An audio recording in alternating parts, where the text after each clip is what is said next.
Plastic Age by Percy. When an American sets out to found a college, he hunts first for a hill. John Harvard was an Englishman and indifferent to high places. The result is that Harvard has become a university of vast proportions and no color. Yale flounders about among the New Haven shops, trying to rise above them. The Harkness Memorial Tower is successful, otherwise the university smells of trade. If Yale had been built on a hill, it would probably be far less important and much more interesting. Hezekiah Sanford was wise. He found first his hill and then founded his college, believing probably that anyone ambitious enough to climb the hill was a man fit to wrestle with learning, and if need be, with Satan himself. Satan was ever before Hezekiah, and he fought him valiantly, exercising him every morning in chapel and every evening at prayers. The first students of Sanford College learned Latin and Greek, and to fear the devil. There are some who declare that their successors learn less. Hezekiah built Sanford Hall, a fine Georgian building, performed the duties of trustees, president, dean, and faculty for 30 years, and then passed to his reward, leaving 3,000 acres, his library of 500 books, mostly sermons, Sanford Hall, and a charter that opened the gates of Sanford to all men, so that they might find the true light of God and the glory of Jesus in the halls of this most liberal college. More than a century had passed since Hezekiah was laid to rest in Haydensville's cemetery.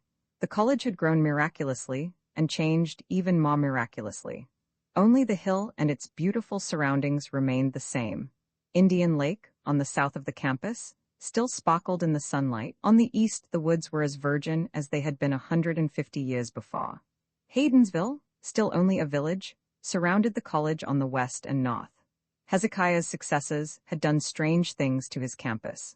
There were dozens of buildings now surrounding Sanford Hall, and they revealed all the types of architecture popular since Hezekiah had thundered his last defiance at Satan. There were fine old colonial buildings, their windows outlined by English ivy, ponderous Romanesque buildings made of stone, grotesque and hideous, a pseudo-Gothic chapel with a tower of surpassing loveliness, and 4 laboratories of the purest factory design. But despite the conglomerate and sometimes absurd architecture, a Doric temple neighbored a Byzantine mosque, the campus was beautiful. Lawns, often terraced, stretched everywhere, and the great elms lent a dignity to Sanford College that no architect, however stupid, could quite efface. This first day of the new college year was glorious in the golden haze of Indian summer. The lake was silver blue, the long reflections of the trees twisting and bending as a soft breeze ruffled the surface into tiny waves. The hills, already brilliant with color, scarlet, burnt orange, mauve, and purple, flamed up to meet the clear blue sky. The elms softly rustled their drying leaves. The white houses of the village retreated coyly behind maples and firs and elms. Everywhere there was peace, the peace that comes with strength that has been stronger than time. As Hugh Carver hastened up the hill from the station, his 2 suitcases banged his legs and tripped him. He could hardly wait to reach the campus. The journey had been intolerably long. Haydensville was more than 300 miles from Marytown, his home, and he was wild to find his room in Surrey Hall. He wondered how he would like his roommate Peters. What's his name? Oh, yes, Call. The registrar had written that Peters had gone to Kane School. Must be pretty fine. Ought to be first class to room with. Hugh hoped that Peters wouldn't think that he was too country. Hugh was a slender lad who looked considerably less than his 18 years. A gray cap concealed his sandy brown hair, which he parted on the side, and which curled despite all his brushing. His crystalline blue eyes, his small, neatly carved nose, his sensitive mouth that hid a shy and appealing smile, were all very boyish. He seemed young, almost pathetically young. People invariably called him a nice boy, and he didn't like it. In fact, he wanted to know how they got that way. They gave him the pip, that's what they did. He guessed that a fellow who could run the 110-2 and outbox anybody in high school wasn't such a baby.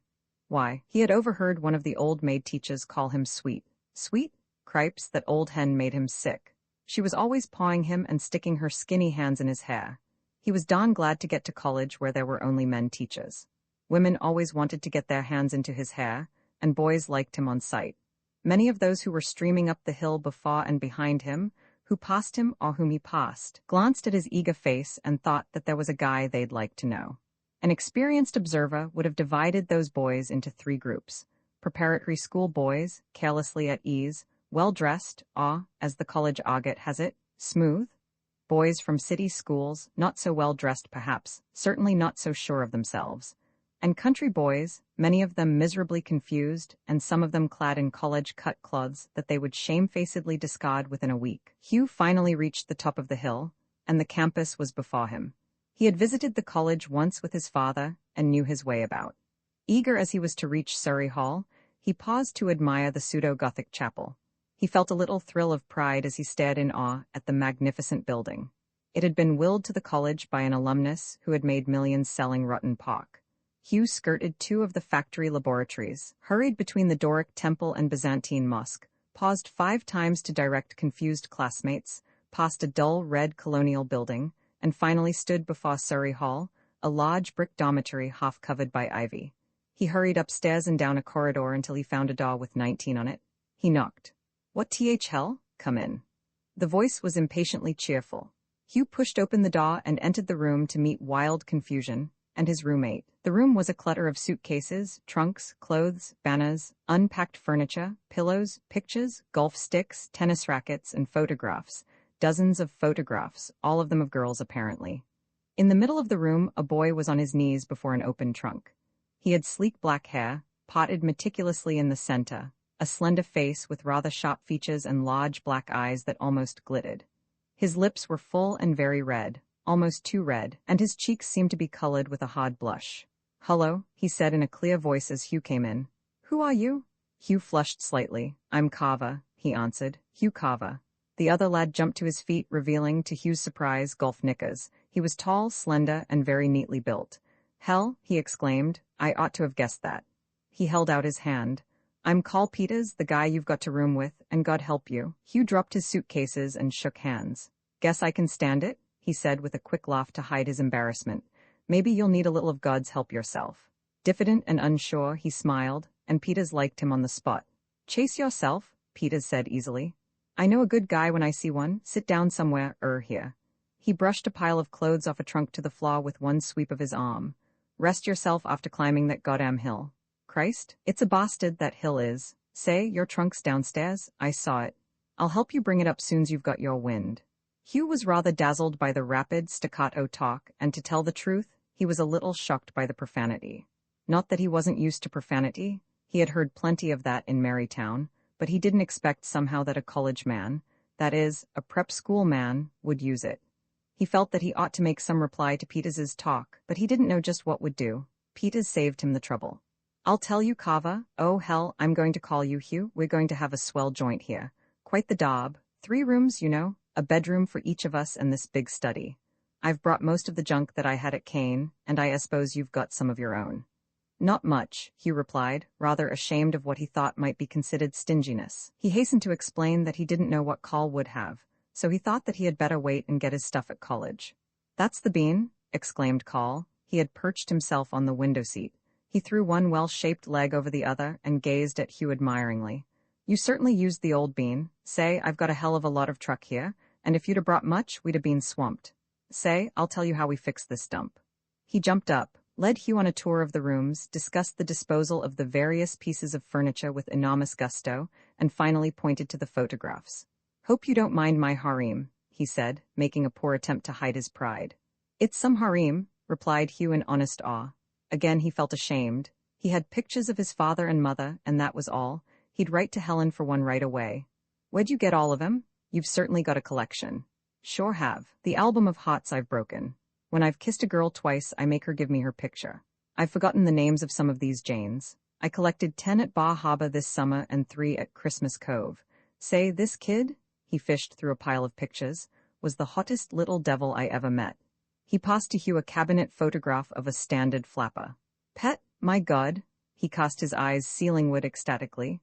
Hugh's mind was a battlefield of disapproval and envy. Call dazzled and confused him.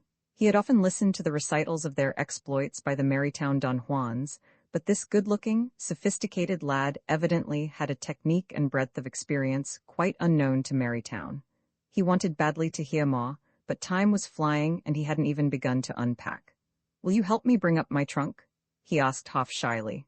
"Oh, hell yes, I'd forgotten all about that. Come on." They spent the rest of the afternoon unpacking, arranging and rearranging the furniture and pictures. They found a restaurant and had dinner. Then they returned to 19 Surrey and rearranged the furniture once more, pausing occasionally to chat while Call smoked. He offered Hugh a cigarette. Hugh explained that he did not smoke, that he was a sprinter, and that the coaches said that cigarettes were bad for a runner. "Righto," said Call, respecting the reason thoroughly. "I can't run worth a damn myself, but I'm not bad at tennis, not very good either. Say, if you're a runner you ought to make a fraternity easy. Got your eye on one?" "Well," said Hugh, "my father's a Nu Delt." "The Nu Delts, phew, high hat as hell." He looked at Hugh enviously. "Say, you certainly are set. Well, my old man never went to college, but I want to tell you that he left us a whale of a lot of jack when he passed out a couple of years ago." "What?" Hugh exclaimed, staring at him in blank astonishment. In an instant Call was on his feet, his flashing eyes dimmed by tears. "My old man was the best scout that ever lived, the best damned old scout that ever lived." His sophistication was all gone. He was just a small boy, haughtily ashamed of himself and ready to cry. "I want you to know that," he ended defiantly. At once Hugh was all sympathy. "Sure, I know," he said softly. Then he smiled and added, "So's mine." Call's face lost its lugubriousness in a broad grin. "I'm a fish," he announced. "Let's hit the hay." "You said it." The football season lasted from the 1st of October to the latter part of November, and during those weeks little was talked about, or even thought about, on the campus but football. There were undergraduates who knew the personnel of virtually every football team in the country, the teams that had played against each other, their relative merits, the various scars, the outstanding players of each position. Half the students at Sanford regularly made out all-American teams, and each man was more than willing to debate the quality of his team against that of any other. Night after night, the students gathered in groups in dormitory rooms and fraternity houses, discussing football, football, football. Even religion and sex, the favorite topics for bull sessions, could not compete with football, especially when someone mentioned Raleigh College. Raleigh was Sanford's ancient rival. To defeat her was of cosmic importance. There was a game every Saturday. About half the time the team played at home, the other games were played on the rivals' fields. No matter how far away the team traveled, the college traveled with it. The men who had the necessary money went by train, a few owned automobiles, but most of the undergraduates had neither an automobile nor money for train fare. They bummed their way. Some of them emulated professional tramps and rode the beams, but most of them started out walking, trusting that kind-hearted motorists would pick them up and carry them at least part way to their destination.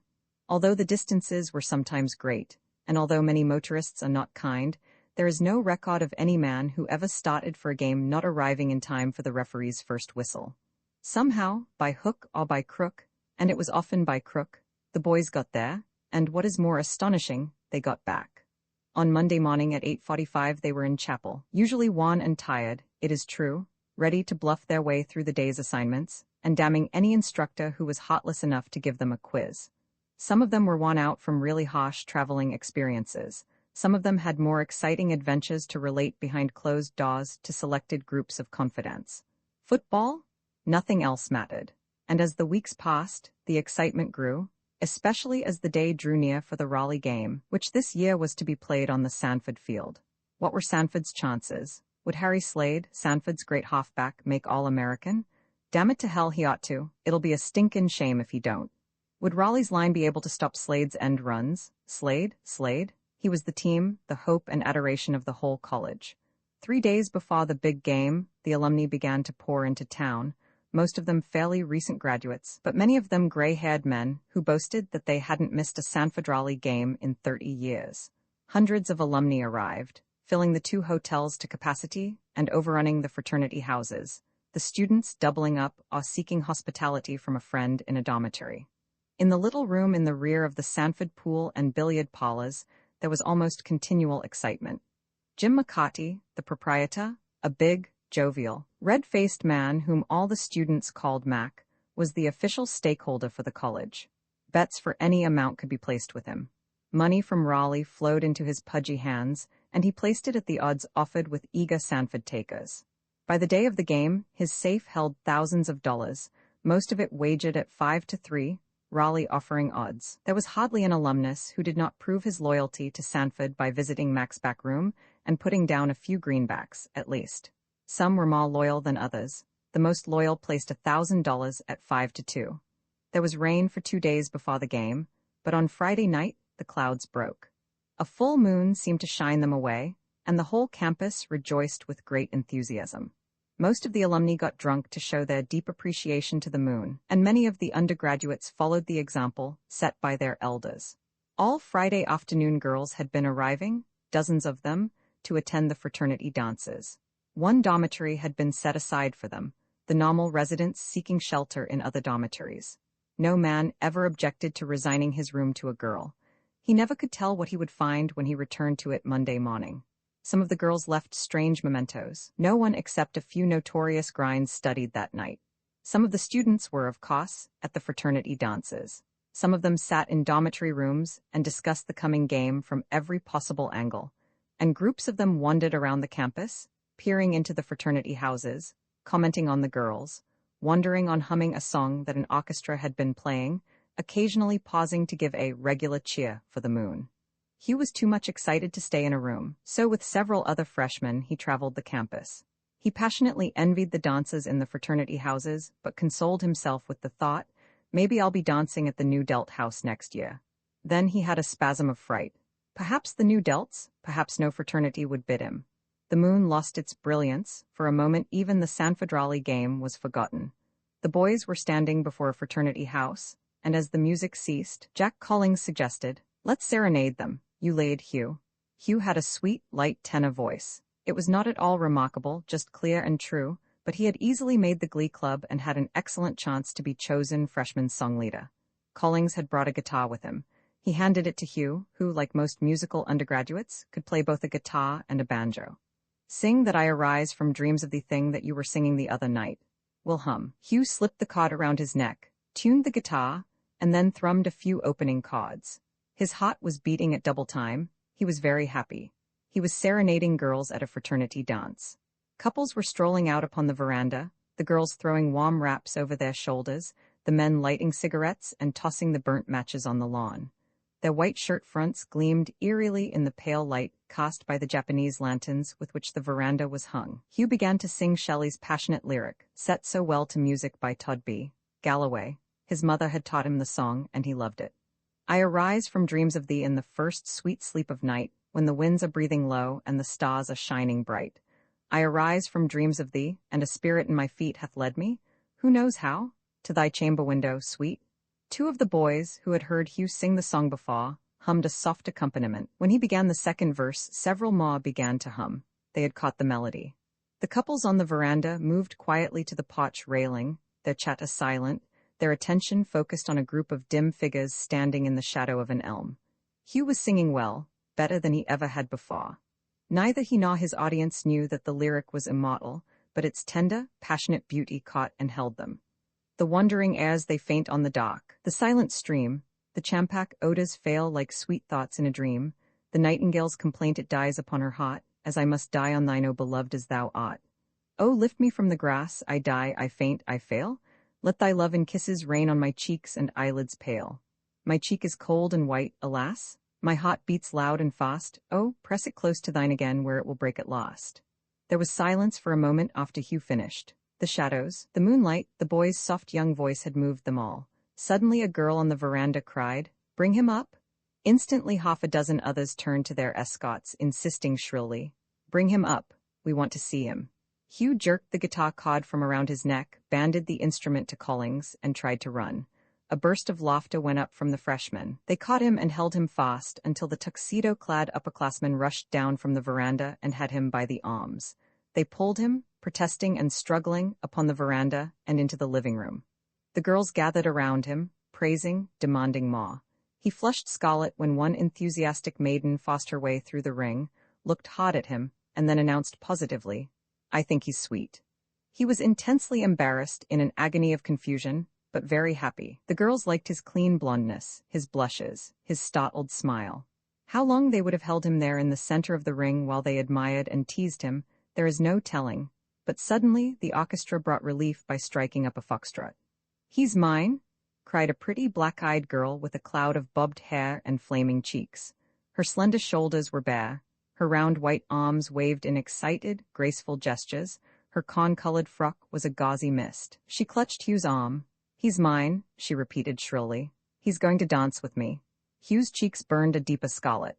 My clothes, he muttered, hesitating. Your clothes, my dear, you look sweet. Take off your cap and dance with me.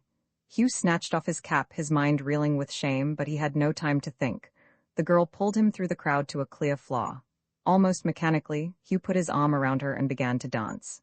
He could dance, and the girl had sense enough not to talk. She floated in his arm, her slender body close to his. When the music ceased, she clapped her little hands excitedly and told Hugh that he danced wonderfully. After the third encore, she led him to a dark corner in the hall. You're sweet, honey, she said softly. She turned her small, glowing face up to his.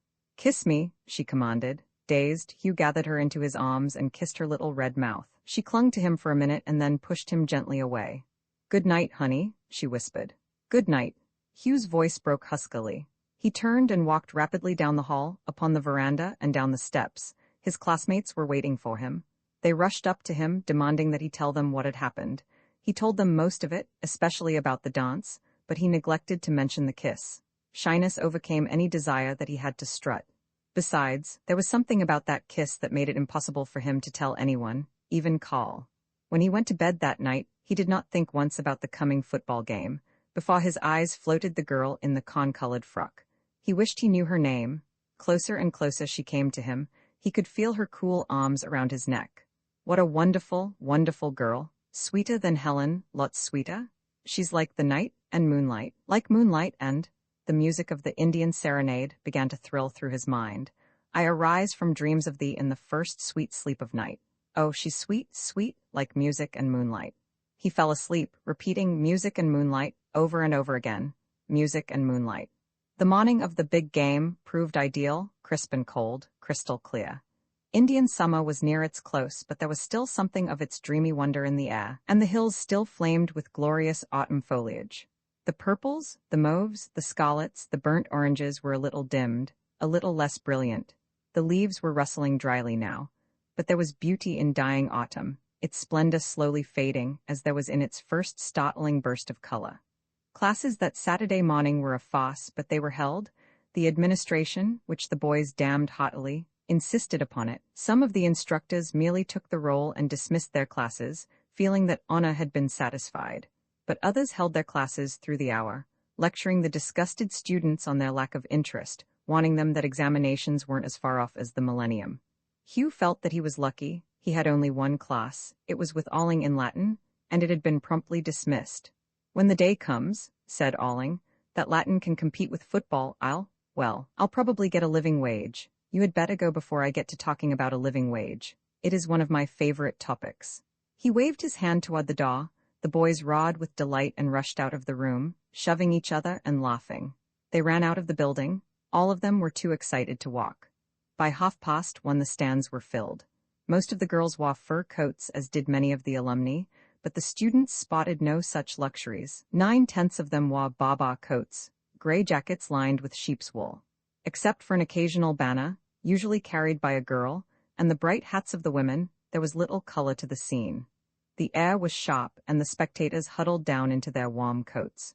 The rival cheering sections, seated on opposite sides of the field, alternated in cheering and singing, each applauding the other's efforts.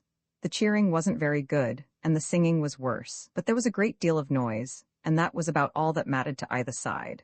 A few minutes before 2, the Raleigh team ran upon the field. The Raleigh cheering section promptly went mad. When the Sanford team appeared a minute later, the Sanford cheering section tried its best to go madder, the boys whistling and yelling like possessed demons. Wayne Gifford brought them to attention by holding his hands above his head. He called for the usual regular cheer for the team, and then for a shot cheer for each member of it, starting with the captain, Sherman Welford, and ending with the great halfback, Harry Slade. Suddenly there was silence. The toss-up had been completed, the teams were in position on the field. Slade had finished building a slender pyramid of mud on which he had balanced the ball. The referee held up his hand. "Are you ready, Sanford?" Walford signaled his readiness. "Are you ready, Raleigh?" The shrill blast of the referee's whistle, and the game was on. The first half was a seesaw up and down the field.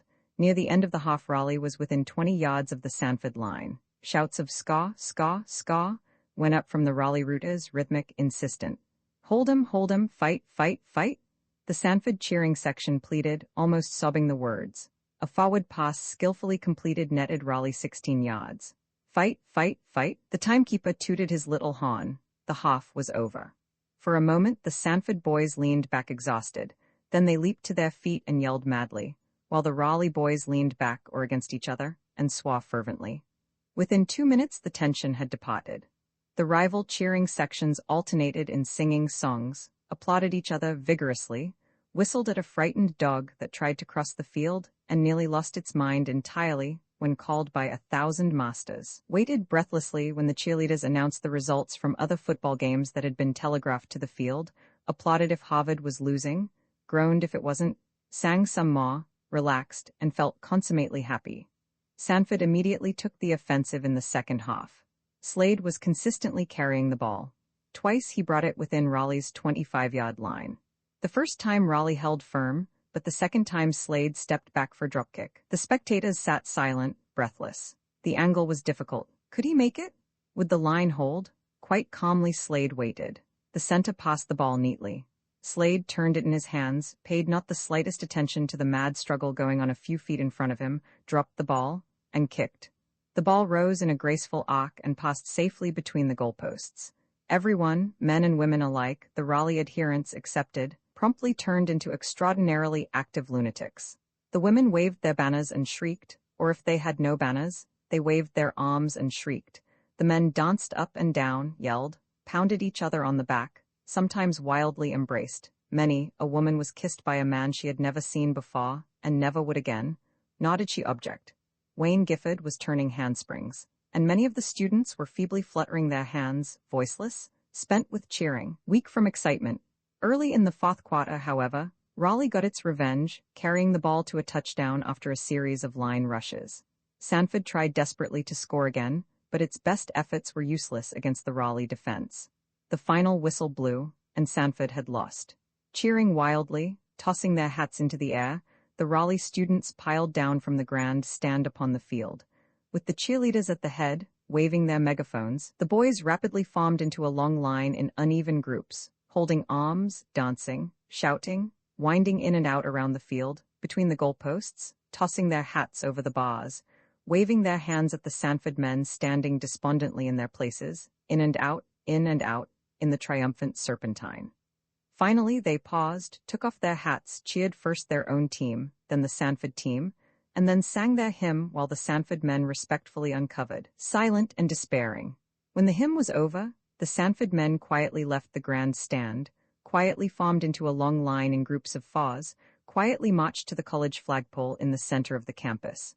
A Sanford banner was flying from the pole, a blue banner with an orange S. Wayne Gifford loosened the ropes. Down fluttered the banner, and the boys reverently took off their hats.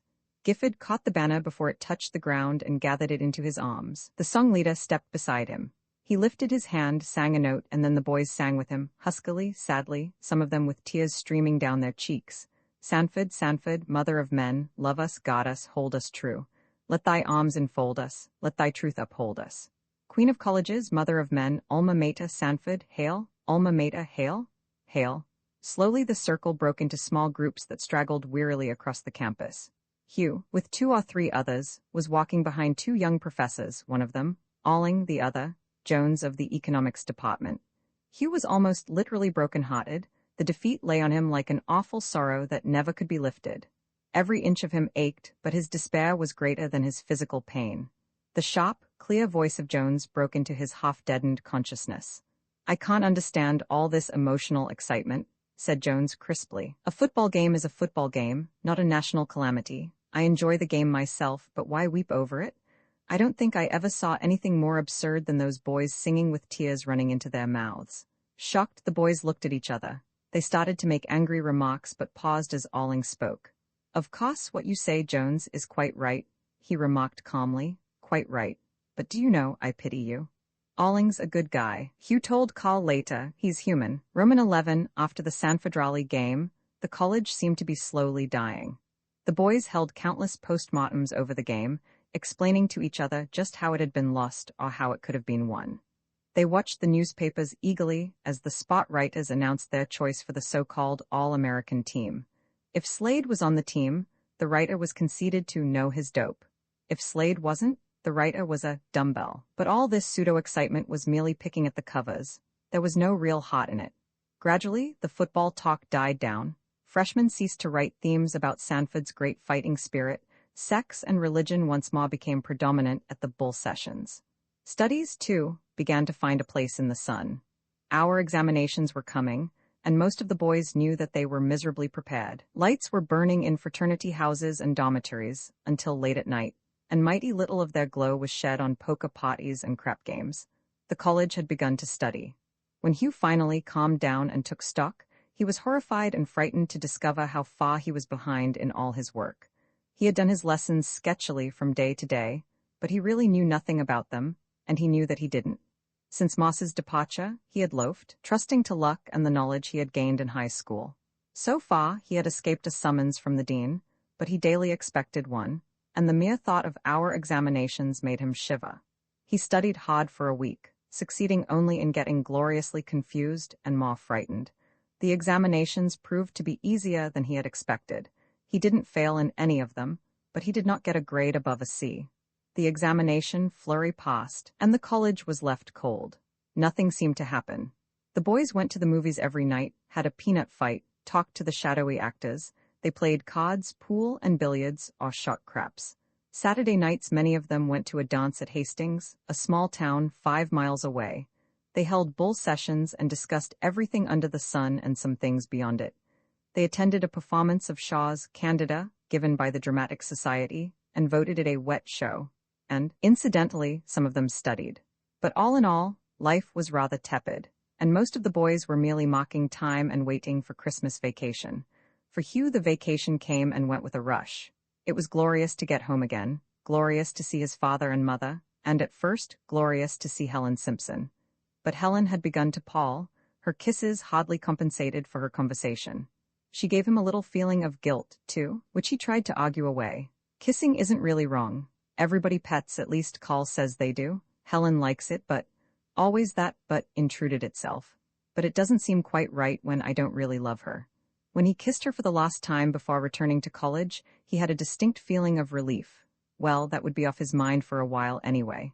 It was a sober, quiet crowd of students, for the first time they were students, that returned to their desks after the vacation. The final examinations were ahead of them, less than a month away, and those examinations hung over their heads like the relentless, glittering blade of a guillotine. The boys studied. College life ceased. There was a brief period of education. Of course, they did not desert the movies, and the snow and ice claimed them. Part of Indian Lake was scraped free of snow, and every clear afternoon hundreds of boys skated happily, explaining afterward that they had to have some exercise if they were going to be able to study. On those afternoons, the lake was a pretty sight, zestful, alive with color. Many of the men wore blue sweaters, some of them brightly colored mackinaws, all of them knitted toques. As soon as the cold weather arrived, the freshmen had been permitted to substitute blue toques with orange tassels for their baby bonnets. The blue and orange stood out vividly against the white snow-covered hills, and the skates rang sharply as they cut the glare ice. There was snowshoeing, skiing, and sliding, to keep a fellow fit so that he could do good work in his exams. But much as the boys enjoyed the winter spots, a black pall hung over the college as the examination period drew nearer and nearer. The library, which had been virtually deserted all term, suddenly became crowded. Every afternoon and evening, its big tables were filled with serious-faced lads earnestly bending over books, making notes, running their fingers through their hair, occasionally looking up with dazed eyes, or twisting about miserably. The tension grew greater and greater. The upperclassmen were quiet and businesslike, but most of the freshmen were frankly terrified. A few of them packed their trunks and slunk away, and a few more openly scorned the examinations and their frightened classmates, but they were the exceptions. All the buoyancy seemed gone out of the college. Nothing was left but an intense strain. The dormitories were strangely quiet at night. There was no playing of golf in the hallways, no rolling of bats down the stairs, no shouting, no laughter. A man who made any noise was in danger of a serious beating. Even the greetings as the men passed each other on the campus were quiet and abstracted. They ceased to cut classes. Everybody attended, and everybody paid close attention, even to the most tiresome instructors. Studious seniors began to reap a harvest out of tutoring sections. The meetings were $1 a throw, and for another $1, a student could get a mimeographed outline of a course. But the tutoring sections were only for the plutes, all the athletes, many of whom were subsidized by fraternities or alumni. Most of the students had to learn their own lessons, so they often banded together in small groups to make the task less arduous, finding some relief in sociability. The study groups, quite properly called seminars, would have shocked many a worthy professor had he been able to attend one, but they were truly educative, and to many students inspiring. The professor had planted the seed of wisdom with them. It was at the seminars that they tried honestly, if somewhat hysterically and irreverently, to make it grow. Hugh did most of his studying alone, fearing that the seminars would degenerate into bull sessions, as many of them did. But Carl insisted that he join one group that was going to wipe up that goddamned English course tonight. There were only 5 men at the seminar, which met in Surrey 19, because Pudge Jamison, who was rating and in the course and was therefore an authority, said that he wouldn't come if there were any more. Pudge, as his nickname suggests, was plump. He was a round-faced, jovial youngster who learned everything with consummate ease, wrote with great fluency and sometimes real beauty, peered through his horn-rimmed spectacles amusedly at the world, and read every smut book that he could lay his hands on. His library of erotica was already famous throughout the college, his volumes of Balzac's droll stories, Rabelais complete, Emile de Maupin, Burton's Arabian Nights, and the Decameron being in constant demand. He could tell literally hundreds of dirty stories, always having a new one on tap, always looking when he told it like a complacent cherub. There were 2 other men in the seminar. Freddie Dixon, an earnest, anemic youth, seemed to be always striving for greater acceleration and never gaining it, or as Pudge put it, the trouble with Freddie is that he's always shifting gears. Larry Stillwell, the last man, was a dark, handsome youth with exceedingly regular features, pomaded hair parted in the center and shining sleekly, fine teeth, and rich coloring. A smooth boy who prided himself on his conquests and the fact that he never got a grade above a C in his courses. There was no man in the freshman class with a finer mind, but he declined to study, declaring firmly that he could not waste his time acquiring impractical tastes for useless arts. "Now everybody shut up," said Pudge, seating himself in a big chair and laboriously crossing one leg over the other. "Put some more wood on the fire, Hugh, will you?" Hugh stirred up the fire, piled on a log or so, and then returned to his chair, hoping against belief that something really would be accomplished in the seminar. All the boys, he accepted, were smoking, and all of them were lolling back in dangerously comfortable attitudes. "We've got to get going," Pudge continued, "and we aren't going to get anything done if we just sit around and bull. I'm the prof, and I'm going to ask questions. Now, don't bull. If you don't know, just say no soap, and if you do know, shoot your dope." He grinned. "How's that for a rhyme?" "Atta boy," Carl exclaimed enthusiastically. "Shut up. Now, the stuff we want to get at tonight is the poetry. No use spending any time on the composition. My prof said that we would have to write themes in the exam, but we can't do anything about that here. You're all getting by on your themes anyway, aren't you?" "Yeah," the listening quartet answered in unison, Larry Stillwell adding dubiously, "Well, I'm getting C-T-K-S." "Larry," said Carl in cold contempt, "you're a goddamn liar. I saw a B on one of your themes the other day and an on another. What are you always pulling that lowbrow stuff for?" Larry had the grace to blush. "Aw," he explained in some confusion, "my prof's full of hooey. He doesn't know a C theme from an A1. He makes me sick." "Aw, shut up," Freddie Dixon shouted. Let's get going, we gotta learn this poetry. Damn, I don't know anything about it, I didn't crack the book till 2 days ago." Pudge took charge again. "Close your gabs, everybody," he commanded sternly. "There's no sense in going over the prose lit. You can do that better by yourselves. God knows I'm not going to waste my time telling you boneheads what Carlyle means by a hero. If you don't know Odin from Mohammed by this time, you can roast in Dante's hell for all of me. Now listen. The prof said that they were going to make us place lines, and of course, they'll expect us to know what the poems are about. Hell, how some of the boys are going to fox 'em." He paused to laugh. "Jim Hicks told me this afternoon that Philomela was by Shakespeare." The other boys did not understand the joke, but they all laughed heartily. "Now," he went on, "I'll give you the name of a poem, and then you tell me what it's about and who wrote it." He leafed rapidly through an anthology. "Carl, who wrote Kubla Khan?" Carl puffed his pipe meditatively. "I'm going to fox you, Pudge," he said, frankly triumphant. "I know, Coleridge wrote it. It seems to be about a Jew who built a swell joint for a wild woman or something like that. I can't make much out of the damn thing." "That's enough. Smack for Carl," said Pudge approvingly. Smack meant that the answer was satisfactory. "Freddie, who wrote La Belle Dame sans Merci?" Freddie twisted in his chair, thumped his head with his knuckles, and finally announced with a groan of despair, "No soap." "Hugh, no soap." "Larry?" "Well," drawled Larry, "I think John Keats wrote it. It's one of those bedtime stories with a kick. A knight gets picked up by a Jane. He puts her on his prancing steed and beats it for the tall timber." Keats isn't very plain about what happened there, but I suspect the worst. Anyhow, the knight woke up the next morning with an awful rotten taste in his mouth. Smack for Larry. "Your turn, Call. Who wrote The West Wind?" "You can't get me on that boy Macefield, Pudge. I know all his stuff. There isn't any story, it's just about the West Wind, but it's a goddamn good poem. It's the cat's pajamas." "You said it, Call," Hugh chimed in, "but I like sea fever better. I must go down to the seas again, to the lonely sea and the sky. Gosh, that's hot stuff. August 1914 as a peach, too." "Yeah," agreed Larry languidly. "I got a great kick when the prof read that in class. Macefield's all right. I wish we had more of his stuff and less of Milton. Lord almighty, how I hate Milton. What hell do they have to give us that tripe for?" "Oh, let's get going," Freddie pleaded, running a nervous hand through his mouse-colored hair. "Shoot a question, Pudge." "All right, Freddie." Pudge tried to smile wickedly, but succeeded only in looking like a beaming cherub. "Tell us who wrote the ode on intimations of immortality from recollections of early childhood." "Cripes, what a title!" Freddie groaned. "I know that Wordsworth wrote it, but that is all that I do know about it." "Wordsworth, Freddie," Call corrected him. "Wordsworth. Henry W. Wordsworth." "Gee, Call, thanks, I thought it was William." There was a burst of laughter, and then Pudge explained. "It is William, Freddie. Don't let Peters razz you. Just for that, Call, you tell what it's about." "No soap," said Call decisively. "I know," Hugh announced, excited and pleased. "Shoot? Well, it's this reincarnation business. Wordsworth thought you lived before you came onto this earth, and everything was fine when you were a baby, but it got worse when you got older. That's about all. It's kinda bugs, but I like some of it."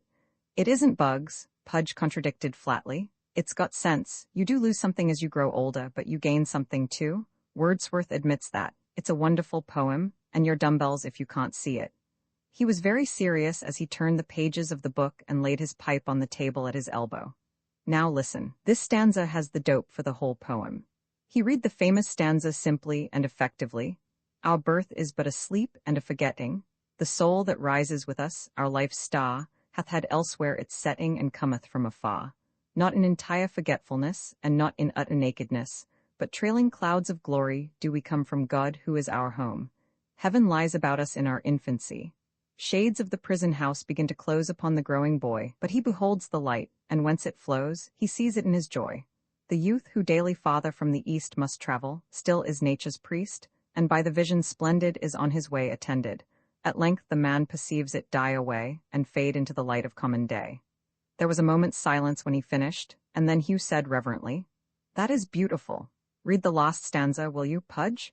So Pudge read the last stanza, and then the boys got into an argument over the possible truth of the thesis of the poem. Freddie finally brought them back to the task in hand with his plaintive plea, "We've got to get going."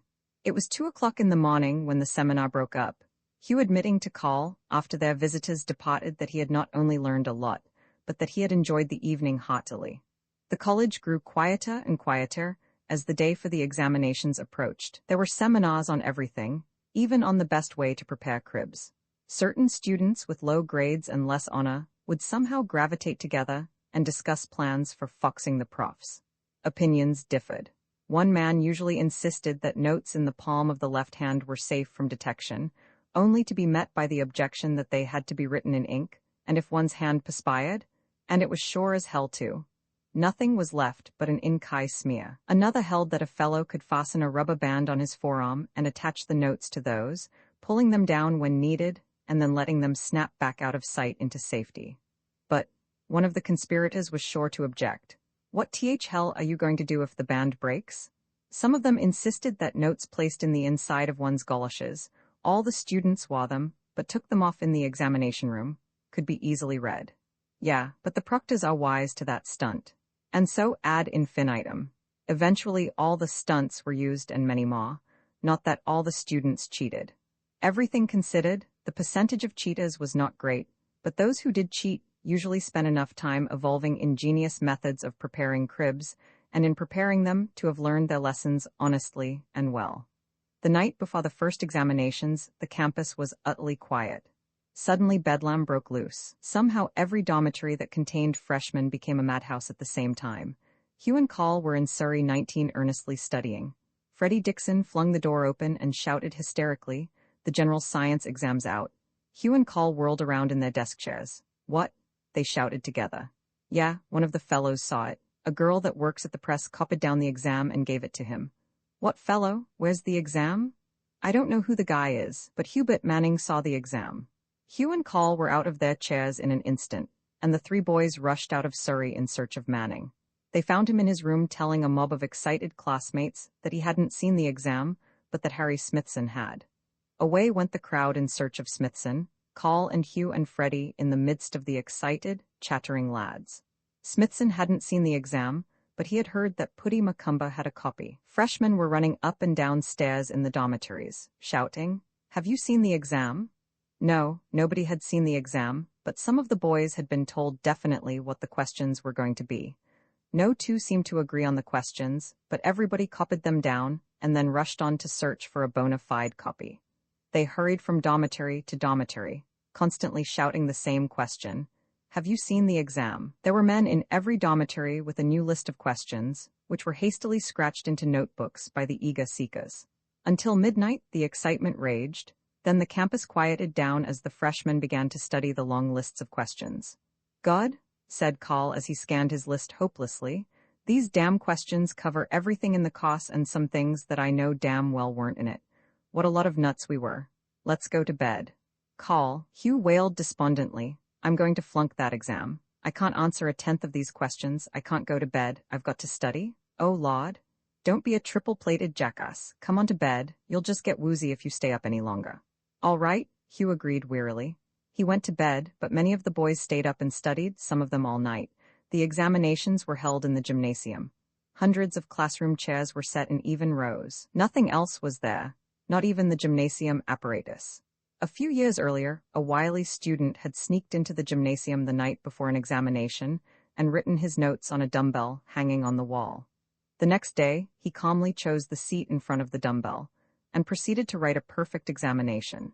The annotated dumbbell was found later, and after that the walls were stripped clean of apparatus before the examinations began. At a few minutes before 9, the entire freshman class was grouped before the doors of the gymnasium, nervously talking, some of them glancing through their notes, others smoking, some of them so rapidly that the cigarettes seemed to melt, others walking up and down, muttering and mumbling, all of them so excited, so tense that they hardly knew what they were doing. Hugh was trying to think of a dozen answers to questions that popped into his head, and he couldn't think of anything. Suddenly the doors were thrown open. Yelling, shoving each other about, fairly dancing in their eagerness and excitement, the freshmen rushed into the gymnasium. Hugh broke from the mob as quickly as possible, hurried to a chair, and snatched up a copy of the examination that was lying on its broad arm. At the first glance he thought that he could answer all the questions. A second glance revealed far that meant nothing to him. For a moment he was dizzy with hope and despair, and then, all at once, he felt quite calm. He pulled off his goloshes and prepared to go to work. Within 3 minutes the noise had subsided. There was a rustling as the boys took off their baba coats and goloshes, but after that there was no sound save the slow steps of the proctors pacing up and down the aisle. Once Hugh looked up, thinking desperately, almost seizing an idea that floated nebulous and necessary before him. A proctor that he knew caught his eye and smiled fatuously. Hugh did not smile back. He could have cried in his fury. The idea was gone forever. Some of the students began to write immediately. Some of them leaned back and stared at the ceiling. Some of them chewed their pencils nervously. Some of them leaned forward mercilessly pounding a knee. Some of them kept running one or both hands through their hair. Some of them wrote a little, and then paused to gaze blankly before them, or to tap their teeth with a pen or pencil. All of them were concentrating with an intensity that made the silence electric. That proctor's idiotic smile had thrown Hugh's thoughts into what seemed hopeless confusion, but a small incident almost immediately brought order and relief. The gymnasium cat was wandering around the rear of the gymnasium. It attracted the attention of several of the students, and of a proctor. Being very careful not to make any noise, he picked up the cat and started for the door. Almost instantly every student looked up, and then the stamping began. 400 freshmen stamped in rhythm to the proctor's steps. He blushed violently, tried vainly to look unconcerned, and finally disappeared through the door with the cat. Hugh had stamped lustily and laughed in great glee at the proctor's confusion. Then he returned to his work, completely at ease, his nervousness gone. 1 hour passed, 2 hours. Still the freshman wrote, still the proctors paced up and down. Suddenly, a proctor paused, stared intently at a youth who was leaning forward in his chair, walked quickly to him, and picked up one of his goloshes. The next instant he had a piece of paper in his hand and was walking down the gymnasium after beckoning to the boy to follow him. The boy shoved his feet into his goloshes, pulled on his baba coat, and his face white and strained, marched down the aisle. The proctor spoke a few words to him at the door. He nodded, opened the door, left the gymnasium, and 5 hours later the college. Thus the college for 10 days. The better students moderately calm, the others cramming information into aching heads, drinking unbelievable quantities of coffee, sitting up, many of them, all night, attending seminars or tutoring sessions, working for long hours in the library, finally taking the examination, only to start a new nerve-wracking grind in preparation for the next one. If a student failed in a course, he received a flunk notice from the registrar's office within 4 days after the examination, so that 4 days after the last examination, every student knew whether he had passed his courses or not. All those who failed to pass 3 courses were, as the students put it, flunked out, or as the registrar put it, their connection with the college was severed. Some of the flunkies took the news very casually, packed their trunks, sold their furniture, and departed. Others frankly wept or hastened to their instructors to plead vainly that their grades be raised. All of them were required to leave Haydensville at once. Hugh passed all of his courses but without distinction. His B in trigonometry did not give him great satisfaction inasmuch as he had received an A in exactly the same course in high school, nor was he particularly proud of his B in English, since he knew that with a little effort he could have pulled an A. The remainder of his grades were C-S and D-S, mostly D-S. He felt almost as much ashamed as Freddie Dixon, who somehow hadn't got going and had been flunked out.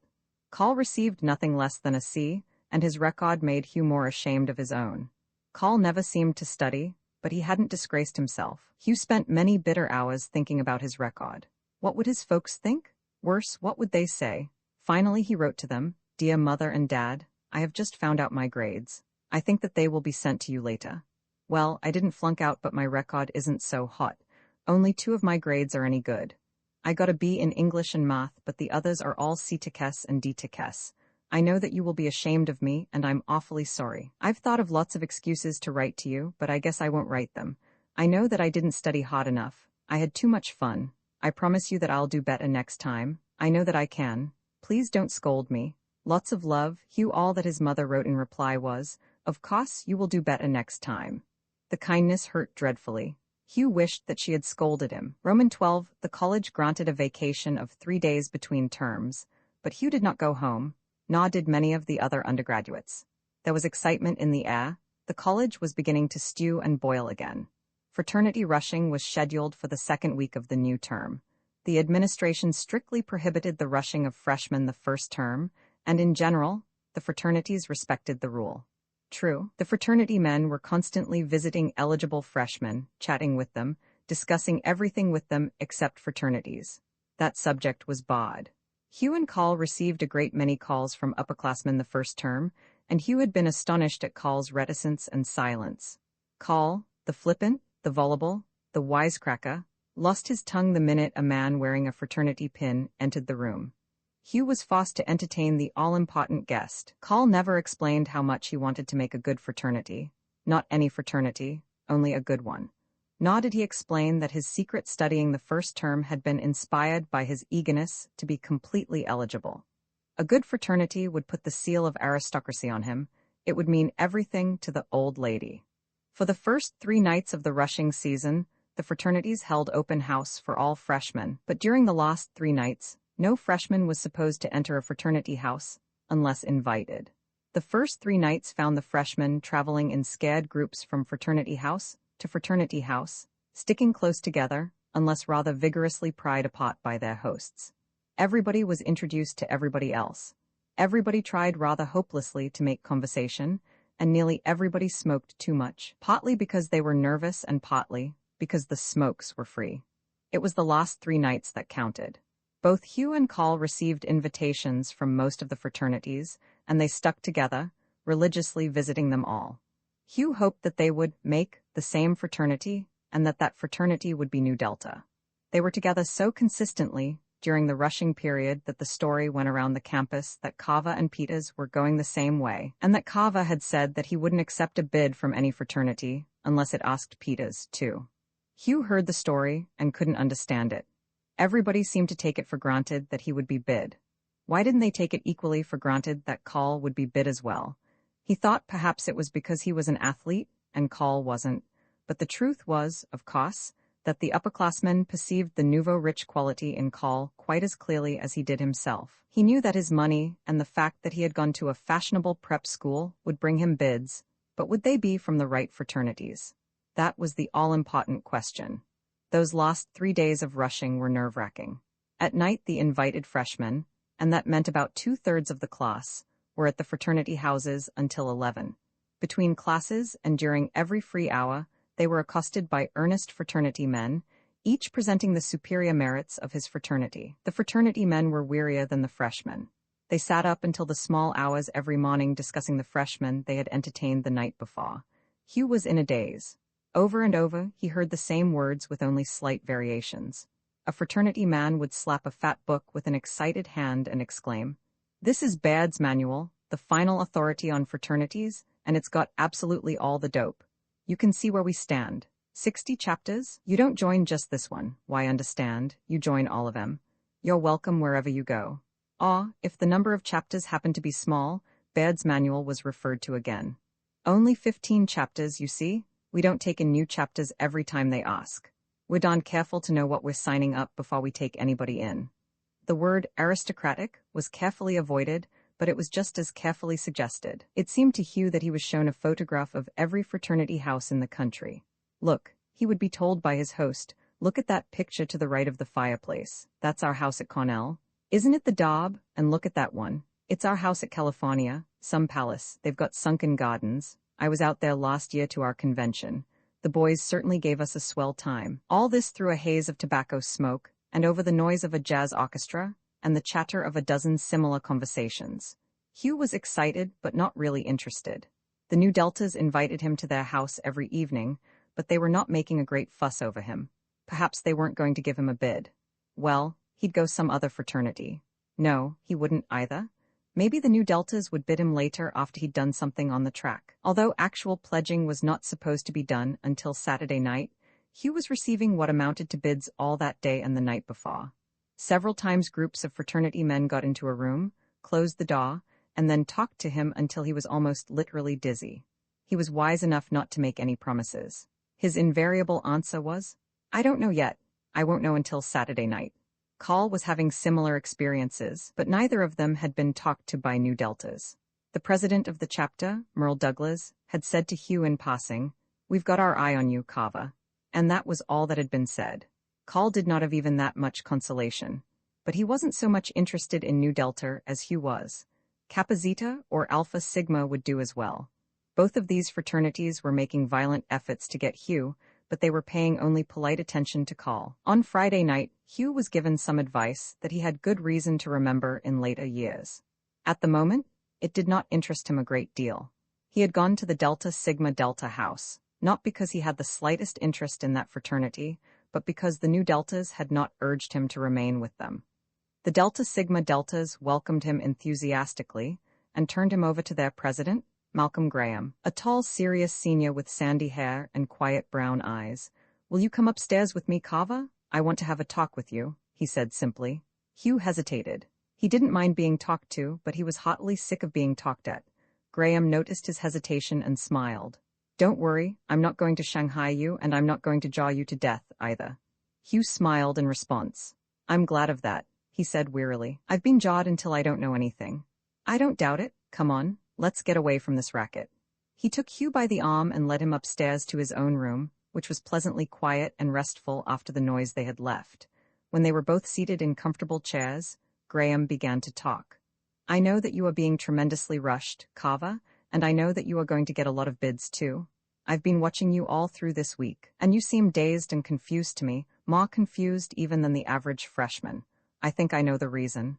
What is it? Hugh demanded eagerly. I understand that your father is a new Delt. Hugh nodded. And you're afraid that they aren't going to bid you. Hugh was startled. How did you know? He never thought of denying the statement.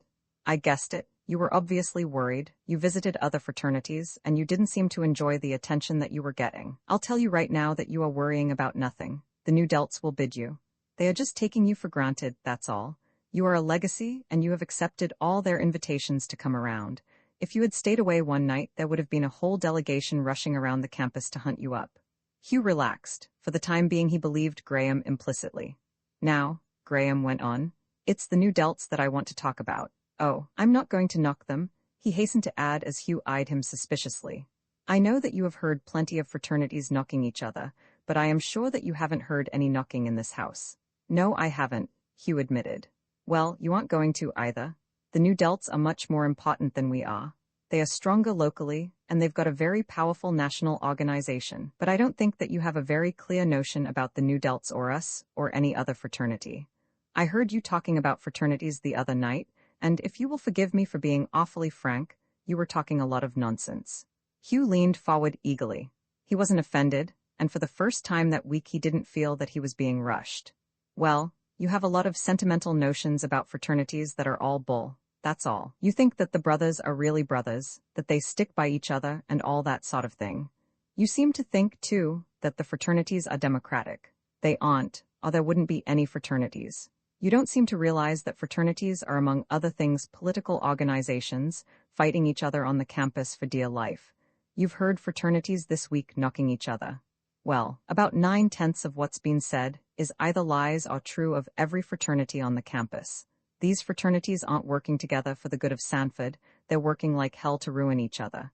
You think that you are going to like every man in the fraternity you join. You won't, you'll hate some of them. Hugh was aroused and indignant.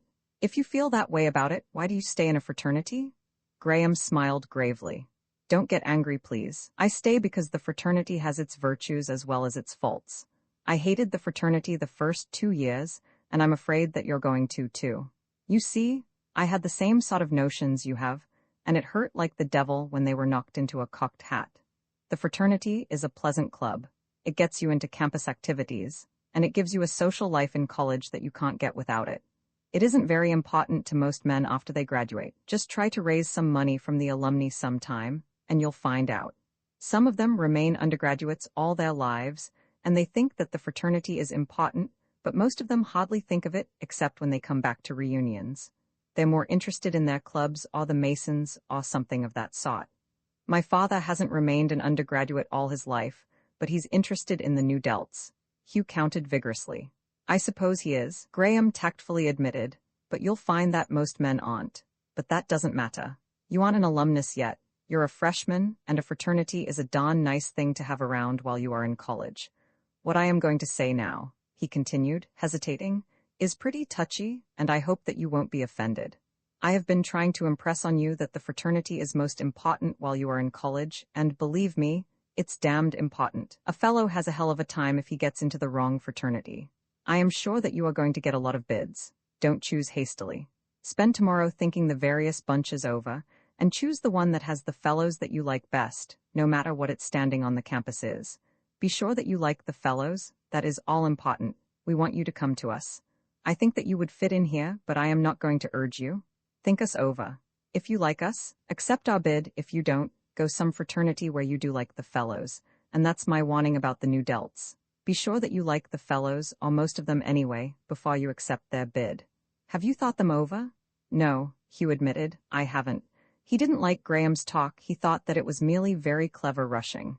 He did Graham an injustice. Graham had been strongly attracted to Hugh, and felt sure that he would be making a serious mistake if he joined Nu Delta. Hugh's reaction, however, was natural. He had been rushed in dozens of ingenious ways for a week. He had little reason, therefore, to trust Graham or anybody else. Graham stood up.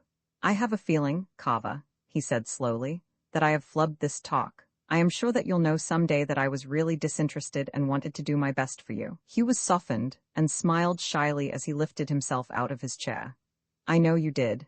he said with more gratitude in his voice than he quite felt, and I'm very grateful, but I'm so woozy now that I don't know what to think. I don't wonder. To tell you the truth, I am too. I haven't got to bed earlier than 3 o'clock any night this week, and right now I hardly care if we pledge anybody tomorrow night. He continued talking as they walked slowly down the stairs. One more bit of advice, don't go anywhere else tonight, go home to bed, and tomorrow think over what I've told you. And, he added, holding out his hand, even if you don't come our way, I hope I see a lot of you before the end of the term. Hugh clasped his hand. You sure will, thanks a lot, good night. Good night. Hugh did go straight to his room and tried to think, but the effort met with little success. He wanted desperately to receive a bid from New Delta, and if he didn't, well, nothing else much mattered. Graham's assertion that New Delta would bid him no longer brought him any comfort. Why should Graham know what New Delta was going to do? Shortly after 11, Call came in and threw himself wearily into a chair. For a few minutes neither boy said anything. They stared into the fire and frowned. Finally, Call spoke. I can go Alpha Sig if I want, he said softly. Hugh looked up. Good, he exclaimed, honestly pleased. But I hope we can both go New Delt. Did they come right out and bid you? No, not exactly, it's kind of funny. Call obviously wanted to tell something and didn't know how to go about it. What do you mean funny? What happened? Call shifted around in his chair nervously, filled his pipe, lighted it, and then forgot to smoke. Well, he began slowly. Martin, you know that Alpha Sig, Clem Martin, the senior. Well, he got me off into a corner tonight and talked to me quite a while, shot me a heavy line of dope. At first I didn't get him at all. He was talking about how they needed new living room furniture and that sort of thing. Finally, I got him. It's like this. Well, it's this way. They need money. Oh, hell. Hugh, don't you see? They want money, and they know I've got it. All I've got to do is to let them know that I'll make the chapter a present of 1,000 or 2 after initiation, and I can be an Alpha Sig. Hugh was sitting tensely erect and staring at Call dazedly. You mean, he asked slowly, that they want you to buy your way in? Call gave a short, hard laugh. Well, nobody said anything vulgar like that, Hugh, but you've got the big idea. The dirty pups, the goddamn stinkers? I hope you told Martin to go straight to hell. Hugh jumped up and stood over Call excitedly. Keep your shirt on, Hugh. No, I didn't tell him to go to hell. I didn't say anything, but I know that all I've got to do to get an Alpha Sig bid tomorrow night is to let Martin know that I'd like to make the chapter a present, and I'm not sure, but I think maybe I'll do it. What? Hugh cried. You wouldn't, Call, you know damn well you wouldn't. He was almost pleading. Hey, quit yelling and sit down. He got up, shoved Hugh back into his chair, and then sat down again. I want to make one of the big 3, I've got to. I don't believe that either New Delt or Kappa Zete is going to bid me. See, this is my only chance, and I think that I'm going to take it. He spoke deliberately, staring pensively into the fire. I don't see how you can even think of such a thing, Hugh said in painful wonderment. Why, I'd rather never join a fraternity than buy myself into one. You aren't me. No, I'm not you. Listen, Call. Hugh turned in his chair and faced Call, who kept his eyes on the dying fire. I'm going to say something awfully mean, but I hope you won't get mad. You remember you told me once that you weren't a gentleman? I didn't believe you, but if you buy yourself into that bunch of gutter pups, oh hell, Call, I'll have to believe it. He was painfully embarrassed, very much in earnest, and dreadfully unhappy. I told you that I wasn't a gentleman, Call said sullenly. Now you know it. I don't know anything of the sort. I'll never believe that you could do such a thing. He stood up again and leaned over Call, putting his hand on his shoulder. Listen, Call, he said soberly, earnestly. I promise that I won't go New Delt or any other fraternity unless they take you too, if you'll promise me not to go Alpha Sig. Call looked up wonderingly. What? He exclaimed. You'll turn down New Delt if they don't bid me too? Yes, New Delt or Kappa Zete or any other bunch. Promise me, he urged. Promise me. Call understood the magnitude of the sacrifice offered, and his eyes became dangerously soft. God, you're white, Hugh, he whispered huskily. White as hell. You go New Delt if they ask you, but I promise you that I won't go Alpha Sig even if they bid me without pay. He held out his hand, and Hugh gripped it hard. I promise, he repeated, on my word of honor. At 7 o'clock Saturday evening, every freshman who had any reason at all to think that he would get a bid, and some that had no reason, collected in nervous groups in the living room of the Union. At the stroke of 7, they were permitted to move up to a long row of tables which were covered with large envelopes, one for every freshman. They were arranged in alphabetical order, and in an incredibly short time, each man found the one addressed to him. Some of the envelopes were stuffed with cards, each containing the freshman's name and the name of the fraternity bidding him. Some of them contained only 1 or 2 cards, and some of them were empty. The boys who drew empty envelopes instantly left the union without a word to anybody. The others tried to find a free space where they could scan their cards unobserved. They were all wildly excited and nervous. One glance at the cards, and their faces either lighted with joy or went white with disappointment. Hugh found 10 cards in his envelope, and one of them had New Delta written on it. His heart leaped. For a moment he thought that he was going to cry. Then he rushed around the union looking for Carl. He found him staring at a fan of cards, which he was holding like a hand of bridge. "What luck?" Hugh cried. Carl handed him the cards. "Lamp those," he said, "and then explain. They've got me stopped." He had 13 bids, one from every fraternity in good standing, including the so-called Big Three. When Hugh saw the New Delta card, he yelled with delight. "I got a New Delt, too." His voice was trembling with excitement. "You'll go with me, won't you?" "Of course, Hugh, but I don't understand." "Oh, what's the diff? Let's go." He tucked his arm in Carl's, and the two of them passed out of the union on their way to the New Delta house. Later, both of them understood. Carl's good looks, his excellent clothes, his money, and the fact that he had been to an expensive preparatory school were enough to ensure him plenty of bids, even if he had been considerably less of a gentleman than he was. Already, the campus was ringing with shouts as freshmen entered fraternity houses, each freshman being required to report at once to the fraternity whose bid he was accepting. When Carl and Hugh walked up the New Delta steps, they were seized by waiting upperclassmen and rushed into the living room, where they were received with loud cheers, slapped on the back, and passed around the room, each upperclassman shaking hands with them so vigorously that their hands hurt for an hour afterward. What pleasant pain! Each new arrival was similarly received, but the excitement did not last long. Both the freshmen and the upperclassmen were too tired to keep the enthusiasm at the proper pitch. At 9 o'clock, the freshmen were sent home with orders to report the next evening at 8. Carl and Hugh, proudly conscious of the pledge buttons in the lapels of their coats, walked slowly across the campus, spent and weary, but exquisitely happy. "They bid me on account of you," Carl said softly. "They didn't think they could get you unless they asked me to." "No," Hugh replied, "you're wrong. They took you for yourself, they knew you would go where I did, and they were sure that I would go their way." Hugh was quite right. The New Deltas had felt sure of both of them and had not rushed them harder because they were too busy to waste any time on certainties. Carl stopped suddenly. "God, Hugh," he exclaimed. "Just suppose I had offered the Alpha Sigs the cash." "God, aren't you glad you didn't?" Hugh asked happily. "Glad? Glad? Boy, I'm Bughouse, and," he added softly, "I know the lad I've got to thank." "Aw, go to hell." The initiation season lasted 2 weeks, and the neophytes found that the dormitory initiations had been merely child's play. They had to account for every hour, and except for a brief time allowed every day for studying, they were kept busy making asses of themselves for the delectation of the upperclassmen. In the New Delta house, a freshman had to be on guard every hour of the day up to midnight. He was forced to dress himself in some outlandish costume, the more outlandish the better, and announce everyone who entered or left the house. "Mr. Standish entering," he would bawl, or "Mr. Kerwin leaving." If he bawled too loudly, he was paddled. If he didn't bawl loudly enough, he was paddled. And if there was no fault to be found with his bawling, he was paddled anyway. Every freshman had to supply his own paddle, a broad, stout oak affair sold at the cooperative store at a handsome profit. If a freshman reported for duty 1 minute late, he was paddled. If he reported 1 minute early, he was paddled. There was no end to the paddling. "Assume the angle," an upperclassman would raw.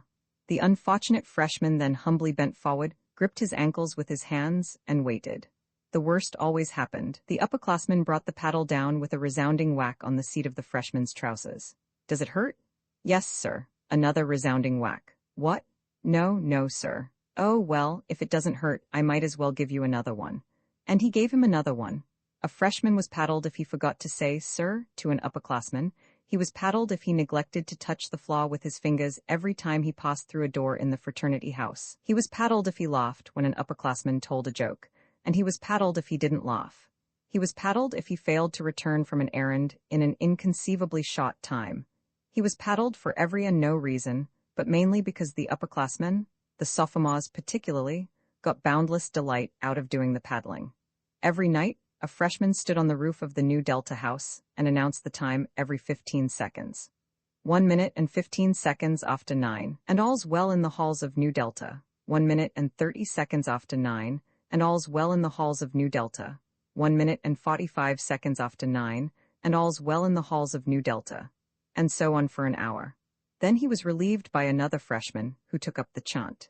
Nightly the freshmen had to entertain the upperclassmen, and if the entertainment wasn't satisfactory, as it never was, the entertainers were paddled. They had to run races, shoving pennies across the floor with their noses. The winner was paddled for going too fast. Didn't he have any sense of sportsmanship? And the loser was paddled for going too slow. Most of the freshmen lost skin off their noses and foreheads. All of them shivered at the sight of a paddle. By the end of the first week, they were whispering to each other how many blisters they had on their buttocks. It was a bitterly cold night in late February when the Nu Deltas took the freshmen for their walk. They drove in automobiles 15 miles into the country and then left the freshmen to walk back. It was 4 o'clock in the morning when the miserable freshmen reached the campus, half frozen, unutterably weary, but thankful that the end of the initiation was at hand. Hugh was thankful for another thing. The Nu Deltas did not brand. He had noticed several men in the swimming pool with tiny Greek letters branded on their chests or thighs. The branded ones seemed proud of their permanent insignia, but the idea of a fraternity branding its members like beef cattle was repugnant to Hugh. He told Call that he was darn glad the Nu Deltas were above that sort of thing, and, surprisingly, Call agreed with him. The next night they were formally initiated. The Nu Delta house seemed strangely quiet. Levity was strictly prohibited. The freshmen were given white robes such as the upperclassmen were wearing. The president accepted, who wore a really handsome robe of blue and silver. Then they marched upstairs to the goat room. Once there, the president mounted a dais. A brother stood on each side of him. Hugh was so much impressed by the ritual, the black hangings of the room, the fraternity seal over the dais, the ornate chandelier, the long speeches of the president and his assistants, that he failed to notice that many of the brothers were openly bawd. Eventually, each freshman was led forward by an upperclassman. He knelt on the lowest step of the dais and repeated after the president the oath of allegiance. Then, one of the assisting brothers whispered to him the password and taught him the grip, a secret and elaborate method of shaking hands, while the other pinned the jeweled pin to his vest. When each freshman had been received into the fraternity, the entire chapter marched in twos downstairs, singing the fraternity song. The initiation was over. Call and Hugh were Nu Delts. The whole ceremony had moved Hugh deeply, so deeply that he had hardly been able to repeat the oath after the president. He thought the ritual very beautiful, more beautiful even than the Easter service at church. He left the Nu Delta house that night feeling a deeper loyalty for the fraternity than he had words to express. He and Call walked back to Surrey 19 in silence. Neither was capable of speech, though both of them wanted to give expression to their emotion in some way. They reached their room. "Well," said Hugh shyly, "I guess I'll go to bed." "Me too." Then Call moved hesitatingly to where Hugh was standing. He held out his hand and grinned, but his eyes were serious. "Good night, brother." Their hands met in the sacred grip. "Good night, brother." Roman 13 to Hugh the remainder of the term was simply a fight to get an opportunity to study. The old saying, "If study interferes with college, cut out study," did not appeal to him. He honestly wanted to do good work, but he found that the chance to do it was rare. Someone always seemed to be in his room, eager to talk. There was the fraternity meeting to attend every Monday night. Early in the term, there was at least one hockey or basketball game a week. Later there were track meets, baseball games, and tennis matches. He had to attend glee club rehearsals twice a week. He ran every afternoon either in the gymnasium or on the cinder path. Someone always seduced him into going to the movies. He was constantly being drawn into bull sessions. There was an occasional concert. And besides all these distractions, there was a fraternity dance, the excitement of prom, a trip to 3 cities with the Glee Club, and finally, a week's vacation at home at Easter. Worst of all, none of his instructors was inspiring. He had been assigned to a new section in Latin, and in losing Alling, he lost the one really enjoyable teacher he had had. The others were conscientious, more or less competent, but there was little enthusiasm in their teaching, nothing to make a freshman eager either to attend their classes or to study the lessons they assigned. They did not make the acquiring of knowledge a thrilling experience. They made it a duty, and Hugh found that duty exceedingly irksome. He attended neither the fraternity dance nor the prom. He had looked forward enthusiastically to the house dance, but after he had, along with the other men in his delegation, cleaned the house from garret to basement, he suddenly took to his bed with grip. He groaned with despair when Call gave him glowing accounts of the dance and the Janes. Call, for once, however, was circumspect. He did not tell Hugh all that happened. He would have been hard put to explain his own reticence, but although he thought the Jane who got pie-eyed had been enormously funny, he decided not to tell Hugh about her or the pie-eyed brothers. No freshman was allowed to attend the prom, but along with the other men who weren't dragging women, Hugh walked the streets and watched the girls. There was a tea dance at the fraternity house during prom week. Hugh said that he got a great kick out of it, but as a matter of fact, he remained only a short time. There was a hectic quality to both the girls and the talk that confused him. For some reason he didn't like the atmosphere, and he didn't know why. His excuse to the brothers and to himself for leaving early was that he was in training and not supposed to dance. Track above all things was absorbing his interest. He could hardly think of anything else. He lay awake nights dreaming of the race he would run against Raleigh. Sanford had 3 dual-track meets a year, but the first 2 were with small colleges and considered of little importance. Only a point winner in the Raleigh meet was granted his letter. Hugh won the 100 in the sophomore-freshman meet and in a meet with the Raleigh freshmen, so that he was given his class numerals. He did nothing, however, in the Raleigh meet. He was much too nervous to run well, breaking 3 times at the mark. He was set back 2 yards and was never able to regain them. For a time he was bitterly despondent, but he soon cheered up when he thought of the 3 years ahead of him. Spring brought first rain and slush and then the sings. There was a fine stretch of lawn in the center of the campus, and on clear nights the students gathered there for a sing, 1 class on each side of the lawn. First the seniors sang a college song, then the juniors, then the sophomores, and then the freshmen. After each song, the other classes cheered the singers, except when the sophomores and freshmen sang. They always razzed each other. Hugh led the freshmen, and he never failed to get a thrill out of singing a clear note and hearing his classmates take it up.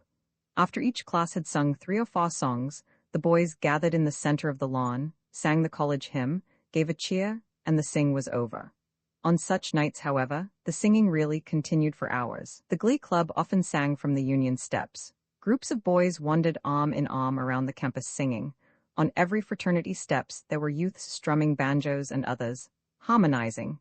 Here, there, everywhere young voices were lifted in song, not joyous nor jazzy, but plaintive and sentimental. Adeline's sweetness was extolled by unsure baritones and whiskey tenors, and the charms of Rosie O'Grady were chanted in close harmony in every corner of the campus. Sweet Rosie O'Grady, she's my pretty rose, she's my pretty lady, as everyone knows. And when we are married, oh, how happy we'll be, for I love sweet Rosie O'Grady and Rosie O'Grady loves me. Hugh loved those nights, the shadows of the elms, the soft spring moonlight, the twanging banjos, the happy singing. He would never, so long as he lived, hear Rosie O'Grady without surrendering to a tender, sentimental mood. That song would always mean the campus and singing youth. Suddenly examinations threw their baleful influence over the campus again. Once more the excitement, but not so great this time, the cramming, the rumors of examinations getting out, the seminars, the tutoring sections, the nervousness, the fear. Hugh, however, was surer of himself than he had been the first term, and although he had no reason to be proud of the grades he received, he was not particularly ashamed of them. He and Call left the same day but by different trains. They had agreed to room together again in Surrey 19, so they didn't feel that the parting for the summer was very important. You'll write, won't you, old man? Sure, Hugh, surest thing you know. Say, it don't seem possible that our freshman year's over already. Why, hell, Hugh, we're sophomores. So we are. What do you know about that? Hugh's eyes shone. Gosh, Call looked at his watch. Hell, I've got to beat it. He picked up his suitcase, dropped it, shook hands vigorously with Hugh, snatched up his suitcase and was off with a final, "Goodbye, Hugh, old boy," sounding behind him. Hugh settled back into a chair. He had half an hour to wait. A sophomore. Gosh. Roman 14. Hugh spent the summer at home, working on the farm, reading a little, and occasionally visiting a lake summer resort a few miles away. Helen had left Marytown to attend a secretarial school in a neighboring city, and Hugh was genuinely glad to find her gone when he returned from college. Helen was becoming not only a bore but a problem. Besides, he met a girl at Collie Lake, the summer resort, whom he found much more fascinating. For a month or 2, he thought that he was in love with Janet Houghton. Night after night, he drove to Collie Lake in his father's car, sometimes dancing with Janet in the pavilion, sometimes canoeing with her on the lake, sometimes taking her for long rides in the car, but often merely wandering through the pines with her, or sitting on the shore of the lake and staring at the rippling water. Janet was small and delicate. She seemed almost fragile. She did everything daintily, like a little girl playing tea-potty. Her hands and feet were exquisitely small, her features childlike and indefinite, except her little coral mouth, which was as clearly outlined with color as a doll's and as mobile as a fluttering leaf. She had wide blue eyes and hair that was truly golden. Strangely, she had not bobbed it but wore it bound into a shining coil around her head. Hugh wrote a poem to her. It began thus: maiden with the clear blue eyes, lady with the golden hair, exquisite child, serenely wise, sweetly tender, morning fair. He wasn't sure that it was a very good poem. There was something reminiscent about the first line, and he was dubious about morning fair.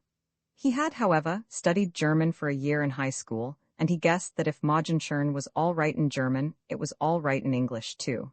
They rarely talked. Hugh was content to sit for hours with the delicate child nestling in his arm, her hand lying passive and cool in his. She made him feel very strong and protective. Nights, he dreamed of doing brave deeds for her, of saving her from terrible dangers.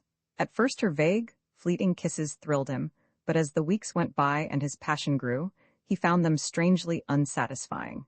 When she cuddled her lovely head in the hollow of his shoulder, he would lean forward and whisper, "Kiss me, Janet, kiss me." Obediently she would turn her face upward, her little mouth pursed into a coral bud, but if he held her too tightly or prolonged the kiss, she pushed him away or turned her face. Then he felt repelled, chilled. She kissed him much as she kissed her mother every night, and he wanted, well, he didn't quite know what he did want except that he didn't want to be kissed that way. Finally, he protested. "What's the matter, Janet?" he asked gently. "Don't you love me?"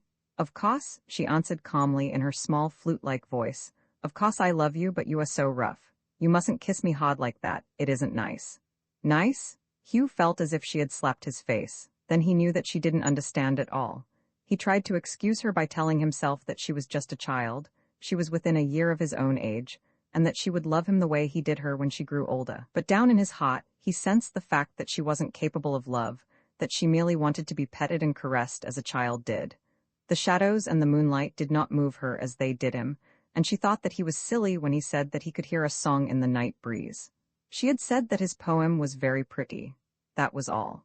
Well, maybe it wasn't a very good poem, but it had something in it that wasn't just pretty. He began to visit the lake less often, and to wish that September and the opening of college would arrive. When the day finally came to return, he was almost as much excited as he had been the year before. Gosh, it would be good to see Carl again. The bum had written only once. Yeah, and Pudge Jamison, too, and Larry Stillwell, and Bill Freeman, and yes, by golly, Merton Billings. He'd be glad to see old fat Billings. He wondered if Merton was as fat as ever and as pure, and all the brothers at the new Delta house. He'd been too busy to get really acquainted with them last year, but this year, by gosh, he'd get to know all of them. It certainly would be great to be back and be a sophomore and make the little frosh stand around. He didn't carry his suitcase up the hill this time. He checked it and sent a freshman for it later. When he arrived at Surrey 19, Carl was already there, and he was kneeling before a trunk when Hugh walked into the room. Both of them instantly remembered the identical scene of the year before. Carl jumped to his feet. "Hello, who are you?" he demanded, his face beaming. Hugh pretended to be frightened and shy. "I'm Hugh Carver. I guess I'm going to room with you." "You sure are," yelled Carl, jumping over the trunk and landing on Hugh. "God, I'm glad to see you. Put it there." They shook hands and stared at each other with shining eyes. Then they began to talk, interrupting each other, gesticulating, occasionally slapping each other violently on the back or knee, shouting with laughter as one of them told of a summer experience that struck them as funny. They were both so glad to get back to college, so glad to see each other, that they were almost hysterical. And when they left Surrey 19 arm in arm on their way to the new Delta house, to see the brothers, their cup of bliss was full to the brim and running over. "Criminy, the all-campus sure does look good," said Hugh ecstatically. "Watch the frosh work." He was suddenly reminded of something. "Hey, freshman!" he yelled at a big, red-faced youngster who was to be fullback on the football team a year hence. The freshman came on a run. Yes, sir. "Here's a check. Take it down to the station and get my suitcase. Take it up to Surrey 19 and put it in the room. The door's open. Hurry up now, I'm going to want it pretty soon." "Yes, sir, I'll hurry." And the freshman was off running. Hugh and Carl grinned at each other, linked arms again, and continued their way across the campus. When they entered the new Delta house, a shout went up. "Hi, Carl. Hi, Hugh. Glad to see you back. Did you have a good summer?" "Put it there, old kid." And they shook hands, gripping each other's forearm at the same time. Hugh tried hard to become a typical sophomore and failed rather badly. He retained much of the shyness and diffidence that gives the freshman his charm, and he did not succeed very well in acquiring the swagger, the cocky, patronizing manner, the raucous self-assurance that characterized the true sophomore. He found, too, that he couldn't laud it over the freshmen very well, and at times he was nothing less than a renegade to his class. He was constantly giving freshmen correct information about their problems, and during the dormitory initiations, he more than once publicly objected to some stunt that seemed to him needlessly insulting to the initiates. Because he was an athlete, his opinion was respected, and quite unintentionally, he won several good friends among the freshmen. His objections had all been spontaneous, and he was rather sorry about them afterward. He felt that he must be soft, that he ought to be able to stand anything that anybody else could. Further, he felt that there must be something wrong with his sense of humor. Things that struck lots of his classmates as funny seemed merely disgusting to him. He wanted very much to tell Carl about Janet, but for several weeks the opportunity did not present itself. There was too much excitement about the campus. The mood of the place was all wrong, and Hugh, although he didn't know it, was very sensitive to moods and atmosphere. Finally, one night in October, he and Carl were seated in their big chairs before the fire. They had been walking that afternoon, and Hugh had been swept outside of himself by the brilliance of the autumn foliage. He was emotionally and physically tired, feeling that vague, melancholy happiness that comes after an intense but pleasant experience. Carl leaned back to the center table and switched off the study light. "Pleasanter with just the firelight," he said quietly. He, too, had something that he wanted to tell, and the less light the better. Hugh sighed and relaxed comfortably into his chair. The shadows were thick and mysterious behind them. The flames leaped merrily in the fireplace. Both boys sat silent, staring into the fire. Finally, Hugh spoke. "I met a girl this summer, Carl," he said softly. "Yeah? Yeah, little peach, awfully pretty, dainty, you know. Awfully dainty, like a little kid, you know." Carl had slumped down into his chair. He was smoking his pipe and staring pensively at the flames. Go on." "Well, I fell pretty hard. She was so dainty. She always reminded me of a little girl playing lady. She had golden hair and blue eyes, the bluest eyes I've ever seen. Oh, lots bluer than mine, lots bluer, and little bits of hands and feet." Carl continued to puff his pipe and stare at the fire. "Pet?" he asked dreamily. Yeah, she petted, but she was kinda funny, cold, you know, and kinda scared. Gee, Carl, I was crazy about her. I even wrote her a poem. I guess it wasn't very good, but I don't think she knew what it was about. I guess I'm off her now, though. She's too cold. I don't want a girl to fall over me. My last girl did that, but golly, Carl, Janet didn't understand. I don't think she knows anything about love." "Some of them don't," Carl remarked philosophically, slipping deeper into his chair. "They just pet. That's the way she was. She liked me to hold her and kiss her just as long as I acted like a big brother. But criminy, when I felt that soft little thing in my arms, I didn't feel like a big brother. I loved her like hell. She was awfully sweet," he added regretfully. "I wish she wasn't so cold." "Hard luck, old man," said Carl consolingly. "Hard luck. Guess you picked an iceberg." For a few minutes the room was quiet except for the crackling of the fire, which was beginning to burn low. The shadows were creeping up on the boys, the flames were less merry. Carl took his pipe out of his mouth and drawled softly, "I had better luck." Hugh pricked up his ears. "You haven't really fallen in love, have you?" he demanded eagerly. Carl had often said that he would never fall in love, that he was too wise to women. "No, I didn't fall in love, nothing like that. I met a bunch of Janes down at Bar Harbor. Some of them I'd known before, but I met some new ones too. Had a damn good time. Some of those Janes certainly could neck, and they were ready for it any time. Gee, if the old lady hadn't been there, I'd have been potted about half the time. As it was, I drank enough gin and scotch to float a battleship. Well, the old lady had to go to New York on account of some business, so I went down to Christmas Cove to visit some people I know there. Christmas Cove's a nice place, not so high-hat as Bar Harbor, but still it's a nice place." Hugh felt that Carl was leaving the main track and he hastened to shunt him back. "Sure," he said in cheerful agreement. "Sure it is, but what happened?" "What happened? Oh, yes." Carl brought himself back to the present with an obvious effort. "Sure, I'll tell you what happened. Well, there was a girl there named Elaine Marston. She wasn't staying with the folks I was, but they knew her, so I saw a lot of her. See? Sure." Hugh wished he would hurry up. Carl didn't usually wander all over when telling a story. This must be something special. "Well, I saw lots of her. Lots. Pretty girl, nice family and everything, but she liked her booze and she liked to pet. Awful hot kid. Well, one night we went to a dance, and between dances we had a lot of gin I had brought with me. Good stuff too. I bought it off a guy who brought it down from Canada himself. Where was I? Oh yes, at the dance. We both got pie-eyed, I was all licked up and I guess she was too. After the dance was over, I dared her to walk over to South Bristol. That's just across the island, you know, and then walk back again. Well, we hadn't gone far when we decided to sit down. We were both kinda dizzy from the gin. You have to go through the woods, you know, and it's dark as hell in there at night. We sat down among some ferns and I began to pet her. Don't know why, just did. Oh, hell, what's the use of going into details? You can guess what happened. Hugh sat suddenly erect. You didn't? Carl stood up and stretched. Yeah, he yawned. I did it, lots of times afterwards. Hugh was dazed. He didn't know what to think. For an instant he was shocked and then he was envious. Wonder if Janet would have gone the whole way, flitted across his mind. He instantly dismissed the question. He felt that it wasn't fair to Janet. But Carl, gosh, Carl yawned again. Great stuff, he said nonchalantly. Sleepy as hell, guess I'll hit the hay. He eyed Hugh suspiciously. You aren't shocked, are you? You don't think I'm a moral leper or anything like that? He attempted to be light but wasn't altogether successful. Of course not. Hugh denied the suggestion vehemently, and yet down in his heart he felt a keen disappointment. He hardly knew why he was disappointed, but he was. Going to bed? He asked as casually as he could. Yeah, good night. Good night, old man. Each boy went to his own bedroom, Hugh to go to bed and think Carl's story over. It thrilled him, and he envied Carl, and yet he wished Carl hadn't done it. It made him and Carl different, sorta not the same. No, that wasn't it. He didn't know just what the trouble was, but there was a sharp sting of disillusionment that hurt.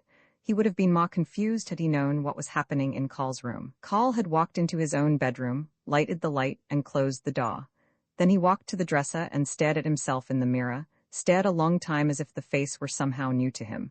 There was a picture of the old lady on the dresser. It caught his eye, and he flinched. It seemed to look at him reproachfully. He thought of his mother, and he thought of how he had bluffed Hugh. He had cried after his first experience with the girl.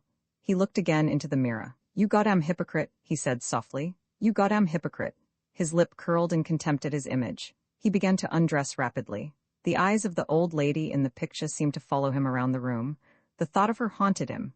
Desperately, he switched out the light. Once in bed, he rolled over on his stomach and buried his face in the pillow. God, he whispered. God, Roman 15 Sanford defeated Raleigh this year in football. And for a time the college was wild with excitement and delight. Most of the free lumber in Haydensville was burned in a triumphant bonfire, and many of the undergraduates celebrated so joyously with their winnings that they looked sadly bedraggled for several days afterward. The victory was discussed until the boys were thoroughly sick of it, and then they settled down to a normal life, studying, playing pool, billiards, and cards, going to the movies, reading a little, and holding bull sessions. Hugh attended many bull sessions. Some of them he found interesting, but many of them were merely orgies of filthy talk, the participants vying with one another in telling the dirtiest stories. And although Hugh was not a prig, he was offended by a dirty story that was told merely for the sake of its dirt. Pudge Jamison's stories were smutty, but they were funny, too, and he could send Hugh into paroxysms of laughter any time that he chose. One night in late November, Hugh was in Gordon Russ's room in Surrey along with 4 others. Russ was a senior, a quiet man with gray eyes, rather heavy features, and soft brown hair. He was considerably older than the others, having worked for several years before he came to college. He listened to the stories that were being told, occasionally smiled, but more often studied the group curiously. The talk became exceedingly nasty, and Hugh was about to leave in disgust when the discussion suddenly turned serious. Do you know, said George Windsor abruptly, I wonder why we hold these smut sessions. I sit here and laugh like a fool and am ashamed of myself half the time, and this isn't the only smut session that's going on right now. I bet there's 30 at least going on around the campus. Why are we always getting into little groups and covering each other with filth? College men are supposed to be gentlemen, and we talk like a lot of gutter-pups. Windsor was a sophomore, a fine student and thoroughly popular. He looked like an unkempt Airedale. His clothes, even when new, never looked neat, and his rusty hair refused to lie flat. He had an eager, quick way about him, and his brown eyes were very bright and lively. Yes, that's what I want to know, Hugh chimed in, forgetting all about his desire to leave. I'm always sitting in on bull sessions, but I think they're rotten. About every so often, I make up my mind that I won't take part in another one, and before I know it somebody's telling me the latest and I'm listening for all I'm worth. That's easy, Melville Burbank answered. He was a junior with a brilliant record. You're merely sublimating your sex instincts, that's all. If you played around with cheap women, Ma, you wouldn't be thinking about sex all the time and talking smut. You're crazy. It was Keith Nutter talking, a sophomore notorious for his dissipations. Hell, I'm out with bags all the time, as you damn well know. My sex instincts don't need sublimating, or whatever you call it, and I talk smut as much as anybody, more than some. Perhaps you're just naturally dirty, Burbank said, his voice edged with sarcasm. He didn't like Nutter. The boy seemed gross to him. Go to hell. I'm no dirtier than anybody else. Nutter was not only angry but frankly hurt. The only difference between me and the rest of you guys is that I admit that I chase around with rats, and the rest of you do it on the sly. I'm no hypocrite.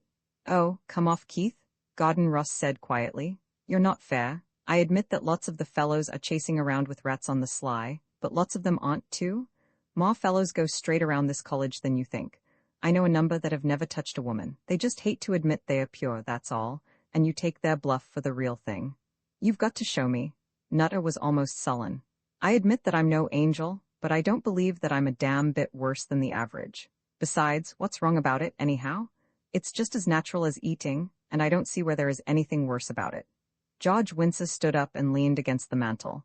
He ran his fingers through his hair until it stood grotesquely on end. Oh, that's the old argument. I've heard it debated in 100 bull sessions. One fellow says it's all wrong, and another fellow says it's all right, and you never get anywhere. I want somebody to tell me what's wrong about it and what's right. God knows you don't find out in your classes. They have Doc Connors give those smut talks to us in our freshman year, and a devil of a lot of good they do. A bunch of fellows faint and have to be lugged out, and the doc gives you some sickening details about venereal diseases, and that's as far as you get. Now, I'm all messed up about this sex business, and I'll admit that I'm thinking about it all the time, too. Some fellows say it's all right to have a woman, and some fellows say it's all wrong, but I notice none of them have any use for a woman who isn't straight. All of the boys were sitting in easy chairs, except Donald Ferguson, who was lying on the couch and listening in silence. He was a handsome youth with Scotch blue eyes and sandy hair. Women were instantly attracted by his good looks, splendid physique, slow smile, and quiet drawl. He spoke for the first time. The old single-standard fight, he said, propping his head on his hand. I don't see any sense in scrapping about that anymore. We've got a single standard now. The girls go just as fast as the fellows. Oh, that's not so, Hugh exclaimed. Girls don't go as far as fellows. Ferguson smiled pleasantly at Hugh and drawled. Shut up, innocent. You don't know anything about it. I tell you the old double standard has gone all to hell. You're exaggerating, Don, just to get Hugh excited, Ross said in his quiet way. There are plenty of decent girls. Just because a lot of them pet on all occasions isn't any reason to say that they aren't straight. I'm older than you fellows, and I guess I've had a lot more experience than most of you. I've had to make my own way since I was a kid, and I've bumped up against a lot of rough customers. I worked in a lumber camp for a year, and after you've been with a gang like that for a while, you'll understand the difference between them and college fellows. Those boys are bad eggs. They just haven't any morals, that's all. They turn into beasts every pay night. And bad as some of our college parties are, they aren't a circumstance to a lumber town on pay night. That's no argument, George Windsor said excitedly, taking his pipe out of his mouth and gesticulating with it. Just because a lumberjack is a beast is no reason that a college man is all right because he's less of a beast. I tell you, I get sick of my own thoughts, and I get sick of the college when I hear about some things that are done. I keep straight, and I don't know why I do. I despise about half the fellows that chase around with rats, and sometimes I envy them like hell. Well, what's the sense in me keeping straight? What's the sense in anybody keeping straight? Fellows that don't seem to get along just as well as those that do. What do you think, Mel? You've been reading Havelock Ellis and a lot of ducks like that. Burbank tossed a cigarette butt into the fire and gazed into the flames for a minute before speaking, his homely face serious and troubled. I don't know what to think, he replied slowly. Ellis tells about some things that make you fairly sick. So does Fall. The human race can be awfully rotten. I've been thinking about it a lot, and I'm all mixed up. Sometimes life just doesn't seem worth living to me, what with the filth and the slums and the greed and everything. I've been taking a course in sociology, and some of the things that Prof. Davis has been telling us make you wonder why the world goes on at all. Some poet has a line somewhere about man's inhumanity to man, and I find myself thinking about that all the time. The world's rotten as hell, and I don't see how anything can be done about it. I don't think sometimes that it's worth living in. I can understand why people commit suicide. He spoke softly, gazing into the fire. Hugh had given him rapt attention. Suddenly he spoke up, forgetting his resolve not to say anything more after Ferguson had called him innocent. "I think you're wrong, Mel," he said positively. "I was reading a book the other day called Lavengro. It's all about gypsies. Well, this fellow Lavengro was all busted up and depressed. He's just about made up his mind to commit suicide when he meets a friend of his, a gypsy. He tells the gypsy that he's going to bump himself off, that he doesn't see anything in life to live for. Then the gypsy answers him. Gee, it hit me square in the eye, and I memorized it on the spot. I think I can say it. He says, 'There's night and day, brother, both sweet things, sun, moon, and stars, brother, all sweet things, there's likewise a wind on the heath. Life is very sweet, brother, who would wish to die?' I think that's beautiful," he added simply, "and I think it's true too." "Good for you, Hugh," Ross said quietly. Hugh blushed with pleasure, but he was taken back by Nutta's vigorous rejoinder. "Bunk," he exclaimed. "Hooey, the sun, moon, and stars and all that stuff sounds pretty, but it isn't life. Life's earning a living and working like hell and women and pleasure. The Rubaiyat's the only poem, if you're going to quote poetry. That's the only poem I ever saw that had any sense to it. Come, beloved, fill the cup that clears today of past regrets and future fears. Tomorrow? Why, tomorrow I may be myself with yesterday's 7,000 years. You bet. You never can tell when you're going to be bumped off, and so you might just as well have a good time while you can. You damn well don't know what's coming after you kick the bucket." "Good stuff, the Rubaiyat," said Ferguson lazily. He was lying on his back staring at the ceiling. "I bet I've read it 100 times. When they turn down an empty glass for me, it's going to be empty. I don't know what I'm here for or where I'm going or why. Into this world and why not knowing, and so on. My folks sent me to Sunday school and brought me up to be a good little boy. I believed just about everything they told me until I came to college. Now I know they told me a lot of damned lies, and I've talked with a lot of fellows who have had the same experience. Anybody got a butt?" Burbank, who was nearest to him, passed him a package of cigarettes. Ferguson extracted one, lighted it, blew smoke at the ceiling, and then quietly continued, drawling lazily. "Most fellows don't tell their folks anything, and there's no reason why they should, either. Our folks lie to us from the time we are babies. They lie to us about birth and God and life. My folks never told me the truth about anything. When I came to college, I wasn't very innocent about women, but I was about everything else.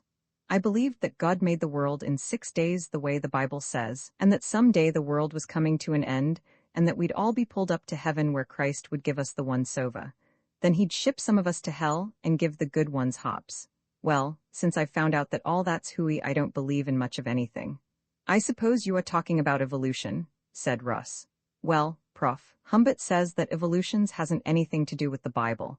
He says that science is science and that religion is religion, and that the two don't mix. He says that he holds by evolution, but that doesn't make Christ's philosophy bad." "No," Burbank agreed. "It doesn't make it bad, but that isn't the point. I've read the Bible, which I bet is more than the rest of you can say, and I've read the Sermon on the Mount a dozen times. It's darn good sense, but what good does it do? The world will never practice Christ's philosophy. The Bible says man is born to trouble as the sparks fly upward, and believe me, that's damn true. If people would be pure and good, then Christ's philosophy would work, but they aren't pure and good. They aren't made pure and good, they're made selfish and bad. They're made, mind you, made full of evil and lust. I tell you it's all wrong. I've been reading and reading, and the more I read the more I'm convinced that we're all rotten, and that if there is a God he made us rotten." "You're wrong." They all turned toward Windsor, who was still standing by the fireplace. Even Ferguson rolled over and looked at the excited boy. "You're wrong," he repeated. "All wrong. I admit all that's been said about parents. They do cheat us just as Don said. I never tell my folks anything that really matters, and I don't know any other fellows that do, either. I suppose there are some, but I don't know them. And I admit that there is sin and vice, but I don't admit that Christ's philosophy is useless.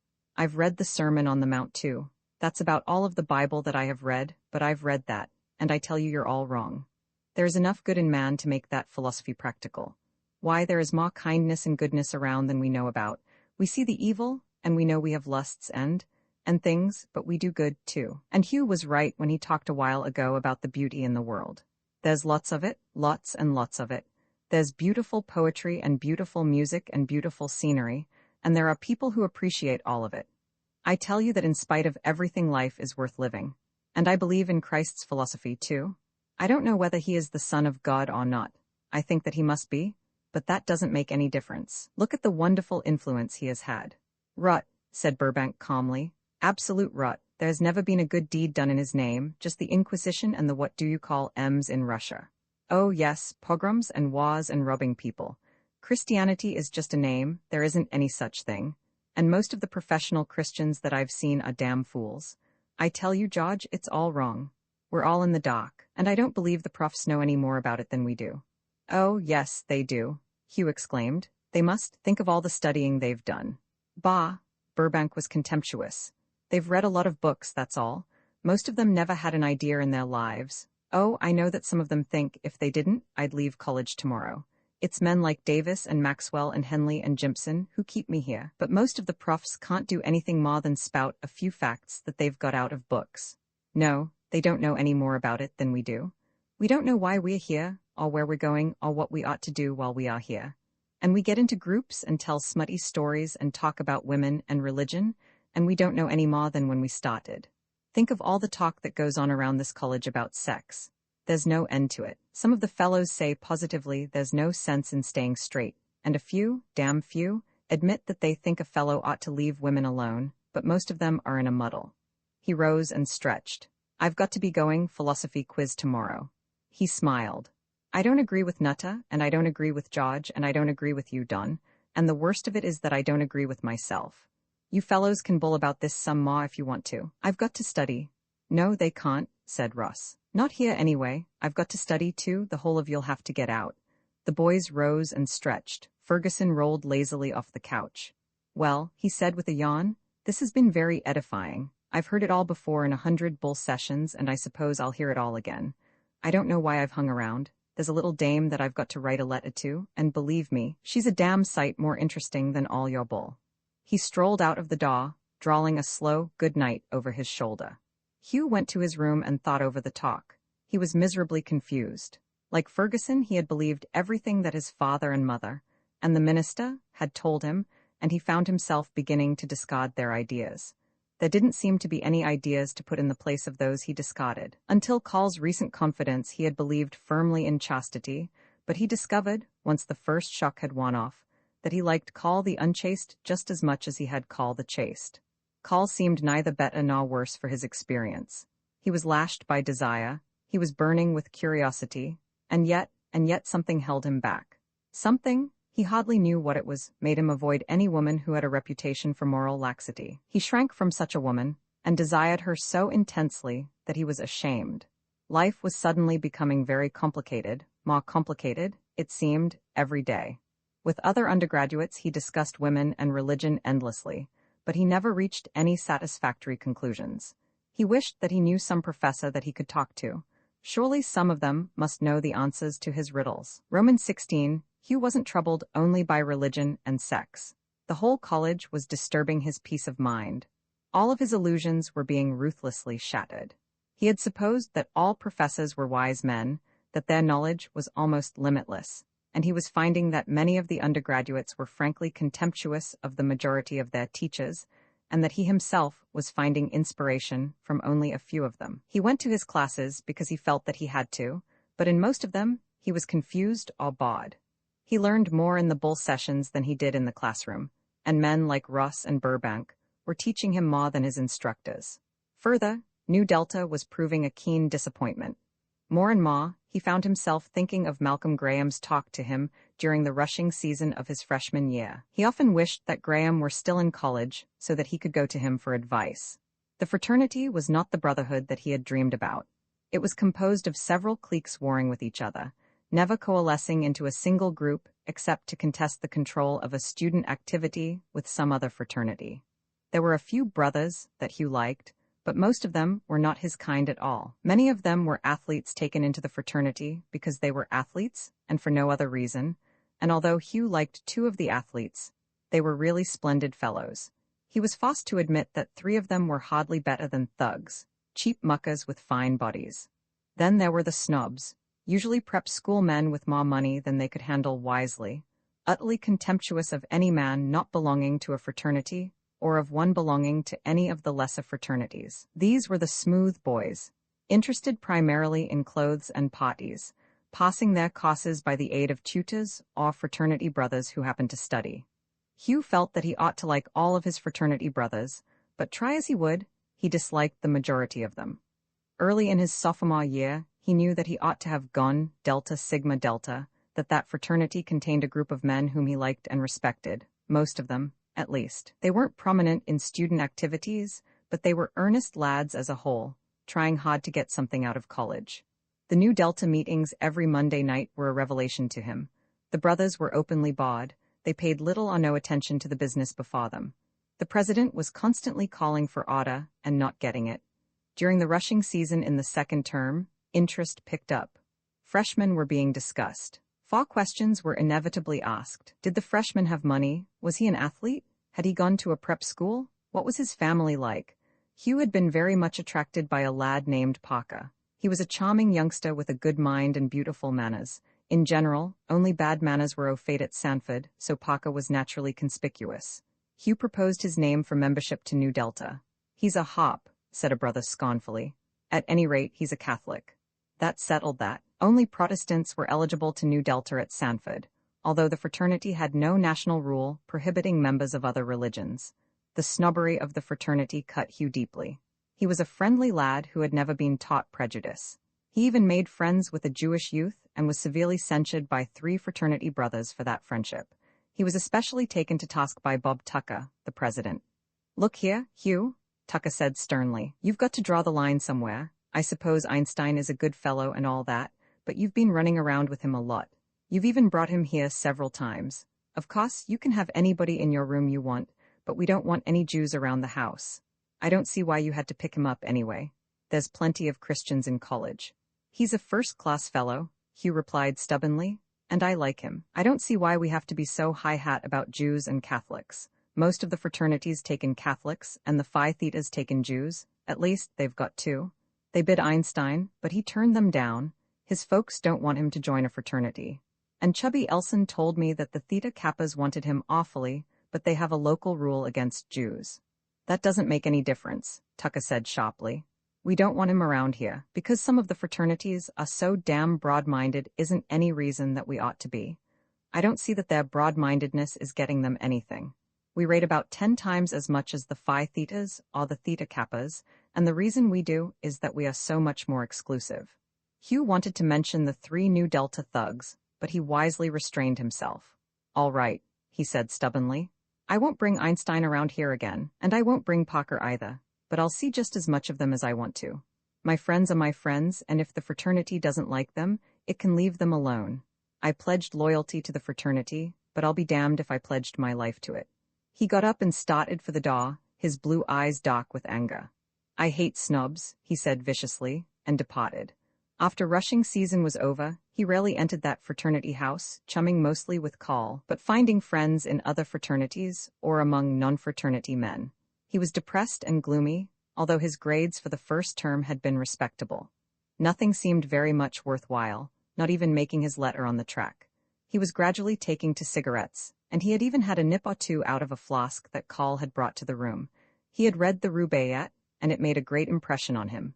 He and Call often discussed the poem, and Ma Hugh was beginning to believe in Omar's philosophy.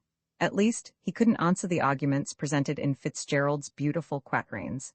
The poem both depressed and thrilled him. After reading it, he felt desperate, and ready for anything, convinced that the only wise course was to take the cash and let the credit go. He was much too young to hear the rumble of the distant drum. Sometimes he was sure that there wasn't a drum, anyway. He was particularly blue one afternoon when Call rushed into the room and urged him to go to Hastings, a town 5 miles from Haydensville. "Jim Pearson's outside with his car," Call said excitedly, "and he'll take us down. He's got to come right back. He's only going for some booze, but we needn't come back if we don't want to. We'll have a drink and give Hastings the once-over. How's to come along?" "All right," Hugh agreed indifferently and began to pull on his baba coat. "I'm with you. A shot of gin might jazz me up a little." Once in Hastings, Pearson drove to a private residence at the edge of the town. The boys got out of the car and filed around to the back door, which was opened to their knock by a young man with a hatchet face and hard blue eyes. "Hello, Mr. Pearson," he said with an effort to be pleasant. "Want some gin?" "Yes, and some scotch too, Pete," if you have it. I'll take 2 quarts of scotch and 1 of gin. All right. Pete led the way down into the cellar, switching on an electric light when he reached the foot of the stairs. There was a small bar in the rear of the dingy, underground room, a table or two, and dozens of small boxes stacked against the wall.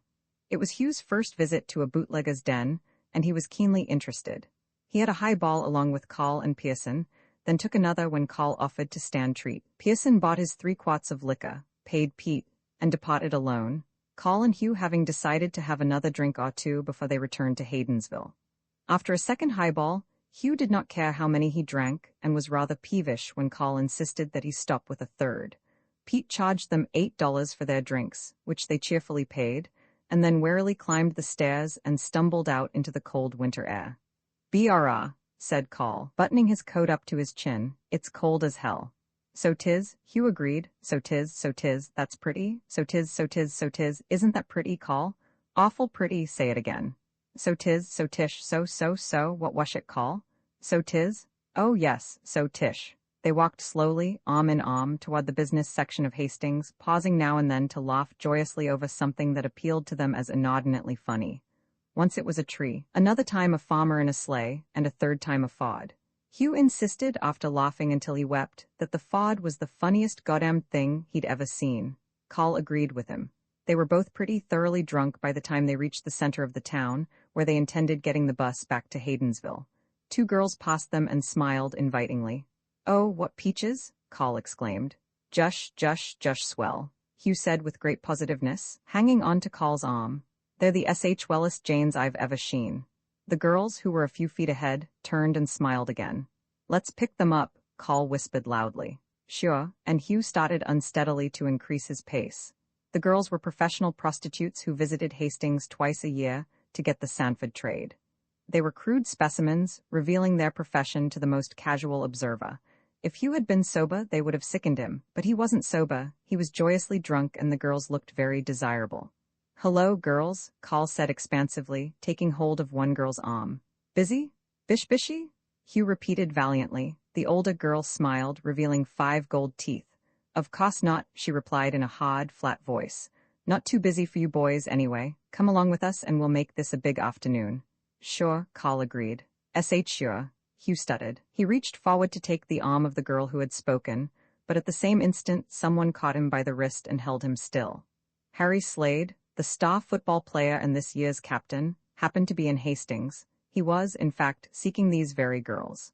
He had intended to pass on when he saw 2 men with them, but as soon as he recognized Hugh he paused and then impulsively strode forward. "Here, Carver," he said sharply. "What are you doing?" None of you damn business," Hugh replied angrily, trying to shake his wrist free.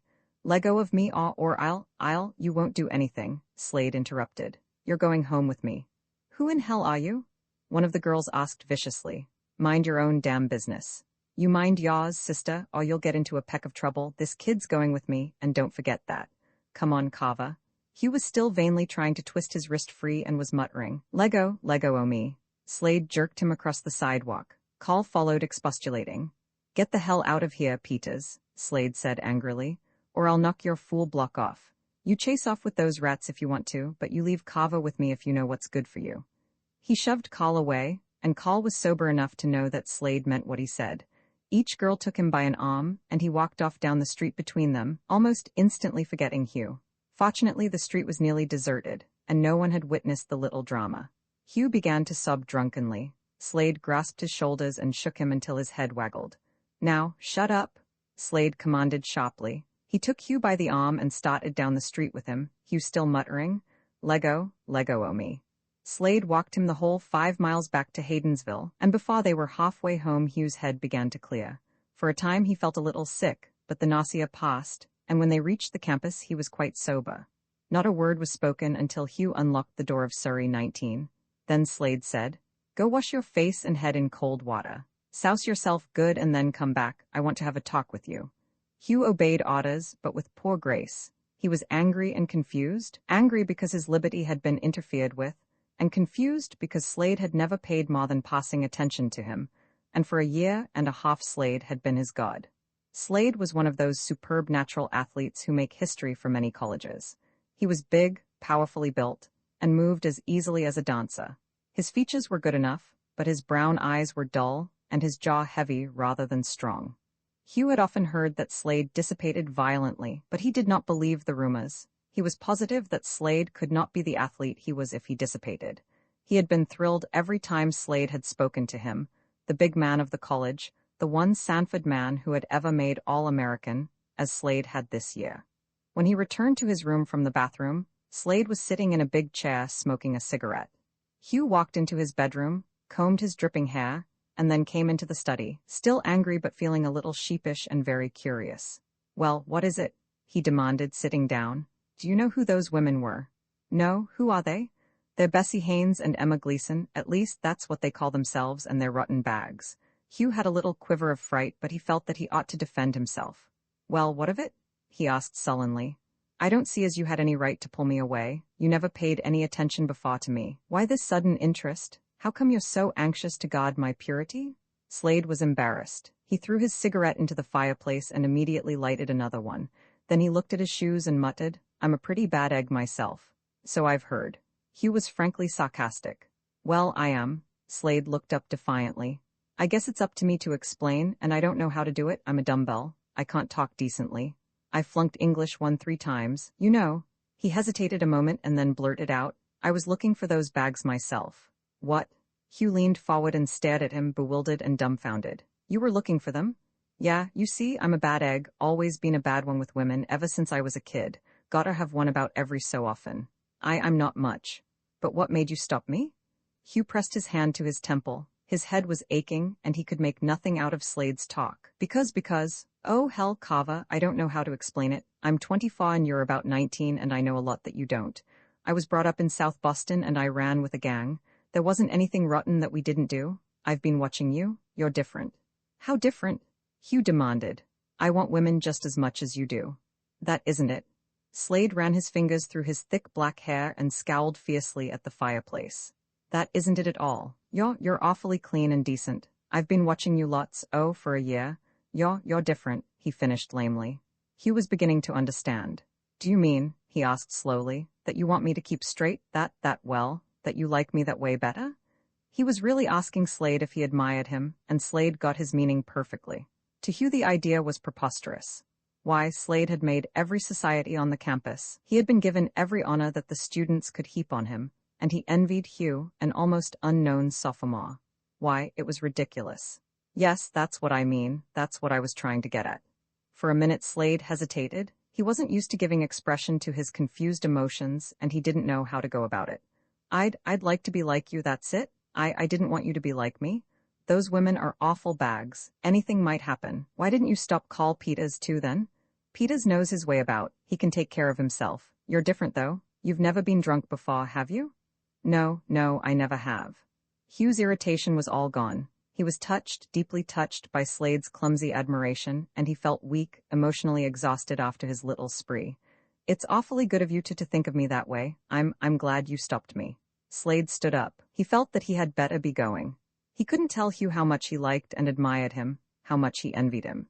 He was altogether sentimental about the boy, entirely devoted to him. He had wanted to talk to Hugh more than Hugh had wanted to talk to him, but he had never felt that he had anything to offer that could possibly interest Hugh. It was a strange situation. The hero had put the hero worshipper on a high, white marble pedestal. He moved toward the door. "So long," he said as casually as he could. Hugh jumped up and rushed to him. "I'm awfully grateful to you, Harry," he said impulsively.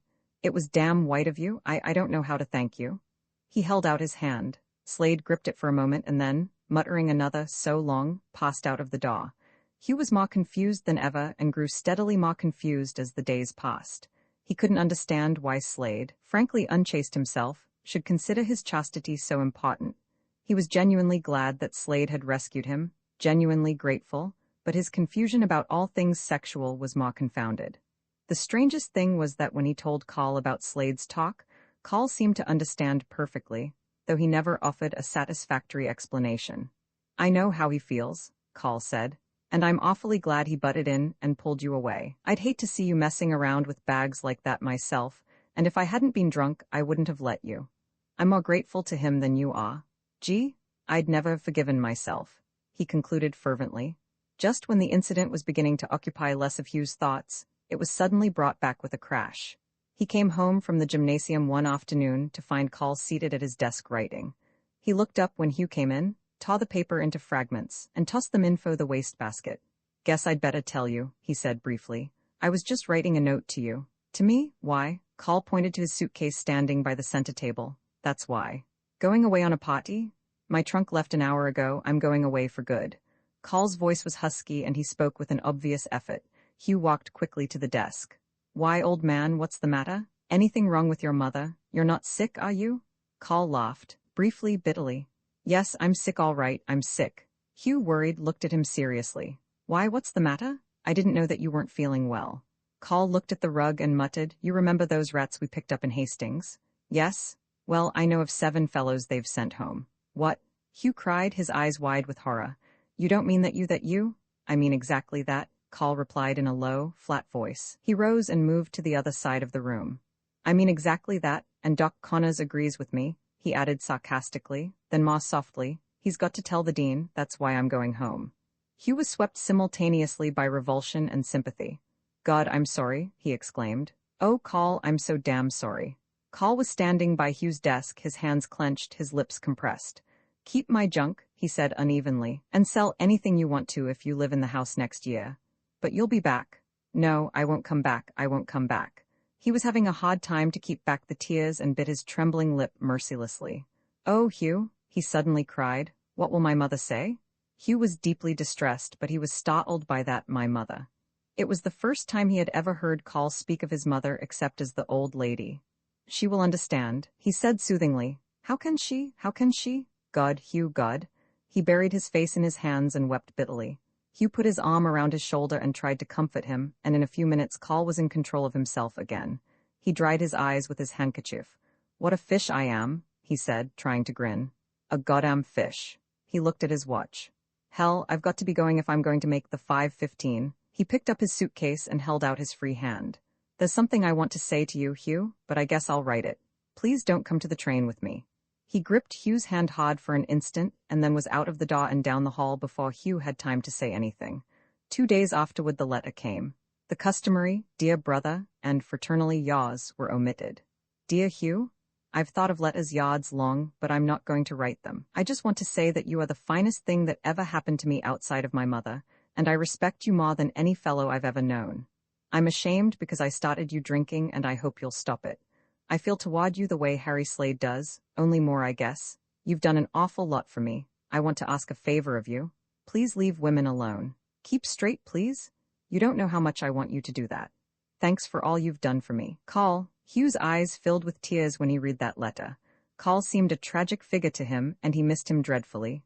Poor old Carl. What hell it must have been to tell his mother. And he wants me to keep straight. By God, I will. I'll try to anyhow. Romans 17. Hugh's depression was not continuous by any means. He was much too young and too healthy not to find life an enjoyable experience most of the time. Disillusionment followed disillusionment, each one painful and dispiriting in itself, but they came at long enough intervals for him to find a great deal of pleasure in between. Also, for the first time since he had been transferred from Alling's section in Latin, he was taking genuine interest in a course. Having decided to major in English, he found that he was required to take a composition course the second half of his sophomore year. His instructor was Professor Henley, known as Jimmy Henley among the students, a man in his middle 30s, spare, neat in his dress, sharp with his tongue, apt to say what he thought in terms so plain that not even the stupidest undergraduate could fail to understand him. His hazel-brown eyes were capable of a friendly twinkle, but they had a way of darkening suddenly and snapping that kept his students constantly on the alert. There was little of the professor about him, but a great deal of the teacher. Hugh went to his first conference with him not entirely easy in his mind. Henley had a reputation for tearing themes to pieces and making a fellow feel like a poor fish. Hugh had written his themes hastily, as he had during his freshman year, and he was afraid that Henley might discover evidences of that haste. Henley was leaning back in his swivel chair, his feet on the desk, a briar pipe in his mouth, as Hugh entered the cubbyhole of an office. Down came the feet with a bang. "Hello, Kava," Henley said cheerfully. "Come in and sit down while I go through your themes." He motioned to a chair by the desk. Hugh muttered a shy hello and sat down, watching Henley expectantly and rather uncomfortably. Henley picked up 3 themes, then he turned his keen eyes on Hugh. "I've already read these. Lazy cuss, aren't you?"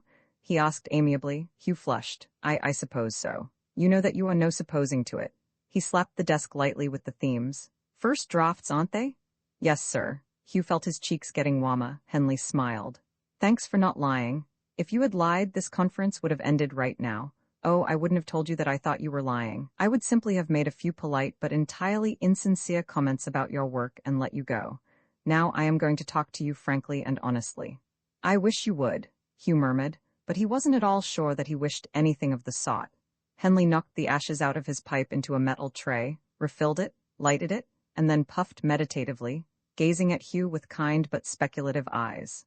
"I think you have ability," he began slowly. "You evidently write with great fluency and considerable accuracy, and I can find poetic touches here and there that please me. But you are careless, abominably careless, lazy.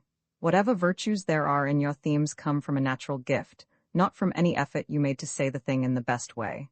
Now, I'm not going to spend any time discussing these themes in detail. They aren't worth it." He pointed his pipe at Hugh. "The point is exactly this," he said sternly. "I'll never spend any time discussing your themes so long as you turn in hasty, shoddy work.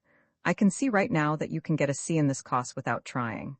If that's all you want, all right, I'll give it to you, and let it go at that.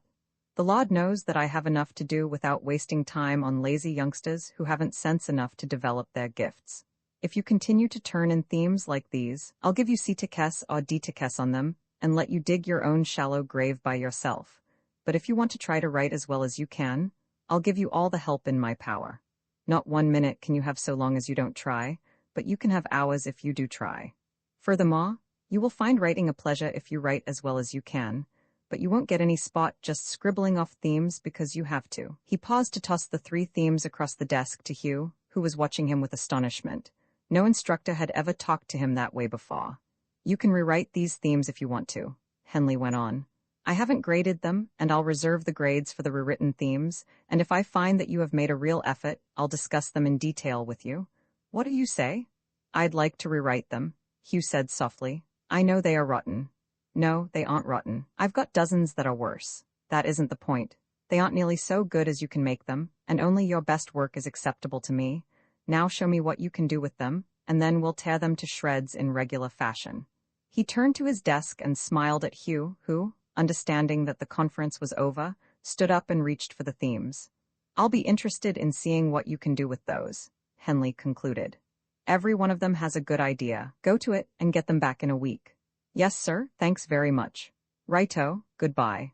"Goodbye, sir," and Hugh left the office determined to rewrite those themes so that they'd knock Jimmy Henley's eye out. They didn't do exactly that, but they did interest him, and he spent an hour and a half discussing them with Hugh. That was merely the first of a series of long conferences. Sometimes Henley and Hugh discussed writing, but often they talked about other subjects, not as instructor and student, but as 2 men who respected each other's mind. Before the term was out, Henley had invited Hugh to his home for dinner and to meet Mrs. Henley. Hugh was enormously flattered and, for some reason, stimulated to do better work. He found his talks with Henley really exciting, and he expressed his opinions to him as freely and almost as positively as he did to his classmates. He told his friends that Jimmy Henley was human, not like most profs, and he worked at his writing as he had never worked at anything, running excepted since he had been in college. The students never knew what to expect from Henley in the classroom. Sometimes he read themes and criticized them. Sometimes he discussed books that he had been reading. Sometimes he read poetry, not because contemporary poetry was part of the course, but because he happened to feel like reading it that morning. Sometimes he discoursed on the art of writing, and sometimes he talked about anything that happened to be occupying his mind. He made his classroom an open forum, and the students felt free to interrupt him at any time and to disagree with him. Usually they did disagree with him, and afterward wrote violent themes to prove that he was wrong. That was exactly what Henley wanted them to do, and the more he could stir them up the better satisfied he was. One morning, however, he talked without interruption. He didn't want to be interrupted, and the boys were so taken back by his statements that they could find no words to say anything. The bell rang. Henley called the roll, stuck his classbook into his coat pocket, placed his watch on the desk, then leaned back and looked the class over. "Your themes are making me sick," he began, nauseated. I have a fairly strong stomach, but there is just so much that I can stand, and you have passed the limit. There is hardly a man in this class who hasn't written at least one theme on the glory that is Sanford. As you know, I am a Sanford man myself, and I have my share of affection for the college, but you have reached an ecstasy of chauvinism that makes Chauvin's affection for Napoleon seem almost like contempt. In the last batch of themes, I got 5 telling me of the perfection of Sanford. Sanford is the greatest college in the country. Sanford has the best athletes, the finest equipment, the most erudite faculty, the most perfect location, the most loyal alumni, the strongest spirit, the most superlative everything. Nonsense, rot, bunk. Sanford hasn't anything of the sort, and I who love it say so. Sanford is a good little college, but it isn't a Harvard, a Yale, or a Princeton, or, for that matter, a Dartmouth or Brown, and those colleges still have perfection ahead of them. Sanford has made a place for itself in the sun, but it will never find a bigger place so long as its sons do nothing but chant its praises and condemn anyone as disloyal who happens to mention its very numerous faults. Well, I'm going to mention some of those faults, not all of them by any means, just those that any intelligent undergraduate ought to be able to see for himself. In the first place, this is supposed to be an educational institution. It is endowed for that purpose, and it advertises itself as such. And you men say that you come here to get an education. But what do you really do? You resist education with all your might and main, digging your heels into the gravel of your own ignorance and fighting any attempt to teach you anything every inch of the way. What's worse, you aren't content with your own ignorance. You insist that everyone else be ignorant too. Suppose a man attempts to acquire culture, as some of them do. What happens? He is branded as wet. He is a social leper. Wet. What currency that bit of slang has, and what awful power. It took me a long time to find out what the word meant, but after long research I think that I know. A man is wet if he isn't a regular guy. He is wet if he isn't smooth. He is wet if he has intellectual interests and lets the mob discover them. And strangely enough, he is wet by the same token if he is utterly stupid. He is wet if he doesn't show at least a tendency to dissipate, but he isn't wet if he dissipates to excess.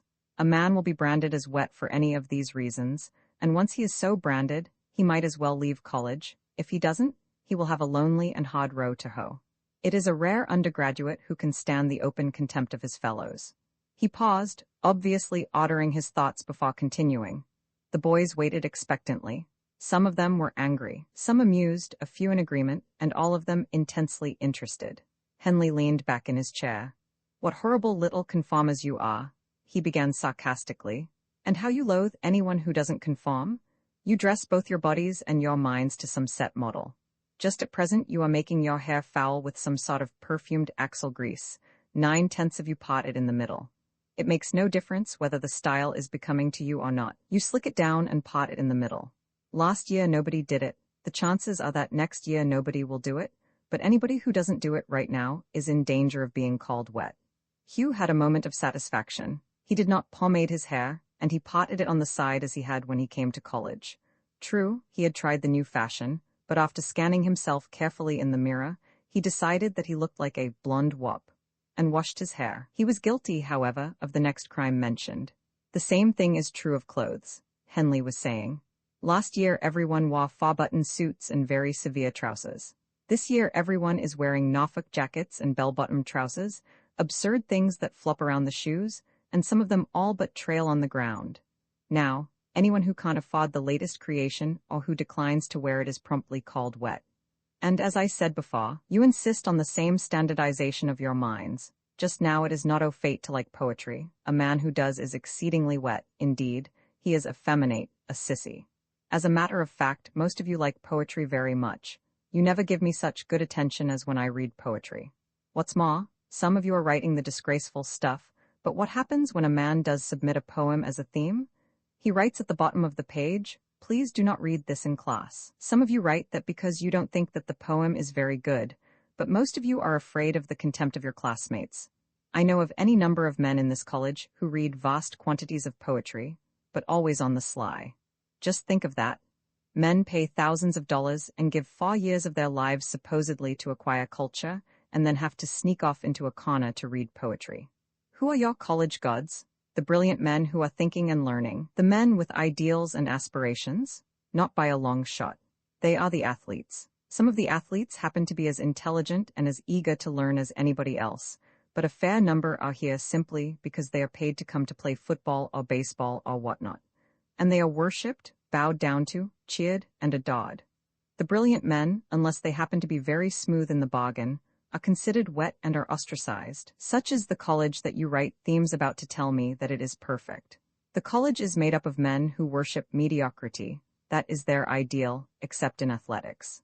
The condition of the football field is 1,000 times more important to the undergraduates and the alumni than the number of books in the library or the quality of the faculty. The fraternities will fight each other to pledge an athlete, but I have yet to see them raise any dust over a man who is merely intelligent. I tell you that you have false standards, false ideals, and that you have a false loyalty to the college. The college can stand criticism, it will thrive and grow on it, but it won't grow on blind adoration. I tell you further that you are as standardized as fauds and about as ornamental. Fauds are useful for ordinary work, so are you, and unless some of you wake up and, as you would say, get hep to yourselves, you are never going to be anything more than human fauds. You pride yourselves on being the cream of the earth, the noblest work of God. You are told so constantly. You are the intellectual aristocracy of America, the men who are going to lead the masses to a brighter and broader vision of life. Merciful heavens preserve us? You swagger around utterly contemptuous of the man who hasn't gone to college.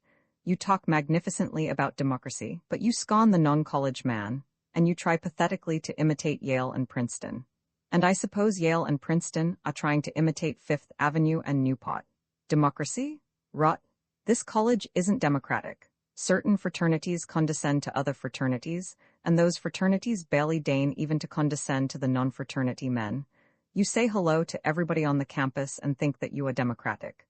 Don't fool yourselves, and don't try to fool me. If you want to write some themes about Sanford that have some sense and truth in them, some honest observation, go ahead, but don't pass in any more chauvinistic bunk.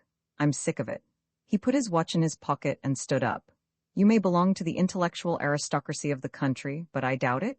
You may lead the masses to a bigger and better life, but I doubt it. You may be the cream of the earth, but I doubt it. All I've got to say is this. If you're the cream of the earth, God help the skimmed milk. He stepped down from the rostrum and briskly left the room. For an instant the boys sat silent, and then suddenly there was a rustle of excitement. Some of them laughed, some of them swore softly, and most of them began to talk.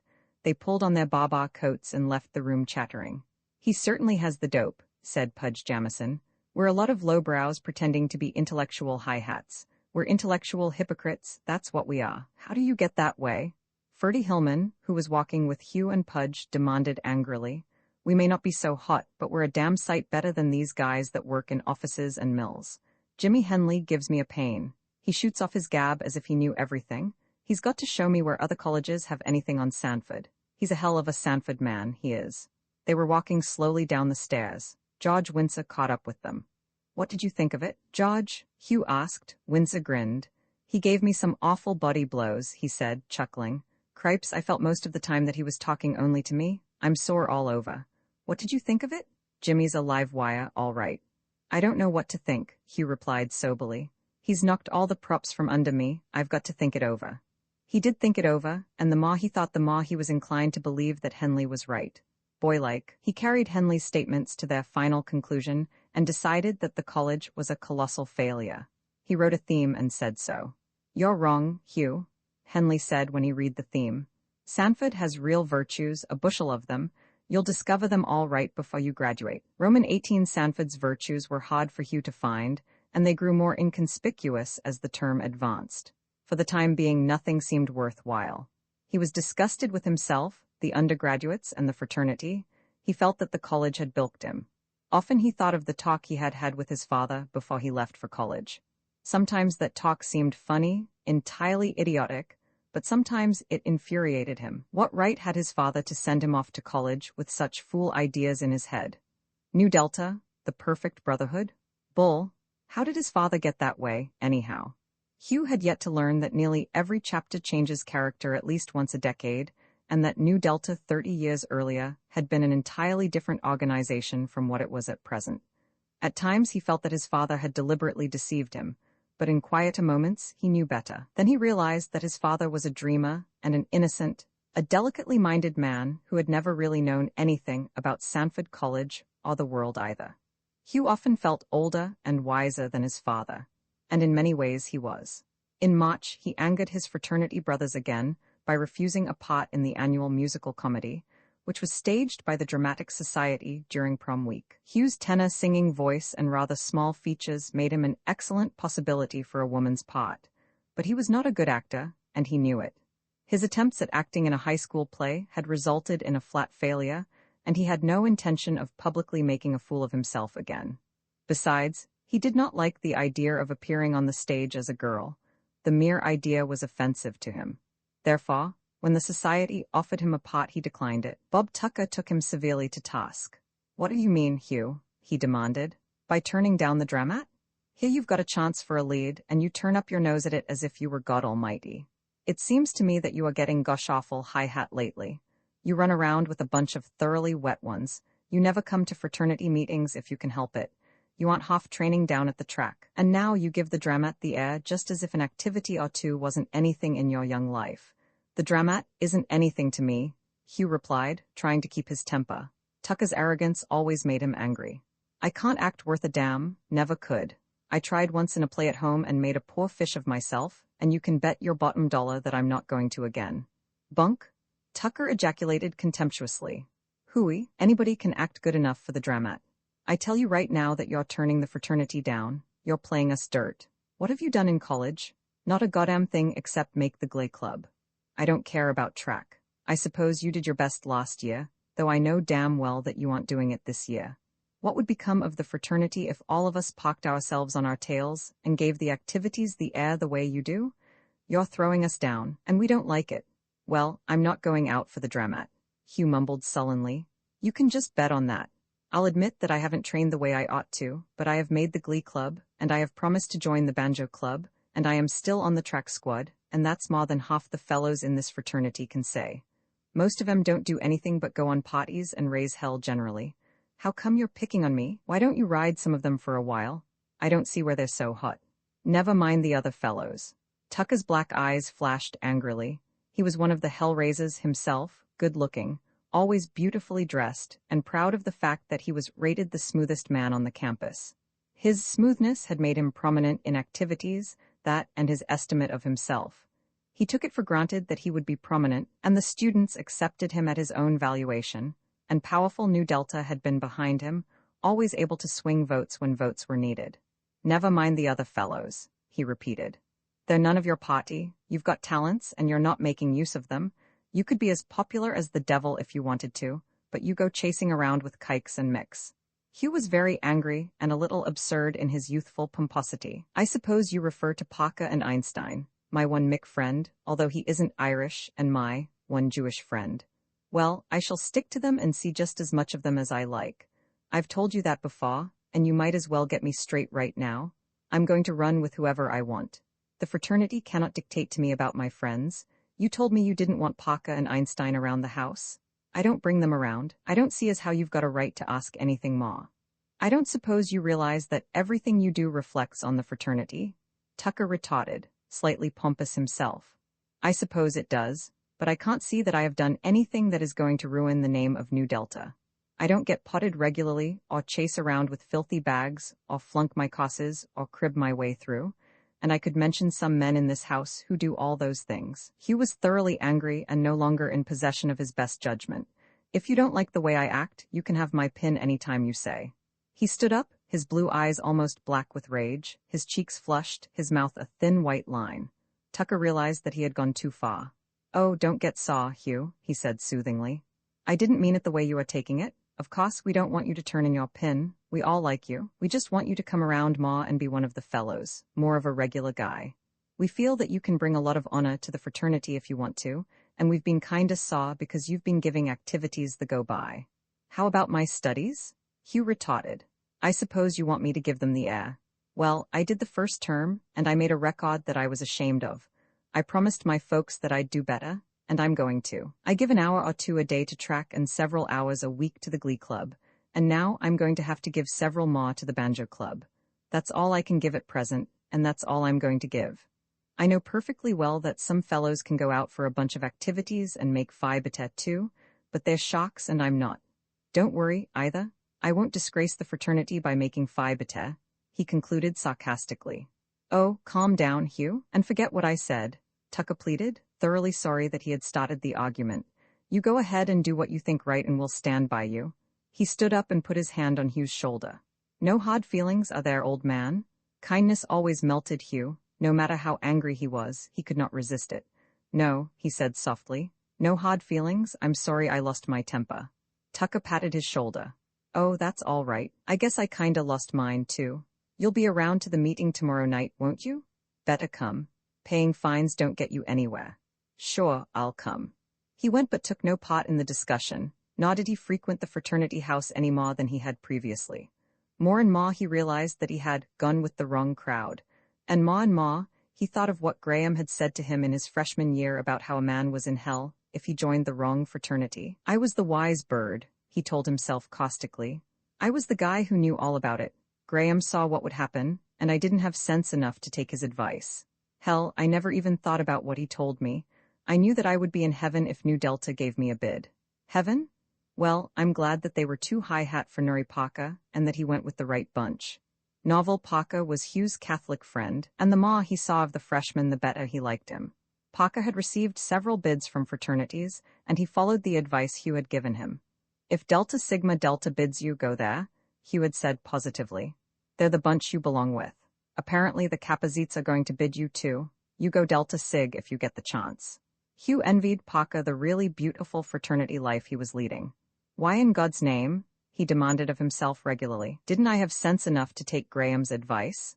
When spring came, the two boys took long walks into the country, both of them loving the new beauty of the spring and happy in perfect companionship. Hugh missed Call badly, and he wanted to ask Parker to room with him the remainder of the term. He felt, however, that the fraternity would object, and he wanted no further trouble with Nu Delta. As a matter of fact, the fraternity would have said nothing, but Hugh had become hypersensitive and expected his brothers to find fault with his every move. He had no intention of deserting Parker, but he could not help feeling that rooming with him would be a gratuitous insult to the fraternity.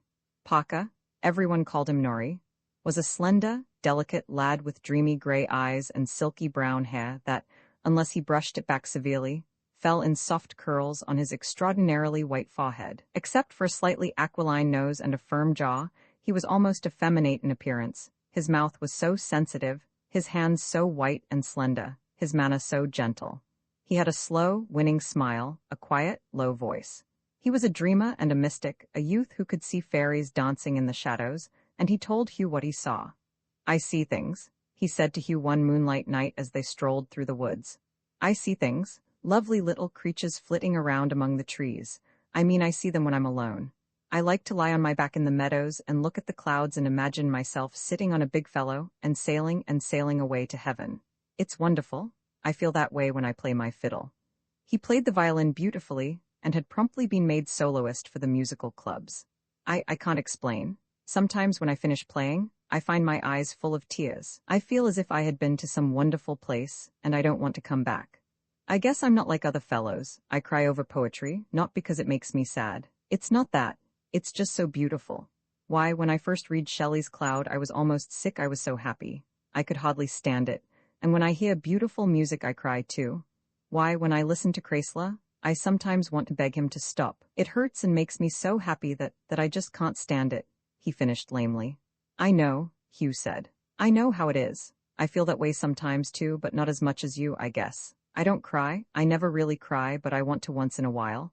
I write poetry sometimes, he confessed awkwardly, but I guess it's not very good.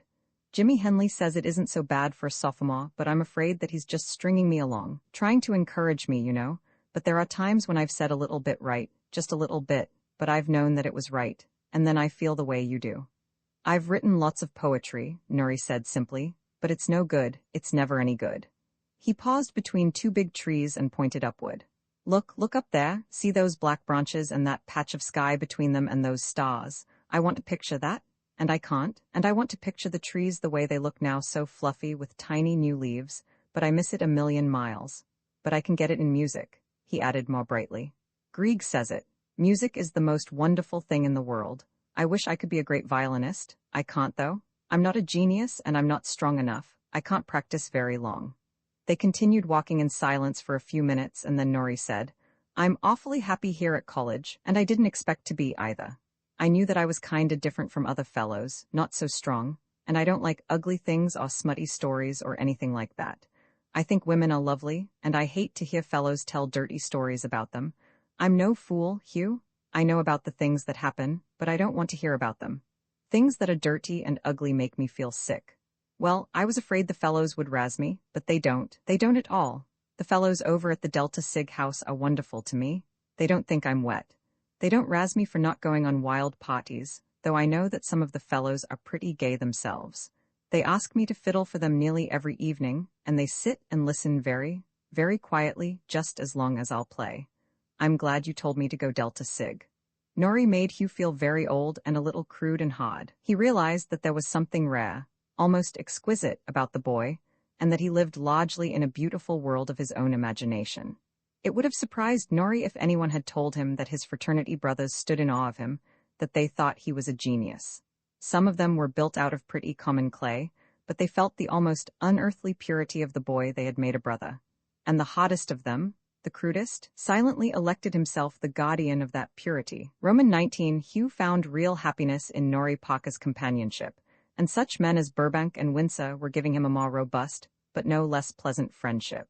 They were earnest youths, eager and alive, curious about the world, reading, discussing all sorts of topics vigorously, and yet far more of the earthy than Parker, who was so mystical and dreamy that constant association with him would have been something of a strain. For a time, life seemed to settle down into a pleasant groove of studies that took not too much time, movies, concerts, an occasional play by the Dramatic Society, perhaps a slumming party to a dance in Hastings Saturday nights, bull sessions, long talks with Henley in his office or at his home, running on the track, and some reading. For a week or two, life was lifted out of the groove by a professor's daughter. Burbank introduced Hugh to her, and at first he was attracted by her calm dignity. He called 3 times and then gave her up in despair. Her dignity hid an utterly blank mind. She was as uninteresting as her father, and he had the reputation, well-deserved, of being the dullest lecturer on the campus. Only one event disturbed the pleasant calm of Hugh's life after his argument with Tucker. He did not attend prom because he knew no girl whom he cared to ask. He failed again to make his letter and took his failure philosophically, and he received a note from Janet Houghton telling him that she was engaged to the most wonderful man in the world, and he didn't give a hoot if she was. Just after Easter vacation, the New Deltas gave their annual house dance. Hugh looked forward to it with considerable pleasure. True, he was not dragging a woman, but several of the brothers were going stag, so he felt completely at ease. The freshmen were put to work cleaning the house. The curtains were sent to the laundry, bedroom closets and dresser drawers were emptied of anything the girls might find too interesting, and an enormously expensive orchestra was imported from New York. Finally, a number of young alumni, the 4 patronesses, and the girls appeared. Getting dressed for the dance was a real event in Hugh's life. He had worn evening clothes only a few times before, but those occasions, fraternity banquets and glee club concerts, were, he felt, relatively unimportant. The dance, however, was different, and he felt that he must look his best, his very smoothest. He was a rare undergraduate. He owned everything necessary to wear to an evening function, at least everything an undergraduate considered necessary. He did not own a dress suit, and he would have had no use for it if he had, only tuxedos were worn. He dressed with great care, tying and retying his tie until it was knotted perfectly. When at last he drew on his jacket, he looked himself over in the mirror with considerable satisfaction. He knew that he was dressed right. It hardly entered his mind that he was an exceedingly good-looking young man. Vanity was not one of his faults, but he had good reason to be pleased with the image he was examining for any sartorial defects. He had brushed his sandy brown hair until it shone. His shave had left his slender cheeks almost as smooth as a girl's. His blue eyes were very bright and clear, and the black suit emphasized his blonde cleanness. It was a wholesome-looking, attractive youth who finally pulled on his topcoat and started happily across the campus for the New Delta house. The dance was just starting when he arrived. The patronesses were in the library, a small room off the living room. Hugh learned later that 6 men had been delegated to keep the patronesses in the library and adequately entertained. The men worked in shifts, and although the dance lasted until 3 the next morning, not a patroness got a chance to wander unchaperoned around the house. The living room of the new Delta house was so large that it was unnecessary to use the dining room for a dance. Therefore, most of the big chairs and divans had been moved into the dining room, and the dining room was dark. Hugh permitted himself to be presented to the patronesses, mumbled a few polite words, and then joined the stag line, waiting for a chance to cut in. Presently a couple moved slowly by, so slowly that they did not seem to move at all. The girl was Hesta Cheval, and Hugh had been introduced to her in the afternoon. Despite rather uneven features and red hair, she was almost pretty, and in her green evening gown, which was cut daringly low, she was flashing and attractive. Hugh stepped forward and tapped her partner on the shoulder. The brother released her with a grimace at Hugh, and Hesta, without a word, put her right hand in Hugh's left and slipped her left arm around his neck. They danced in silence for a time, bodies pressed close together, swaying in place, hardly advancing. Presently, however, Hesta drew her head back and spoke. "Hot stuff, isn't it?" she asked lazily. Hugh was startled, her breath was redolent of whiskey. "Sure is," he replied and executed a difficult step, the girl following him without the slightest difficulty. She danced remarkably, but he was glad when he was tapped on the shoulder, and another brother claimed Hesta. The whiskey breath had repelled him. As the evening wore on, he danced with a good many girls who had whiskey breaths. One girl clung to him as they danced and whispered, "Hold me up, kid, I'm ginned." He had to rush a third, a dainty blonde child, to the porch railing. She wasn't a pretty sight as she vomited into the garden, nor did Hugh find her gasped comment, "The seas are rough tonight," amusing. Another girl went sound asleep in a chair and had to be carried upstairs and put to bed. A number of the brothers were hilarious. A few had drunk too much and were sick, one had a crying jag. There were men there, however, who were not drinking at all, and they were making gallant efforts to keep the sober girls away from the less sober girls and the inebriated brothers. Hugh was not drinking. The idea of drinking at a dance was offensive to him, he thought it insulting to the girls. The fact that some of the girls were drinking horrified him. He didn't mind their smoking, well, not very much, but drinking? That was going altogether too far. About midnight, he danced again with Hesta Cheval, not because he wanted to, but because she had insisted. He had been standing gloomily in the doorway watching the bacchanalian scene, listening to the tom-tom of the drums when she came up to him. "I want to dance," she said huskily. "I want to dance with you, you blonde beast." Seeing no way to decline to dance with the half-drunk girl, he put his arm around her and started off. Hesta's tongue was no longer in control, but her feet followed his unerringly. When the music stopped, she whispered, take me to THTH dining room." Wonderingly, Hugh led her across the hall. He had not been in the dining room since the dance started, and he was amazed and shocked to find half a dozen couples in the big chairs or on the divans in close embrace. He paused, but Hesta led him to an empty chair, shoved him clumsily down into it, and then flopped down on his lap. Liz pet," she whispered. "I want a pet." Again Hugh smelled the whiskey fumes as she put her hot mouth to his and kissed him hungrily. He was angry and humiliated. He tried to get up, to force the girl off of his lap, but she clung tenaciously to him, striving insistently to kiss him on the mouth.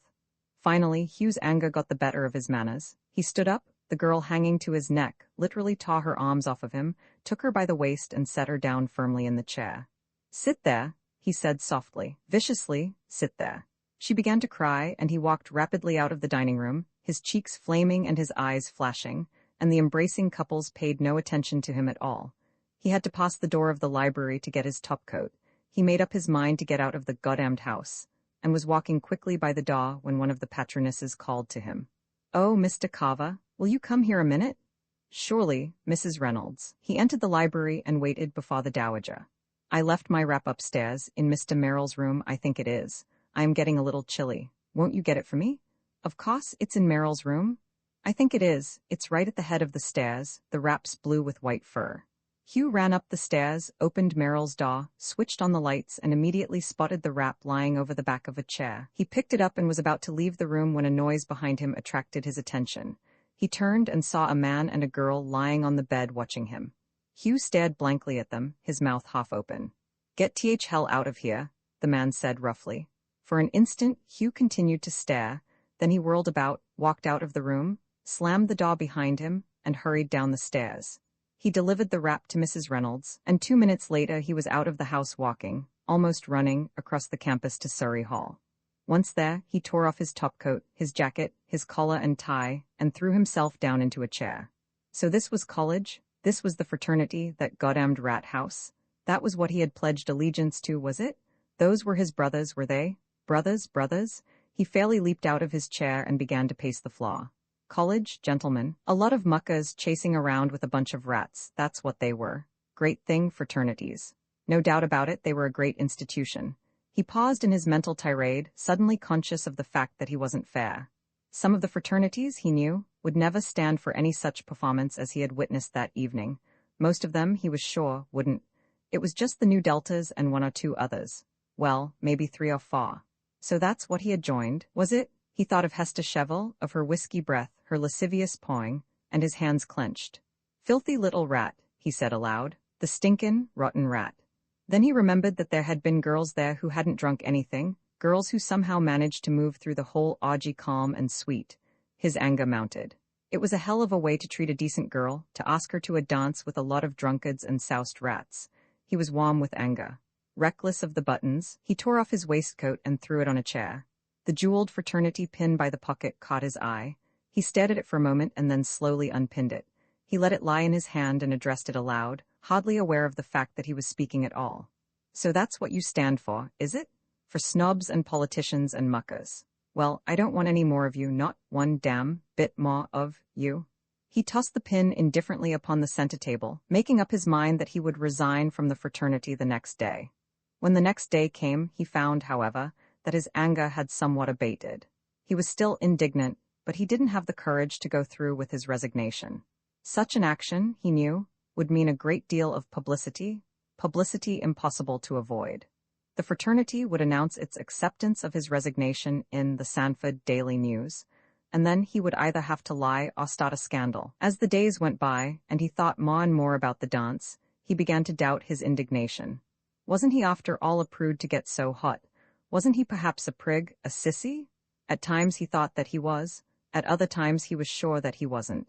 He could be permanently sure of only one thing, that he was a cynic. Roman II Hugh wrote 2 letters before he went to bed, one to his mother and father, and the other to Helen Simpson.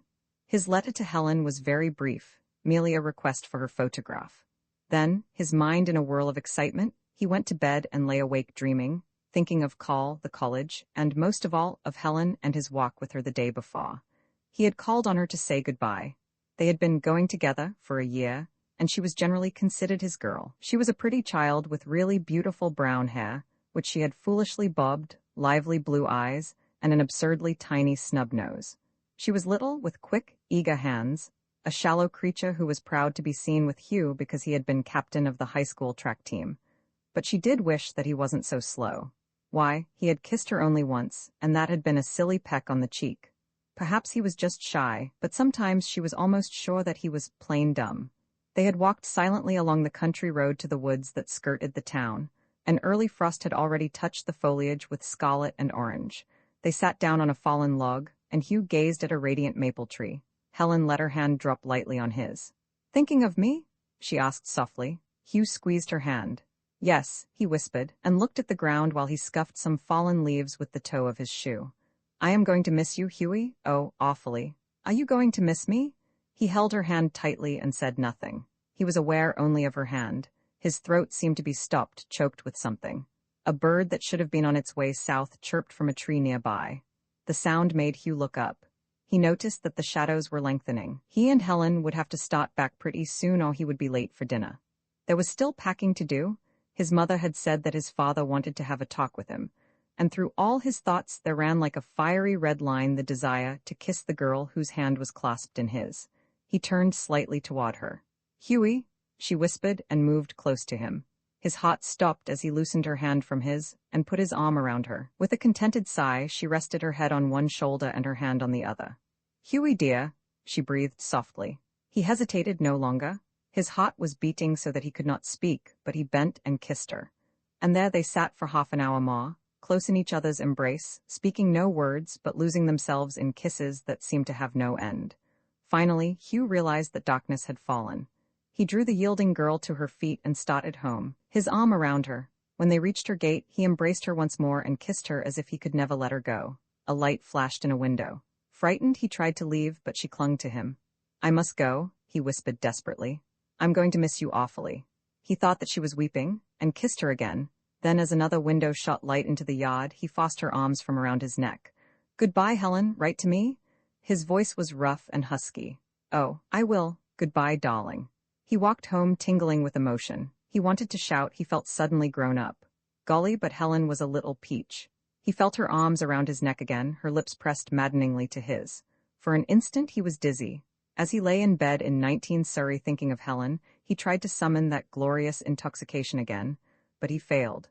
Call, the college, registration, 1,000 thoughts intruded themselves. Already Helen seemed far away, a little nebulous. He wondered why. Roman 20 Hugh avoided the new Delta house for the remainder of the term, and spent more time on his studies than he had since he had entered college. The result was, of course, that he made a good record, and the that Henley gave him in English delighted him so much that he almost forgot his fraternity troubles. Not quite, however. During the first few weeks of the vacation, he often thought of talking to his father about New Delta, but he could not find the courage to destroy his father's illusions. He found, too, that he couldn't talk to his mother about things that he had seen and learned at college. Like most of his friends, he felt that the folks wouldn't understand. He spent the first 2 months at home working on the farm, but when Norrie Parker invited him to visit him for a month on Long Island Sound, Hugh accepted the invitation and departed for the Parker summer cottage in High Feather. He was eager to see Norrie again, but he was even more eager to see New York. He had just celebrated his 20th birthday, and he considered it disgraceful that he had never visited the big city, as New York was always known at Sanford. Norrie met him at Grand Central, a livelier and more robust Norrie than Hugh had ever seen. The boy actually seemed like a boy and not a sprite. His cheeks were tanned, almost brown, and his gray eyes danced with excitement when he spotted Hugh in the crowd. "Gee, Hugh, I'm glad to see you," he exclaimed, shaking Hugh's hand joyously. "I'm tickled to death that you could come." "So am I," said Hugh haughtily, really happy to see Norrie looking so well and thrilled to be in New York. "Gosh, you look fine. I hardly know you. Where'd you get all the pep?" "Swimming and sailing. This is the first summer I've been well enough to swim all I want to." "Oh, it's pretty down where we are. You'll love the nights, Hugh. The sound is wonderful." "I'll bet." "Well, where do we go from here?" "Say, this is certainly a whale of a station, isn't it? It makes me feel like a hick." "Oh, you'll get over that soon enough, Norrie," the seasoned New Yorker assured him easily. "We're going right out to the cottage. It's too hot today to run around the city, but we'll come in soon and you can give it the once-over." He took Hugh's arm and led him out of the station. It had never entered Hugh's mind that Norrie's father might be rich. He had noticed that Norrie's clothes were very well tailored, and Norrie had told him that his violin was a Cremona, but the boy was not lavish with money and never talked about it at all. Hugh was therefore surprised and a little startled to see Norrie walk up to an expensive limousine with a uniformed chauffeur at the wheel. He wondered if the Parkers weren't too high hat for him. "We'll go right home, Martin," Norrie said to the chauffeur. "Get in, Hugh." The Parker cottage was a short distance from New Rochelle. It was a beautiful place, hardly in the style of a Newport cottage, but roomy and very comfortable. It was not far from the water, and the Parkers owned their own boathouse. Mrs. Parker was on the veranda when the car drew up at the steps. "Hello, Mother," Norrie called. She got up and ran lightly down the steps, her hand held out in welcome to Hugh. "I know that you are Hugh Carver," she said in a beautifully modulated voice, "and I am really delighted to meet you. Norrie has talked so much about you that I should have felt cheated if you hadn't come." Hugh's fears immediately departed. "I should have myself," he replied. "It was awfully good of you to invite me." After meeting Norrie's father and mother, Hugh understood the boy better. Mrs. Parker was both charming and pretty, a delightful woman who played the piano with professional skill. Mr. Parker was an artist, a portrait painter, and he got prices for his pictures that staggered Hugh when Norrie mentioned them casually. He was a quiet, grave man with gray eyes like his son's. When he had a minute alone with Hugh, he said to him with simple sincerity, "You have been very kind to Norrie, and we are grateful. He is a strange, poetic lad who needs the kind of understanding friendship you have given him. We should have been deeply disappointed if you hadn't been able to visit us." The expressions of gratitude embarrassed Hugh, but they made him feel sure of his welcome, and once he was sure of that, he began to enjoy himself as he never had before. Before the month was out, he had made many visits to New York, and was able to talk about both the Ritz and MacDougal Alley with elaborate casualness when he returned to college. He and Nori went swimming nearly every day and spent hours sailing on the Sound. Nori introduced him to the many girls who had summer homes near the Parker cottage. They were a new type to him, boarding school products, sure of themselves, finished with a high polish that glittered effectively, daringly frank both in their speech and their actions, beautiful dancers, good swimmers, full of dirt, as they called gossip, and as offhand with men as they were with each other.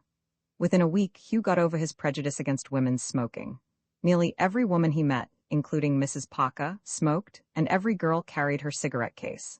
Most of the girls treated Nori as if he were a very nice small boy, but they adopted a different attitude toward Hugh. They flirted with him, perfected his petting technique, occasionally treated him to a drink, and made no pretense of hiding his attraction for them. At first, Hugh was startled and a little repelled, but he soon grew to like the frankness, the petting, and the liquor, and he was having a much too exciting time to pause often for criticism of himself or anybody else. It was during the last week of his visit that he fell in love. He and Nori were standing near the float watching a number of swimmers. Suddenly, Hugh was attracted by a girl he had never seen before. She wore a red one-piece bathing suit that revealed every curve of her slender, boyish figure. She noticed Nori and threw up her arm in greeting. "Who is she?" Hugh demanded eagerly. "Cynthia Day. She's just back from visiting friends in Maine. She's an awfully good swimmer. Watch her." The girl poised for an instant on the edge of the float, and then dived gracefully into the water, striking out with a powerful overhand stroke for another float a quarter of a mile out in the Sound.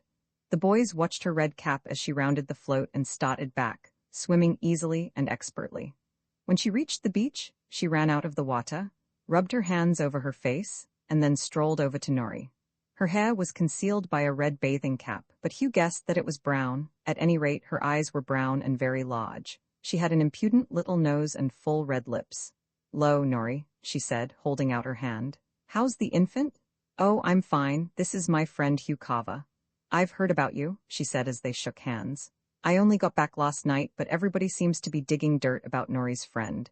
3 of my friends are enemies on account of you, and one of 'em says she's going in swimming someday and forget to come back if you don't give her a little more time."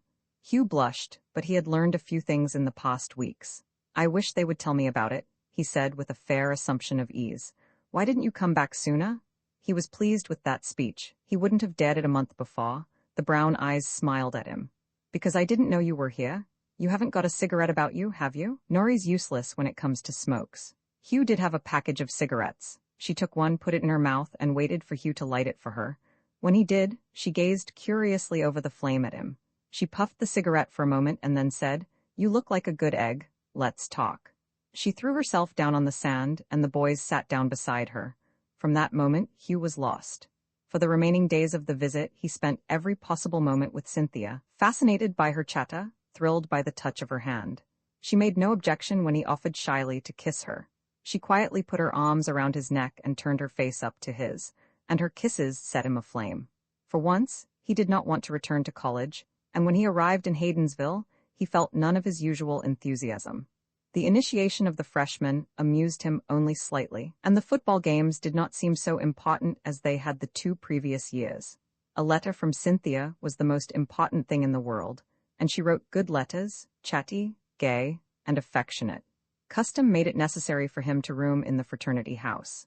It was an unwritten law of Nu Delta that all members live in the house their last 2 years, and Hugh hardly dared to contest the law. There were 4 men in the chapter whom he thoroughly liked, and with whom he would have been glad to room, but they all had made their arrangements by the time he spoke to them. So he was forced to accept Paul Vinton's invitation to room with him. Vinton was a cheerful youth with too much money and not enough sense. He wanted desperately to be thought a good fellow, a regular guy, and he was willing to buy popularity, if necessary, by standing treat to anyone every chance he got. He was known all over the campus as a prize sucker. He bawed Hugh excessively by his confidences and almost offensive generosity. He always had a supply of Scotch whiskey on hand, and he offered it to him so constantly that Hugh drank too much because it was easier and pleasanter to drink than to refuse. Tucker had graduated, and the new president, Leonard Gates, was an altogether different sort of man. There had been a fight in the fraternity over his election. The regular guys opposed him and offered one of their own number as a candidate. Gates, however, was prominent in campus activities and had his own following in the house. As a result, he was elected by a slight margin. He won Hugh's loyalty at the first fraternity meeting after he took the chair. "Some things are going to be changed in this house," he said sternly, "or I will bring influence to bear that will change them." Everyone knew that he referred to the national president of the fraternity. "There will be no more drunken brawls in this house such as we had at the last house dance. Anyone who brings a cheap woman into this house at a dance will hear from it. Both my fiancée and my sister were at the last dance. I do not intend that they shall be insulted again. This is not a bawdy house, and I want some of you to remember that." He tried very hard to pass a rule, such as many of the fraternities had, that no one could bring liquor into the house, and that there should be no gambling. He failed, however. The brothers took his scolding about the dance because most of them were hotly ashamed of that occasion, but they announced that they did not intend to have the chapter turned into the SCA, which was the Sanford Christian Association. It would have been well for Hugh if the law had been passed. Vinton's insistent generosity was rapidly turning him into a steady drinker. He did not get drunk, but he was taking down more highballs than were good for him. Outside of his drinking, however, he was leading a virtuous and, on the whole, an industrious life. He was too much in love with Cynthia Day to let his mind dwell on other women, and he had become sufficiently interested in his studies to like them for their own sake. A change had come over the campus. It was inexplicable but highly significant. There had been evidences of it the year before, but now it became so evident that even some of the members of the faculty were aware of it. Intolerance seemed to be dying, and the word wet was heard less often. The undergraduates were forsaking their old gods. The wave of materialism was swept back by an inrushing tide of idealism. Students suddenly ceased to concentrate in economics and filled the English and philosophy classes to overflowing. No one was able really to explain the causes for the change, but it was there and welcome. The Sanford Literary Magazine, which had been slowly perishing for several years, became almost as popular as the Cap and Bells. The Comic Magazine, which coined money by publishing risque jokes and pictures of slightly dressed women. A poetry magazine daringly made its appearance on the campus, and, to the surprise of its editors, was received so cordially that they were able to pay the printer's bill. It became the fashion to read. Instructors in English were continually being asked what the best new books were, or if such and such a book was all that it was cracked up to be. If the instructor hadn't read the book, he was treated to a look of contempt that sent him hastening to the library. Of course, not all of the undergraduates took to reading and thinking. The millennium had not arrived, but the intelligent majority began to read and discuss books openly, and the intelligent majority ruled the campus. Hugh was one of the most enthusiastic of the readers. He was taking a course in 19th-century poetry with Blake, the head of the English department. His other instructors either bawed him or left him cold, but Blake turned each class hour into a thrilling experience. He was a handsome man with gray hair, dark eyes, and a magnificent voice. He taught poetry almost entirely by reading it, only occasionally interpolating an explanatory remark, and he read beautifully. His reading was dramatic, almost tricky, but it made the poems live for his students, and they reveled in his classes. Hugh's junior year was made almost beautiful by that poetry course, and by his adoration for Cynthia. He was writing verses constantly, and he found Cynthia an exceedingly troublesome word. It seemed as if nothing would rhyme with it. At times he thought of taking to free verse, but the results of his efforts did not satisfy him. He always had the feeling that he had merely chopped up some rather bad prose, and he was invariably right. Cynthia wrote him that she loved the poems he sent her because they were so passionate. He blushed when he read her praise. It disturbed him. He wished that she had used a different word. Roman 21, for the first term, Hugh slid comfortably down a well-oiled groove of routine. He went to the movies regularly, wrote as regularly to Cynthia and thought about her even more, read enormous quantities of poetry, bowled with his friends, attended all the athletic contests, played cards occasionally, and received his daily liquor from Vinton. He no longer protested when Vinton offered him a drink. He accepted it as a matter of course, and he had almost completely forgotten that smoking wasn't good for a runner. He had just about decided that he wasn't a runner anyway. One evening in early spring, he met George Windsor as he was crossing the campus. "Hello, George, where are you going?" "Over to Ted Allen's room. Big poker party tonight, don't you want to sit in? You told me last week that you had swan off poker. How come you're playing again so soon?" Hugh strolled lazily along with Windsor. "Not poker, Hugh, craps. I've swan off craps for good, and maybe I'll swear off poker after tonight. I'm nearly 100 berries to the good right now, and I can afford to play if I want to. I'm a little ahead myself, said Hugh. I don't play very often though, except in the house when the fellows insist. I can't shoot craps at all, and I get tired of cards after a couple of hours. I'm a damn fool to play, Windsor asserted positively. A plain damn fool. I oughtn't to waste my time at it, but I'm a regular fiend for the game. I get a great kick out of it. How's to sit in with us? There's only going to be half a dozen fellows. 2-bit limit. Yeah, it'll start with a 2-bit limit, but after an hour juices'll be wild all over the place and the sky will be the limit. I've sat in those games before. Windsor laughed. Guess you're right, but what's the odds? Better shoot a few hands. Well, all right, but I can't stay later than 11. I've got a quiz in Ecce tomorrow, and I've got to bone up on it sometime tonight. I've got that quiz too. I'll leave with you at 11. Windsor and Hugh entered the dormitory and climbed the stairs. Alan's door was open, and several undergraduates were lolling around the room, smoking and chatting. They welcomed the newcomers with shouts of "Hi, Hugh," and "Hi, George." Alan had a large round table in the center of his study, and the boys soon had it cleared for action. Alan tossed the cards upon the table, produced several ashtrays, and then carefully locked the door. "Keep an ear open for Mac," he admonished his friends. "He's won me twice now." Mac was the night watchman, and he had a way of dropping in unexpectedly on gambling parties. "Here are the chips, you count 'em out, George. 2-bit limit." The boys drew up chairs to the table, lighted cigarettes or pipes, and began the game. Hugh had been right. The 2-bit limit was soon lifted, and Alan urged his guests to go as far as they liked. There were ugly rumors about Alan around the campus. He was good-looking, belonged to a fraternity in high standing, wore excellent clothes, and did fairly well in his studies, but the rumors persisted. There were students who insisted that he hadn't the conscience of a snake, and a good many of them hinted that no honest man ever had such consistently good luck at cards and dice. The other boys soon got heated and talkative, but Alan said little besides announcing his bids. His blue eyes remained coldly expressionless whether he won or lost the hand. His crisp, curly brown hair remained neatly combed and untouched by a nervous hand.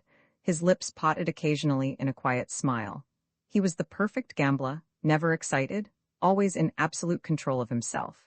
Hugh marveled at the control as the evening wore on. He was excited, and, try as he would, he could not keep his excitement from showing. Luck, however, was with him. By 10 o'clock he was $75 ahead, and most of it was Alan's money.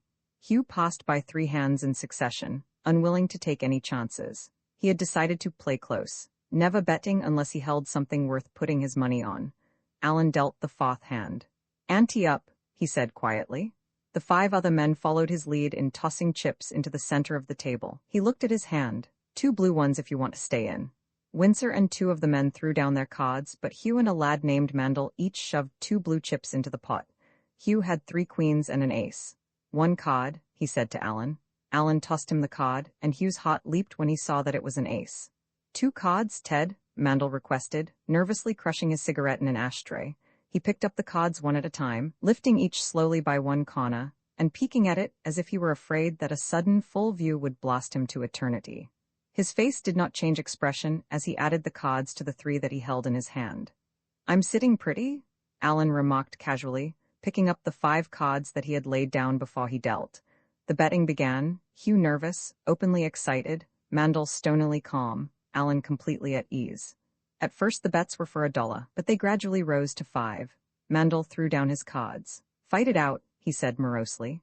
"I've thrown away $25, and I'll be damned if I'm going to throw away any more to see your 4 flushes."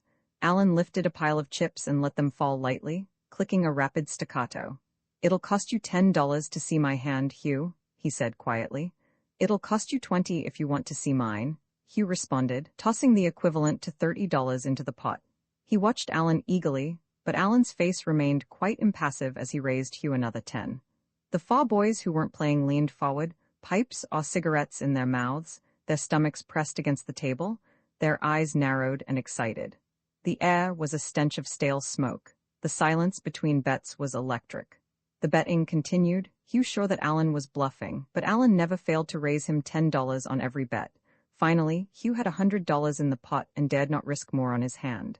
"I think you're bluffing, goddammit," he said, his voice shrill and nervous. "I'll call you. Show your stinkin' hand." "Oh, not so stinkin'," Alan replied lightly. "I've got 4 of a kind, all of 'em kings. Let's see your 3 deuces." He tossed down his hand and Hugh slumped in his chair at the sight of the 4 kings. He shoved the pile of chips toward Alan. "Take the pot, damn you, of all the bastard luck. Look." He slapped down his cards angrily. "A full house, queens up. Christ?"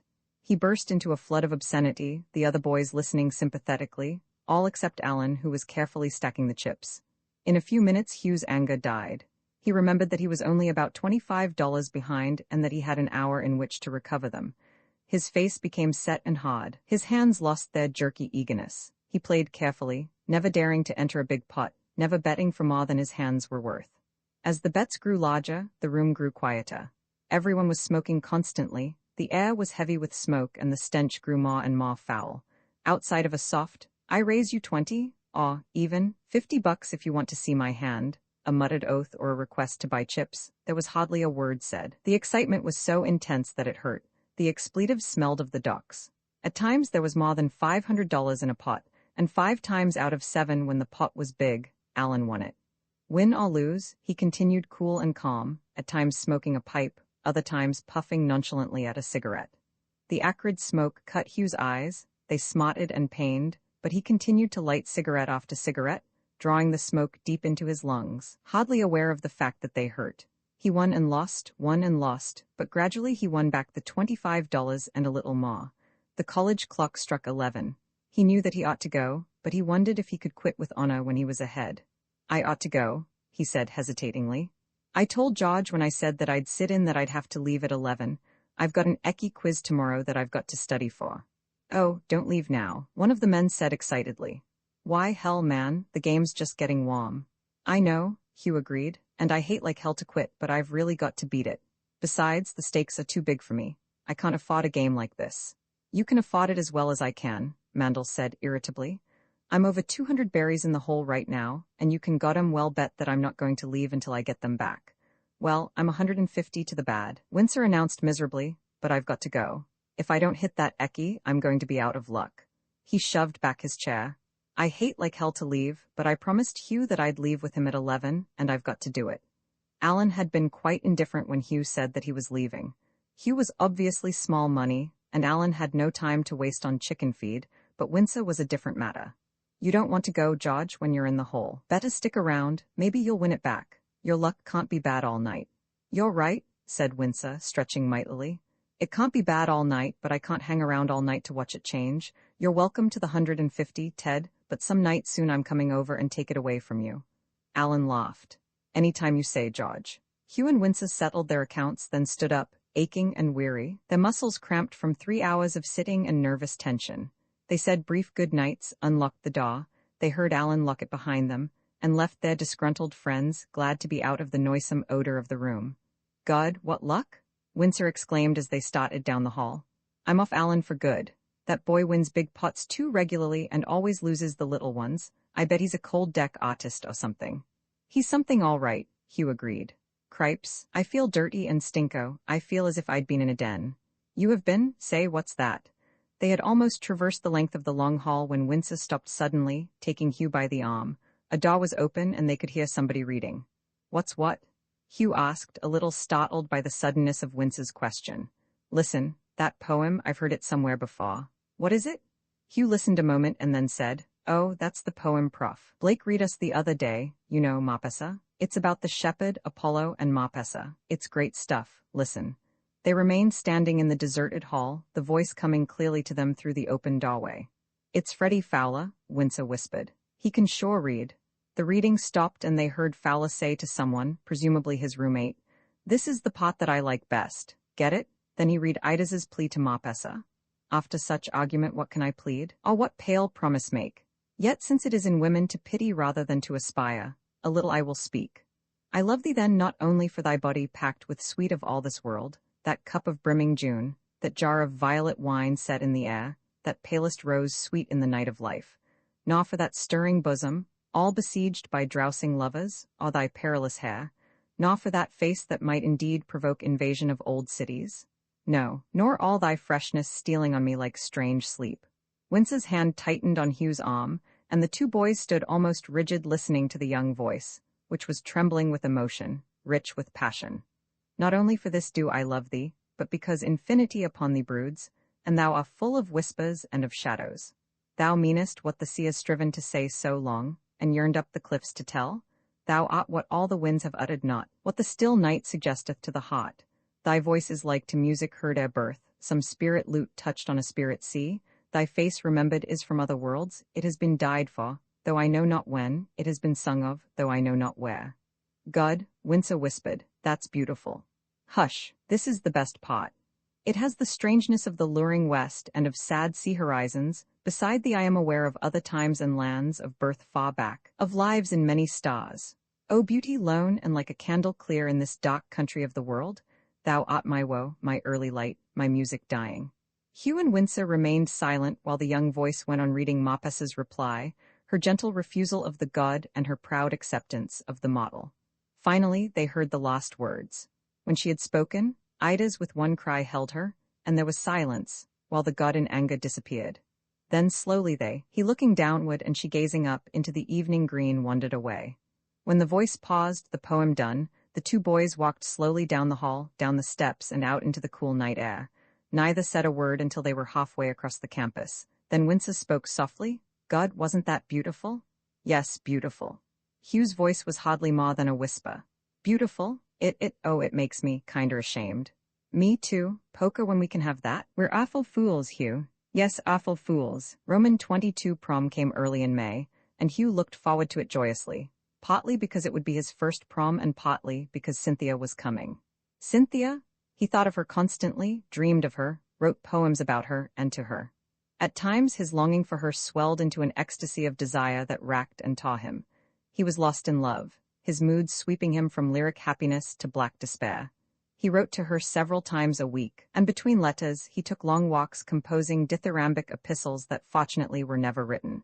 When he received her letter saying that she would come to prom, he yelled like a lunatic, pounded the astonished Vinton on the back, and raced downstairs to the living room. She's coming, he shouted. There were several men in the room, and they all turned and looked at him, some of them grinning broadly. What hell, Hugh? Leonard Gates asked amiably. Who's coming? Who's she? Hugh blushed and shuffled his feet. He knew that he had laid himself open to a royal razzing, but he proceeded to bluff himself out of the dilemma. She? Oh yes, she. Well, she is she. Altogether divine, Len. He was trying hard to be casual and flippant, but his eyes were dancing and his lips trembled with smiles. Gates grinned at him. A poor bluff, old man, a darn poor bluff. You're in love, pauvre infant, and I'm afraid that you're in a very bad way. Come on, tell us the lady's name, her pedigree, and list of charms. Hugh grinned back at Gates. Chase yourself, he said gaily. I won't tell you a blamed thing about her. You'd better, said Jim Saunders from the depths of a leather chair. Is she the Jane whose picture adorns your desk?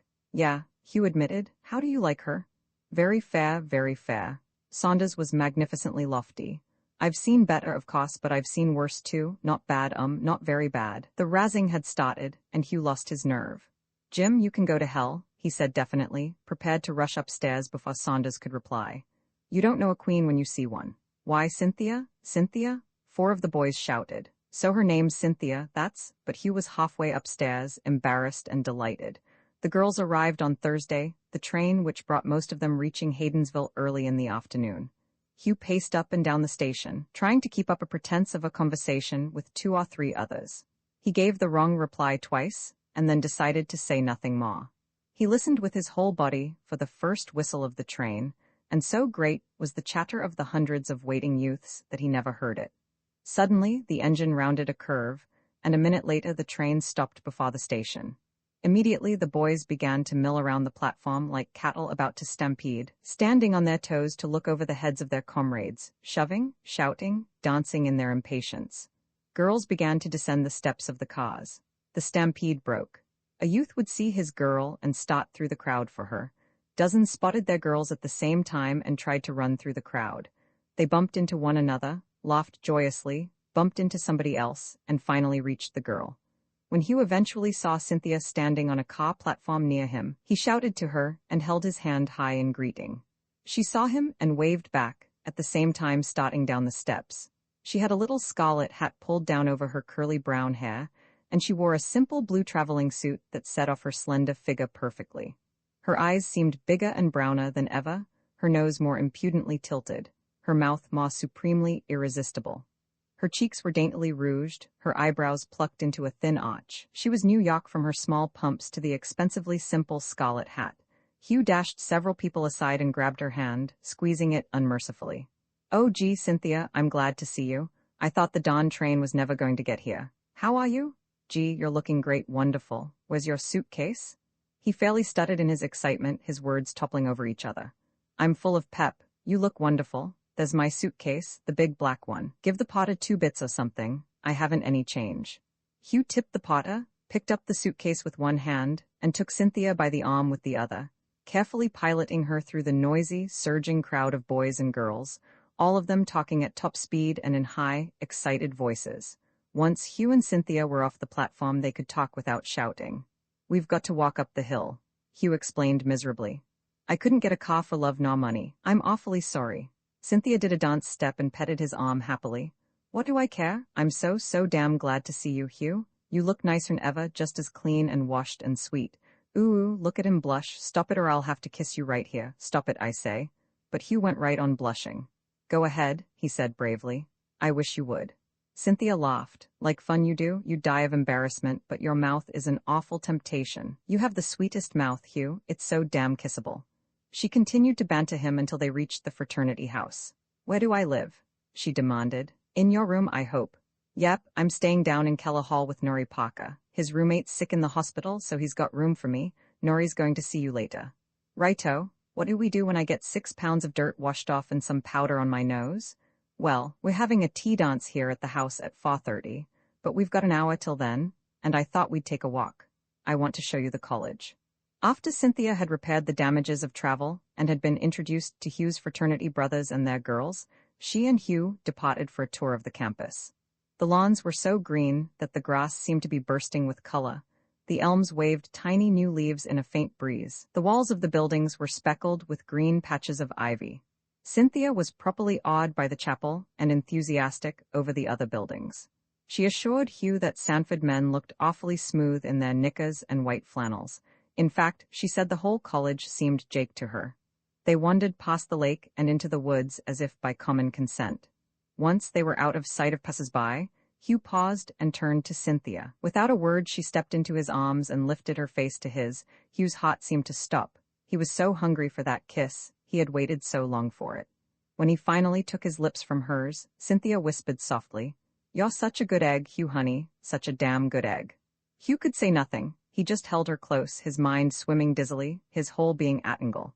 For a long time he held her, kissing her, now tenderly, now almost brutally, lost in a thrill of passion. Finally she whispered faintly, "No more, Hugh, not now, dear."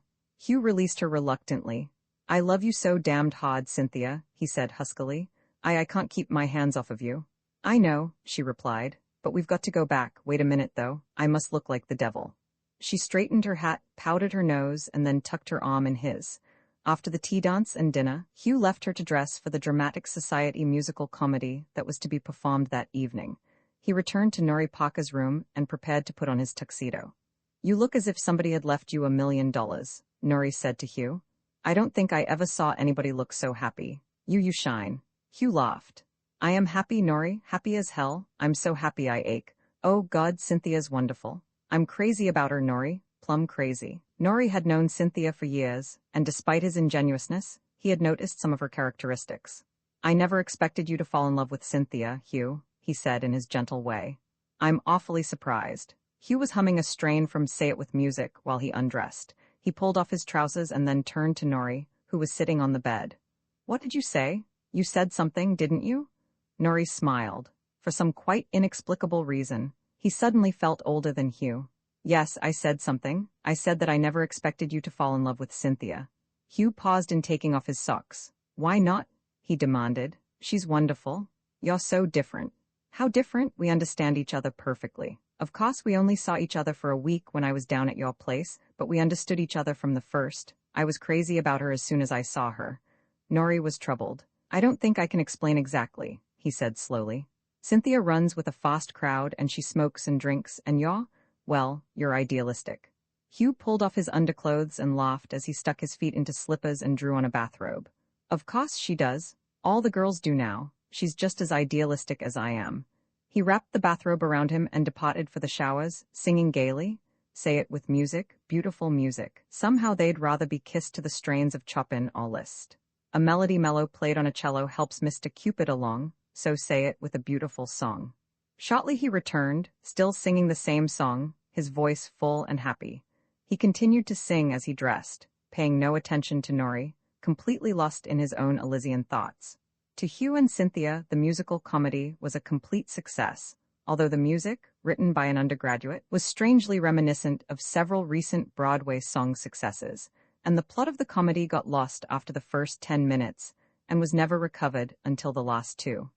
It was amusing to watch men try to act like women, and two of the ladies of the chorus were patently drunk. Cleopatra, the leading lady, was a wrestler and looked it, his biceps swelling magnificently every time he raised his arms to embrace the comic Antony. It was glorious nonsense badly enough done to be really funny. Hugh and Cynthia, along with the rest of the audience, laughed joyously and held hands. After the play was over, they returned to the new Delta house and danced until 2 in the morning. During one dance, Cynthia whispered to him, "Hugh, get me a drink or I'll pass out." Hugh, forgetting his indignation of the year before, went in search of Vinton and deprived that young man of a pint of gin without a scruple. He and Cynthia then sneaked behind the house and did away with the liquor. Other couples were drinking, all of them surreptitiously, Leonard Gates having laid down the law in no uncertain manner, and all of the brothers were a little afraid of Gates. Cynthia slept until noon the next day, and Hugh went to his classes. In the afternoon, they attended a baseball game, and then returned to the fraternity house for another tea dance. The prom was to be that night. Hugh assured Cynthia that it was going to be a wet party, and that Vinton had sold him a good supply of scotch. The campus was rife with stories. This was the wettest prom on record. The girls were drinking as much as the men. Some of the fraternities had made the sky the limit. The dormitories were being invaded by couples in the small hours of the night, and so on. Hugh heard numerous stories, but paid no attention to them. He was supremely happy, and that was all that mattered. True, several men had advised him to bring plenty of liquor along to the prom if he wanted to have a good time, and he was careful to act on their advice, especially as Cynthia had assured him that she would dance until doomsday if he kept her well oiled with hooch. The gymnasium was gaily decorated for the prom, the walls hidden with greenery, the rafters twined with the college colors, and almost lost behind hundreds of small Japanese lanterns. The fraternity booths were made of fir boughs, and the orchestra platform in the middle of the floor looked like a small forest of saplings. The girls were beautiful in the soft glow of the lanterns, their arms and shoulders smooth and white. The men were trim and neat in their tuxedos, the dark suits emphasizing the brilliant colors of the girls' gowns.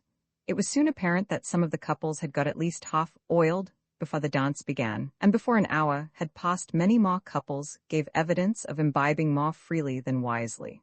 Occasionally, a hysterical laugh burst shrilly above the pounding of the drums and the moaning of the saxophones. A couple would stagger awkwardly against another couple, and then continue unevenly on an uncertain way. The stags seemed to be the worst offenders. Many of them were joyously drunk, dashing dizzily across the floor to find a partner, and once having taken her from a friend, dragging her about, happily unconscious of anything but the girl and the insistent rhythm of the music. The musicians played as if in a frenzy, the drums pounding a terrible tom-tom, the saxophones moaning and wailing, the violins singing sensuously, shrilly as if in pain, an exquisite searing pain. Boom, boom, boom, boom. Stumbling all around, stumbling all around, stumbling all around, so funny. Close back the couples moved slowly about the gymnasium, body pressed tight to body, swaying in place. Boom, boom, boom, boom. Stumbling here and there, stumbling everywhere. 6 dowagers, the chaperones, sat in a corner, gossiped, and idly watched the young couples. A man suddenly released his girl and raced clumsily for the door, one hand pressed to his mouth, the other stretched uncertainly in front of him. Always the drums beating their terrible tom-tom, their primitive, blood-maddening tom-tom. Boom, boom, boom, boom. I like it just a little bit, quite a little bit. The music ceased and some of the couples disentangled themselves. Others waited in frank embrace for the orchestra to begin the encore. A boy slumped in a chair, his head in his hands. His partner sought 2 friends. They helped the boy out of the gymnasium. The orchestra leader lifted his bow. The stags waited in a broken line, looking for certain girls. The music began. turning a song with comic words into something weirdly sensuous, strange syncopations, uneven, startling drum beats, a mad tom-tom. The couples pressed close together again, swaying, barely moving in place. Boom, boom, boom, boom. Second-hand hats, second-hand clothes, that's why they call me Second-Hand Rose. The saxophones sang the melody with passionate despair, the violins played tricks with a broken heart, the clarinets rose shrill in pain, the drums beat on boom, boom, boom, boom. A boy and girl sought a dark corner. He shielded her with his body while she took a drink from a flask. Then he turned his face to the corner and drank. A moment later they were back on the floor, holding each other tight, drunkenly swaying. Finally the last strains, a wall of agony. Every one knows that I'm just Second-Hand Rose from Second Avenue. The couples moved slowly off the floor, the pounding of the drums still in their ears and in their blood. Some of them sought the fraternity booths. Some of the girls retired to their dressing room, perhaps to have another drink. Many of the men went outside for a smoke and to tip a flask upward. Through the noise, the sex madness, the half-drunken dances, moved men and women quite sober, the men vainly trying to shield the women from contact with anyone who was drunk. There was an angry light in those men's eyes, but most of them said nothing, merely kept close to their partners, ready to defend them from any too assertive friend. Again the music, again the tom-tom of the drums, on and for hours. A man passed out cold and had to be carried from the gymnasium. A girl got a laughing jag and shrieked with idiotic laughter until her partner managed to lead her protesting off the floor.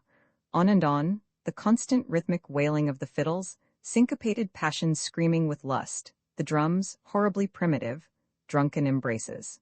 Oh, those Wabash blues, I know I got my dues, a lonesome soul am I feel that I could die. Blues, sobbing, despairing blues, orgiastic music, beautiful, hideous, candle light that gleams haunts me in my dreams. The drums boom, boom, boom, booming. I'll pack my walking shoes to lose those Wabash blues. Hour after hour, on and on. Flushed faces, breaths hot with passion and whiskey. Pretty girls, cool and sober, dancing with men who held them with drunken lasciviousness, sober men hating the whiskey breaths of the girls. On and on, the drunken carnival to maddening music, the passion, the lust. Both Hugh and Cynthia were drinking, and by midnight both of them were drunk, too drunk any longer to think clearly. As they danced, Hugh was aware of nothing but Cynthia's body, her firm young body close to his. His blood beat with the pounding of the drums. He held her tighter and tighter. The gymnasium, the other couples, a swaying mist before his eyes. When the dance ended, Cynthia whispered huskily, take me somewhere, Hugh." Strangely enough, he got the significance of her words at once. His blood raced, and he staggered so crazily that Cynthia had to hold him by the arm. Sure, I'll take you somewhere. I too, Cynthia." They walked unevenly out of the gymnasium, down the steps, and through the crowd of smokers standing outside, hardly aware of what he was doing. Hugh led Cynthia to Keller Hall, which was not more than 50 yards distant. He took a flask out of his pocket. "Just one more drink," he said thickly, and emptied the bottle. Then, holding Cynthia desperately by the arm, he opened the door of Keller Hall and stumbled with her up the stairs to Norrie Parker's room. Fortunately, the hallways were deserted, and no one saw them. The door was unlocked, and Hugh, after searching blindly for the switch, finally clicked on the lights and mechanically closed the door behind him. He was very dizzy. He wanted another drink, and he wanted Cynthia. He put his arms around her and pulled her drunkenly to him. The door of one of the bedrooms opened, and Norrie Parker stood watching them. He had spent the evening at the home of a musical professor and had returned to his room only a few minutes before. His face went white when he saw the embracing couple. "Hugh," he said sharply. Hugh and Cynthia, still clinging to each other, looked at him. Slowly, Cynthia took her arms from around Hugh's neck and forced herself from his embrace. Norrie disappeared into his room and came out a minute later with his coat on. He had just begun to undress when he had heard a noise in the study. "I'll see you home, Cynthia," he said quietly. He took her arm and led her out of the room, and locked the door behind him.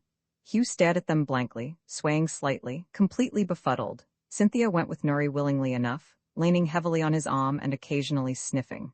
When he returned to his room, Hugh was sitting on the floor staring at a photograph of Norrie's mother. He had been staring at it for 10 minutes, holding it first at arm's length and then drawing it closer and closer to him. No matter where he held it, he could not see what it was, and he was determined to see it. Norrie walked up to him and reached for the photograph. "Give me that," he said curtly. "Take your hands on my mother's picture." "It's not," Hugh exclaimed angrily. "It's not. It's my musher, my own moo musher, my own dear musher." Oh, oh. He slumped down in a heap and began to sob bitterly, muttering, "Musha, musha, musha." Nori was angry. The whole scene was revolting to him. His best friend was a disgusting sight, apparently not much better than a gibbering idiot.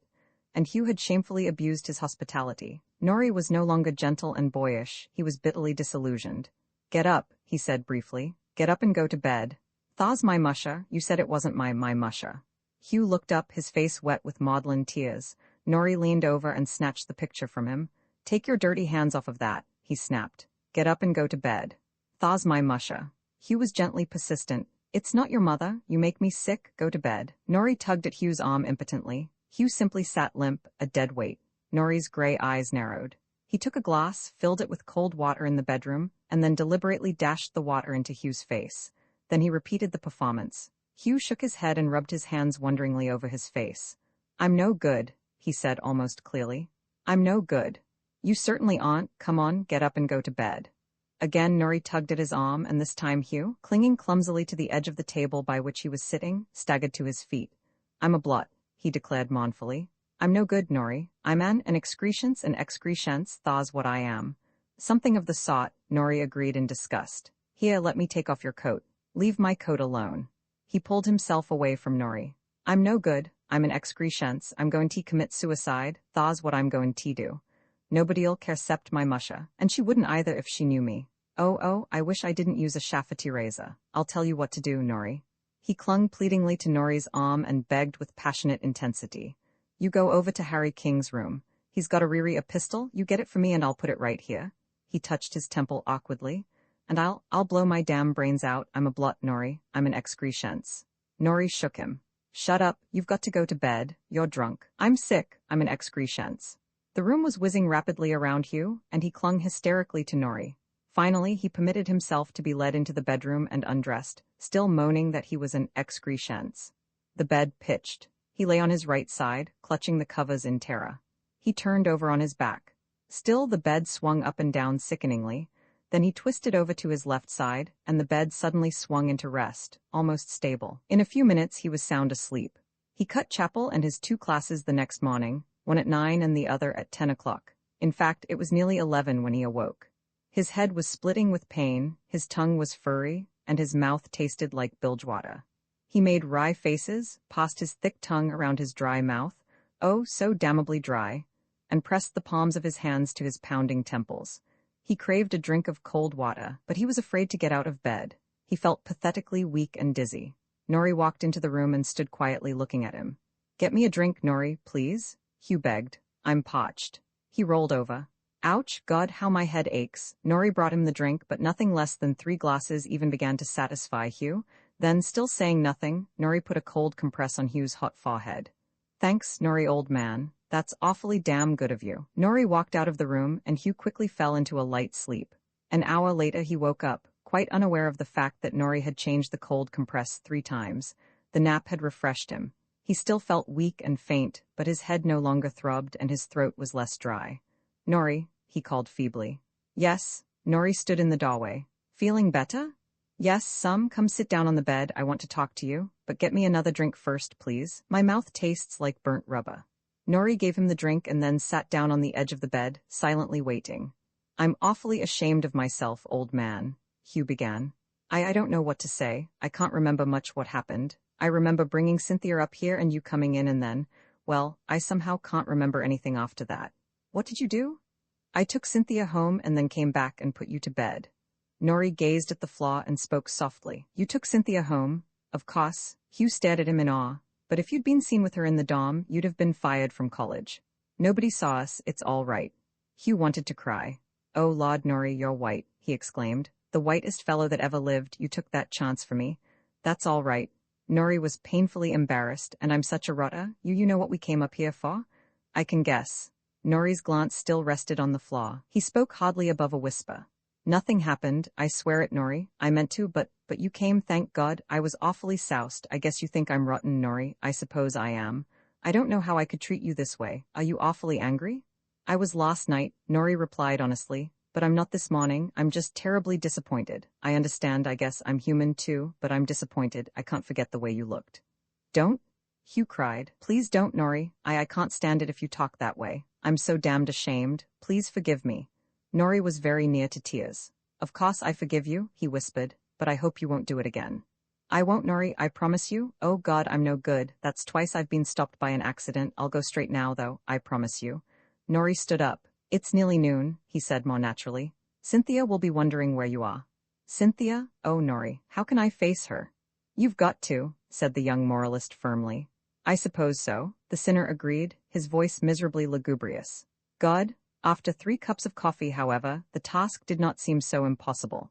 Hugh entered the new Delta house with a fairly jaunty air and greeted the men and women easily enough. His heart skipped a beat when he saw Cynthia standing in the far corner of the living room. She was wearing her scarlet hat and blue suit. She saved him the embarrassment of opening the conversation. Come into the library, she said softly. I want to speak to you. Wondering and rather frightened, he followed her. I'm going home this afternoon, she began. I've got everything packed and I've told everybody that I don't feel very well. You aren't sick? He asked, really worried. Of course not, but I had to say something. The train leaves in an hour or two and I want to have a talk with you before I go. But hang it, Cynthia, think of what you're missing. There's a baseball game with Raleigh this afternoon, a tea dance in the Union after that, the musical club's concert this evening. I sing with the Glee Club and Nori's going to play a solo, and I'm in the banjo club too, and we are going to have a farewell dance at the house after the concert. Hugh pleaded earnestly, but somehow down in his heart he wished that she wouldn't stay. I know, but I've got to go. Let's go somewhere out in the woods where we can talk without being disturbed. Still protesting, he led her out of the house, across the campus, past the lake, and into the woods. Finally, they sat down on a smooth rock. I'm awfully sorry to bust up your party, Hugh, Cynthia began slowly, but I've been doing some thinking and I've just got to beat it. She paused a moment and then looked him square in the eyes. Do you love me?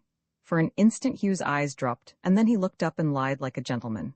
Yes, he said simply. I love you, Cynthia. She smiled almost wearily and shook her head. You are a good egg, Hugh. It was white of you to say that, but I know that you don't love me. You did yesterday, but you don't now. Do you realize that you haven't asked to kiss me today? Hugh flushed and stammered. I've got an awful hangover, Cynthia. I feel rotten. Yes, I know, but that isn't why you didn't want to kiss me. I know all about it. Listen, Hugh. She faced him bravely. I've been running with a fast crowd for 3 years, and I've learned a lot about fellows, and most of them that I've known weren't your kind. How old are you? 21 in a couple of months. I'm 20 and lots wiser about some things than you are. I've been crazy about you. I guess I am kinda yet. And I know that you thought you were in love with me. I wanted you to have hold of me all the time. That's all that mattered. It was your body, Hugh. You're sweet and fine, and I respect you, but I'm not the kid for you to run around with. I'm too fast. I woke up early this morning, and I've done a lot of thinking since. You know what we came near doing last night? Well, that's all we want each other for. We're not in love. A phrase from the Bull Sessions rushed into Hugh's mind. You mean sex attraction?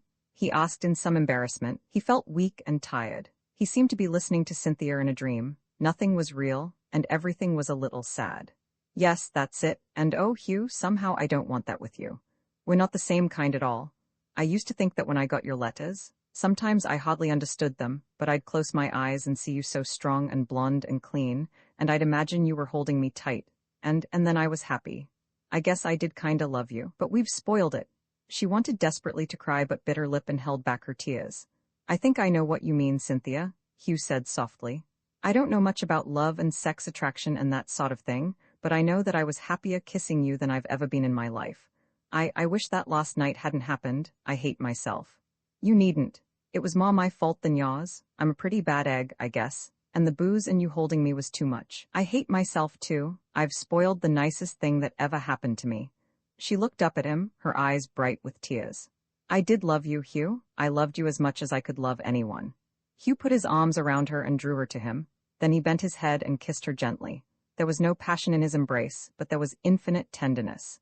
He felt spiritually and physically weak, as if all his emotional resources had been quite spent. I think that I love you more than I ever did before, he whispered. If he had shown any passion, if there had been any warmth in his kiss, Cynthia might have believed him, but she was aware only of his gentleness. She pushed him back and drew out of his arms. No, she said sharply. You don't love me. You're just sorry for me. You're just kind. Hugh had read Maupassant many times, and a line from it came to make her attitude clear. Thou wouldst grow kind, most bitter to a woman that was loved. Oh, I don't know, he said miserably. Let's not call everything off now, Cynthia, let's wait a while. No, she stood up decisively. No, I hate loose ends. She glanced at her tiny wristwatch. If I'm going to make that train, I've got to hurry. We've got barely half an hour. Come, Hugh, be a spot. He stood up, his face white and weary, his blue eyes dull and sad. Just as you say, Cynthia, he said slowly, but I'm going to miss you like hell. She did not reply but started silently for the path.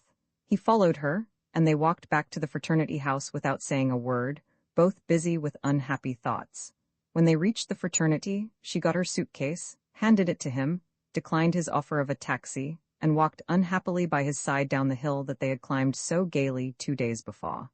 Hugh had just time to get her ticket before the train started. She paused a moment at the car steps and held out her hand. "Goodbye, Hugh," she said softly, her lips trembling, her eyes full of tears. "Goodbye, Cynthia," he whispered. And then, foolishly, "Thanks for coming." She did not smile but drew her hand from his and mounted the steps. An instant later she was inside the car and the train was moving. Numbed and miserable, Hugh slowly climbed the hill and wandered back to Nori Parker's room. He was glad that Nori wasn't there. He paced up and down the room a few minutes trying to think. Then he threw himself despairingly on a couch, face down. He wanted to cry. He had never wanted so much to cry, and he couldn't. There were no tears, and he had lost something very precious. He thought it was love. It was only his dreams. Roman 23. For several days, Hugh was tortured by doubt and indecision. There were times when he thought that he loved Cynthia, times when he was sure that he didn't. When he had just about made up his mind that he hated her, he found himself planning to follow her to New Rochelle. He tried to persuade himself that his conduct was no more reprehensible than that of his comrades, but shame invariably overwhelmed his arguments. There were hours when he ached for Cynthia, and hours when he loathed her for smashing something that had been beautiful. Most of all, he wanted comfort, advice, but he knew no one to whom he was willing to give his confidence. Somehow, he couldn't admit his drunkenness to anyone whose advice he valued. He called on Professor Henley twice, intending to make a clean breast of his transgressions. Henley, he knew, would not lecture him, but when he found himself facing him, he could not bring himself to confession. He was afraid of losing Henley's respect. Finally, in desperation, he talked to Nori, not because he thought Nori could help him, but because he had to talk to somebody and Nori already knew the worst. They went walking far out into the country, idly discussing campus gossip or pausing to revel in the beauty of the night, the clear, clean sky, the pale moon, the fireflies sparkling suddenly over the meadows or even to the treetops. Weary from their long walk, they sat down on a stump, and Hugh let the dam of his emotion break. "Nori," he began intensely, "I'm in hell. It's a week since prom, and I haven't had a line from Cynthia. I haven't dared write to her." "Why not?" Oh damn it, she told me before she left that everything was all off. That's why she left early. She said that we didn't love each other, that all we felt was sex attraction. I don't know whether she's right or not, but I miss her like the devil. I feel empty, sort of hollow inside, as if everything had suddenly been pawed out of me, and there's nothing to take its place. I was full of Cynthia, you see, and now there's no Cynthia. There's nothing left but, oh God, Nori, I'm ashamed of myself, I feel dirty. The last word was hardly audible. Nori touched his arm. "I know, Hugh, and I'm awfully sorry. I think, though, that Cynthia was right. I know her better than you do. She's an awfully good kid, but not your kind at all. I think I feel as badly almost as you do about it." He paused a moment and then said simply, "I was so proud of you, Hugh." "Don't?" Hugh exclaimed. "I want to kill myself when you say things like that. You don't understand. I know that you don't understand. I've been doing a lot of thinking since prom, too. I've thought over a lot of things that you've said to me, about me, I mean. Why, Hugh, you think I'm not human. I don't believe you think I have passions like the rest of you. Well, I do, and sometimes it's awful. I'm telling you that so you'll understand that I know how you feel. But love's beautiful to me, Hugh, the most wonderful thing in the world. I was in love with a girl once, and I know. She didn't give a hang for me, she thought I was a baby. I suffered awfully, but I know that my love was beautiful as, he looked around for a simile, as tonight. I think it's because of that I hate mugging and petting and that sort of thing. I don't want beauty debased. I want to fight when orchestras jazz famous arias. Well, petting is jazzing love, and I hate it. Do you see what I mean?" Hugh looked at him wonderingly. He didn't know this Nori at all. "Yes," he said slowly. "Yes, I see what you mean. I think I do anyway. But what has it to do with me?" "Well, I know most of the fellows pet and all that sort of thing, and they don't think anything about it. But you're different. You love beautiful things as much as I do. You told me yourself that Jimmy Henley said last year that you were gifted. You can write and sing and run, but I've just realized that you aren't proud of those things at all. You just take them for granted. And you're ashamed that you write poetry. Some of your poems are good, but you haven't sent any of them to the poetry magazine. You don't want anybody to know that you write poetry. You're trying to make yourself like fellows that are inferior to you. Nori was piteously in earnest. His hero had crumbled into clay before his eyes, and he was trying to patch him together again preparatory to boosting him back upon his pedestal. "Oh, cripes, Nori," Hugh said a little impatiently. "You exaggerate all my virtues, you always have. I'm not half the fellow you think I am. I do love beautiful things, but I don't believe my poetry is any good." He paused a moment and then confessed mournfully. "I'll admit, though, that I have been going downhill. I'm going to do better from now on. You watch me." They talked for hours, Nori embarrassing Hugh with the frankness of his admiration. Nori's hero worship had always embarrassed him, but he didn't like it when the worshipper began to criticize. He admitted the justness of the criticism, but it hurt him just the same. Perching on a pedestal had been uncomfortable but a little thrilling. Sitting on the ground and gazing up at his perch was rather humiliating. The fall had bruised him, and Nori, with the best intentions in the world, was kicking the bruises. Nevertheless, he felt better after the talk, determined to win back Nori's esteem and his own. He swore off smoking and drinking and stuck to his oath.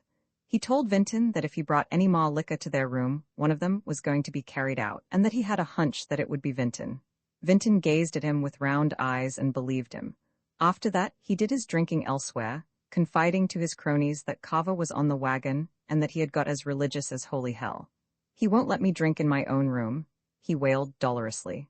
And then, with a sudden burst of clairvoyance, he added, "I guess his girl has given him the gate." For weeks, the campus buzzed with talk about the prom. A dozen men who had been detected flagrante delicto were summarily expelled. Many others who had been equally guilty were in a constant state of mental gooseflesh. Would the next mail bring a summons from the dean? President Culver spoke sternly in chapel and hinted that there would be no prom the coming year. Most of the men said that the prom had been an awful brawl, but there were some who insisted that it was no worse than the proms held at other colleges, and recited startling tales in support of their argument. Leonard Gates finally settled the whole matter for Hugh. There had been many discussions in the new Delta living room about the prom, and in one of them Gates ended the argument with a sane and thoughtful statement. "The prom was a brawl," he said seriously. "A drunken brawl. We all admit that. The fact that proms at other colleges are brawls, too, doesn't make ours any more respectable. If a Yale man happens to commit murder and gets away with it, that is no reason that a Harvard man or a Sanford man should commit murder, too. Some of you are arguing like babies, but some of you are going to the other extreme. You talk as if everybody at the prom was lit. Well, I wasn't lit, and as a matter of fact, most of them weren't lit. Just use a little common sense. There were 350 couples at the prom. Now, not half of them even had a drink. Say that half did. That makes 175 fellows.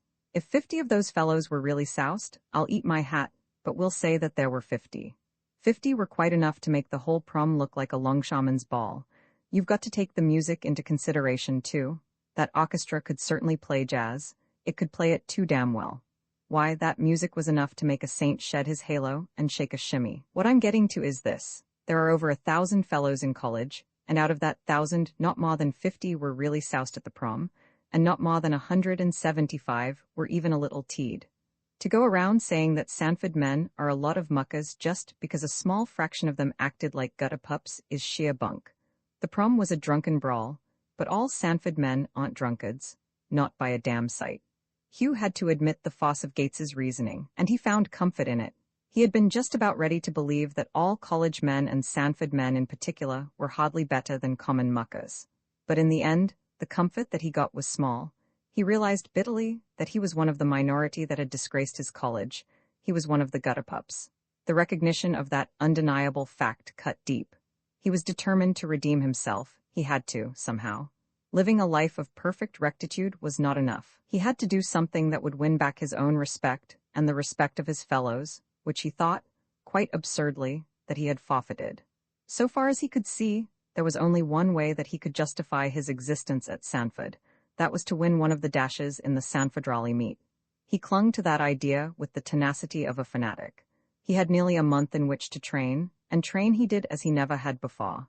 His diet became a matter of the utmost importance. A rub-down was a holy rite, and the words of Johnson, the coach, divine gospel. He placed in both of the preliminary meets, but he knew that he could do better. He wasn't yet in condition. When the day for the Raleigh-Sanford meet finally came, he did not feel any of the nervousness that had spelled defeat for him in his freshman year. He was stonily calm, silently determined. He was going to place in the 100 and win the 220 or die in the attempt. No golden dreams of breaking records excited him.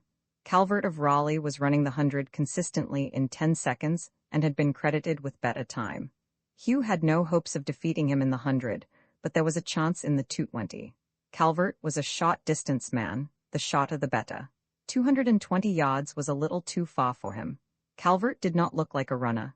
He was a good 2 inches shorter than Hugh, who lacked nearly that much of 6 feet. Calvert was heavily built, a dark, brawny chap, both quick and powerful. Hugh looked at him and for a moment hated him. Although he did not phrase it so, in fact, he did not phrase it at all, Calvert was his obstacle in his race for redemption. Calvert won the 100-yard dash in 10 seconds flat, breaking the Sanford Raleigh record. Hugh, running faster than he ever had in his life, barely managed to come in second ahead of his teammate Murphy. The Sanford men cheered him lustily, but he hardly listened. He had to win the 220. At last, the runners were called to the starting line. They danced up and down the track, flexing their muscles. Hugh was tense but more determined than nervous. Calvert pranced around easily. He seemed entirely recovered from his great effort in the 100. Finally, the starter called them to their marks. They tried their spikes in the starting holes, scraped them out a bit more, made a few trial dashes, and finally knelt in line at the command of the starter. Hugh expected Calvert to lead for the first 100 yards, but the last 100, that was where Calvert would weaken. Calvert was sure to be ahead at the beginning, but after that, on your marks. Set. The pistol cracked, the start was perfect, the 5 men leaped forward almost exactly together. For once Calvert had not beaten the others off the mark, but he immediately drew ahead. He was running powerfully, his legs rising and falling in exact rhythm, his spikes tearing into the cinder path. But Hugh and Murphy were pressing him close. At the end of the first 100, Calvert led by a yard. Hugh pounded on, Murphy falling behind him. The others were hopelessly outclassed. Hugh did not think, he did not hear 1,000 men shouting hysterically, "Cava, Cava?" He saw nothing but Calvert a yard ahead of him. He knew nothing but that he had to make up that yard. Down the track they sped, their breath bursting from them, their hands clenched, their faces grotesquely distorted, their legs driving them splendidly on. Hugh was gaining, that yard was closing. He sensed it rather than saw it. He saw nothing now, not even Calvert. Blinded with effort, his lungs aching, his heart pounding terribly, he fought on, mechanically keeping between the 2 white lines. 10 yards from the tape he was almost abreast of Calvert. He saw the tape through a red haze. He made a final valiant leap for it, but he never touched it. Calvert's chest had broken it a tiny fraction of a second before. Hugh almost collapsed after the race. 2 men caught him and carried him, despite his protests, to the dressing room. At first he was aware only of his overwhelming weariness. Something very important had happened. It was over, and he was tired, infinitely tired.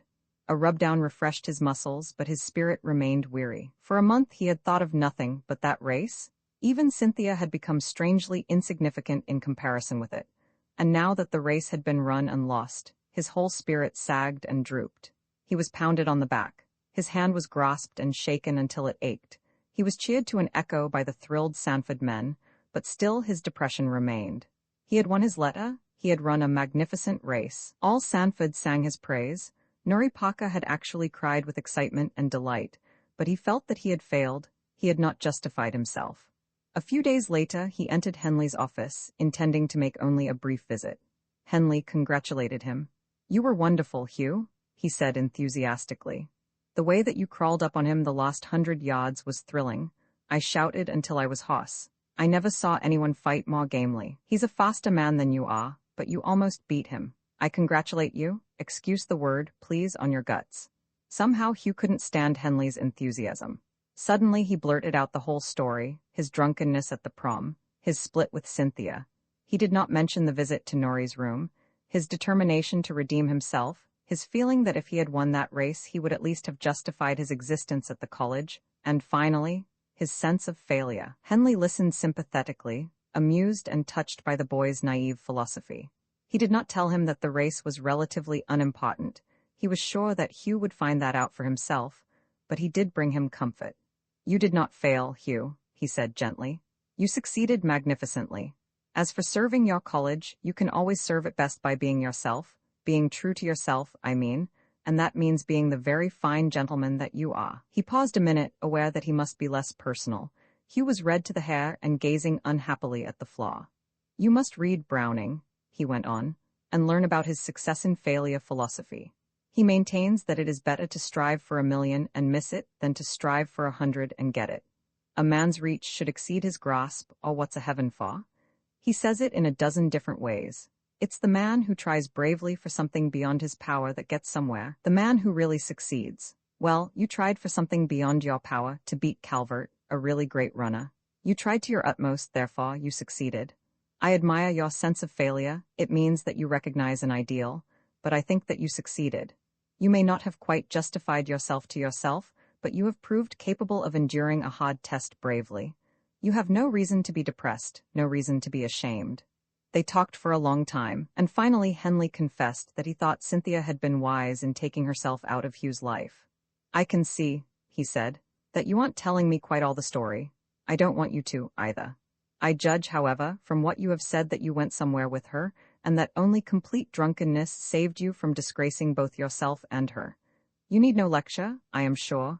You are sufficiently contrite. I have a feeling that she was right about sexual attraction being paramount, and I think that she is a very brave girl. I like the way she went home, and I like the way she has kept silent. Not many girls could or would do that. It takes courage. From what you have said, however, I imagine that she is not your kind, at least that she isn't the kind that is good for you. You have suffered and are suffering, I know, but I am sure that someday you are going to be very grateful to that girl, for a good many reasons. Hugh felt better after that talk, and the end of the term brought him a surprise that wiped out his depression and his sense of failure. He found, too, that his pain was growing less. The wound was healing. Perversely, he hated it for healing, and he poked it viciously to feel it throb. Agony had become sweet. It made life more intense, less beautiful, perhaps, but more wonderful, more real.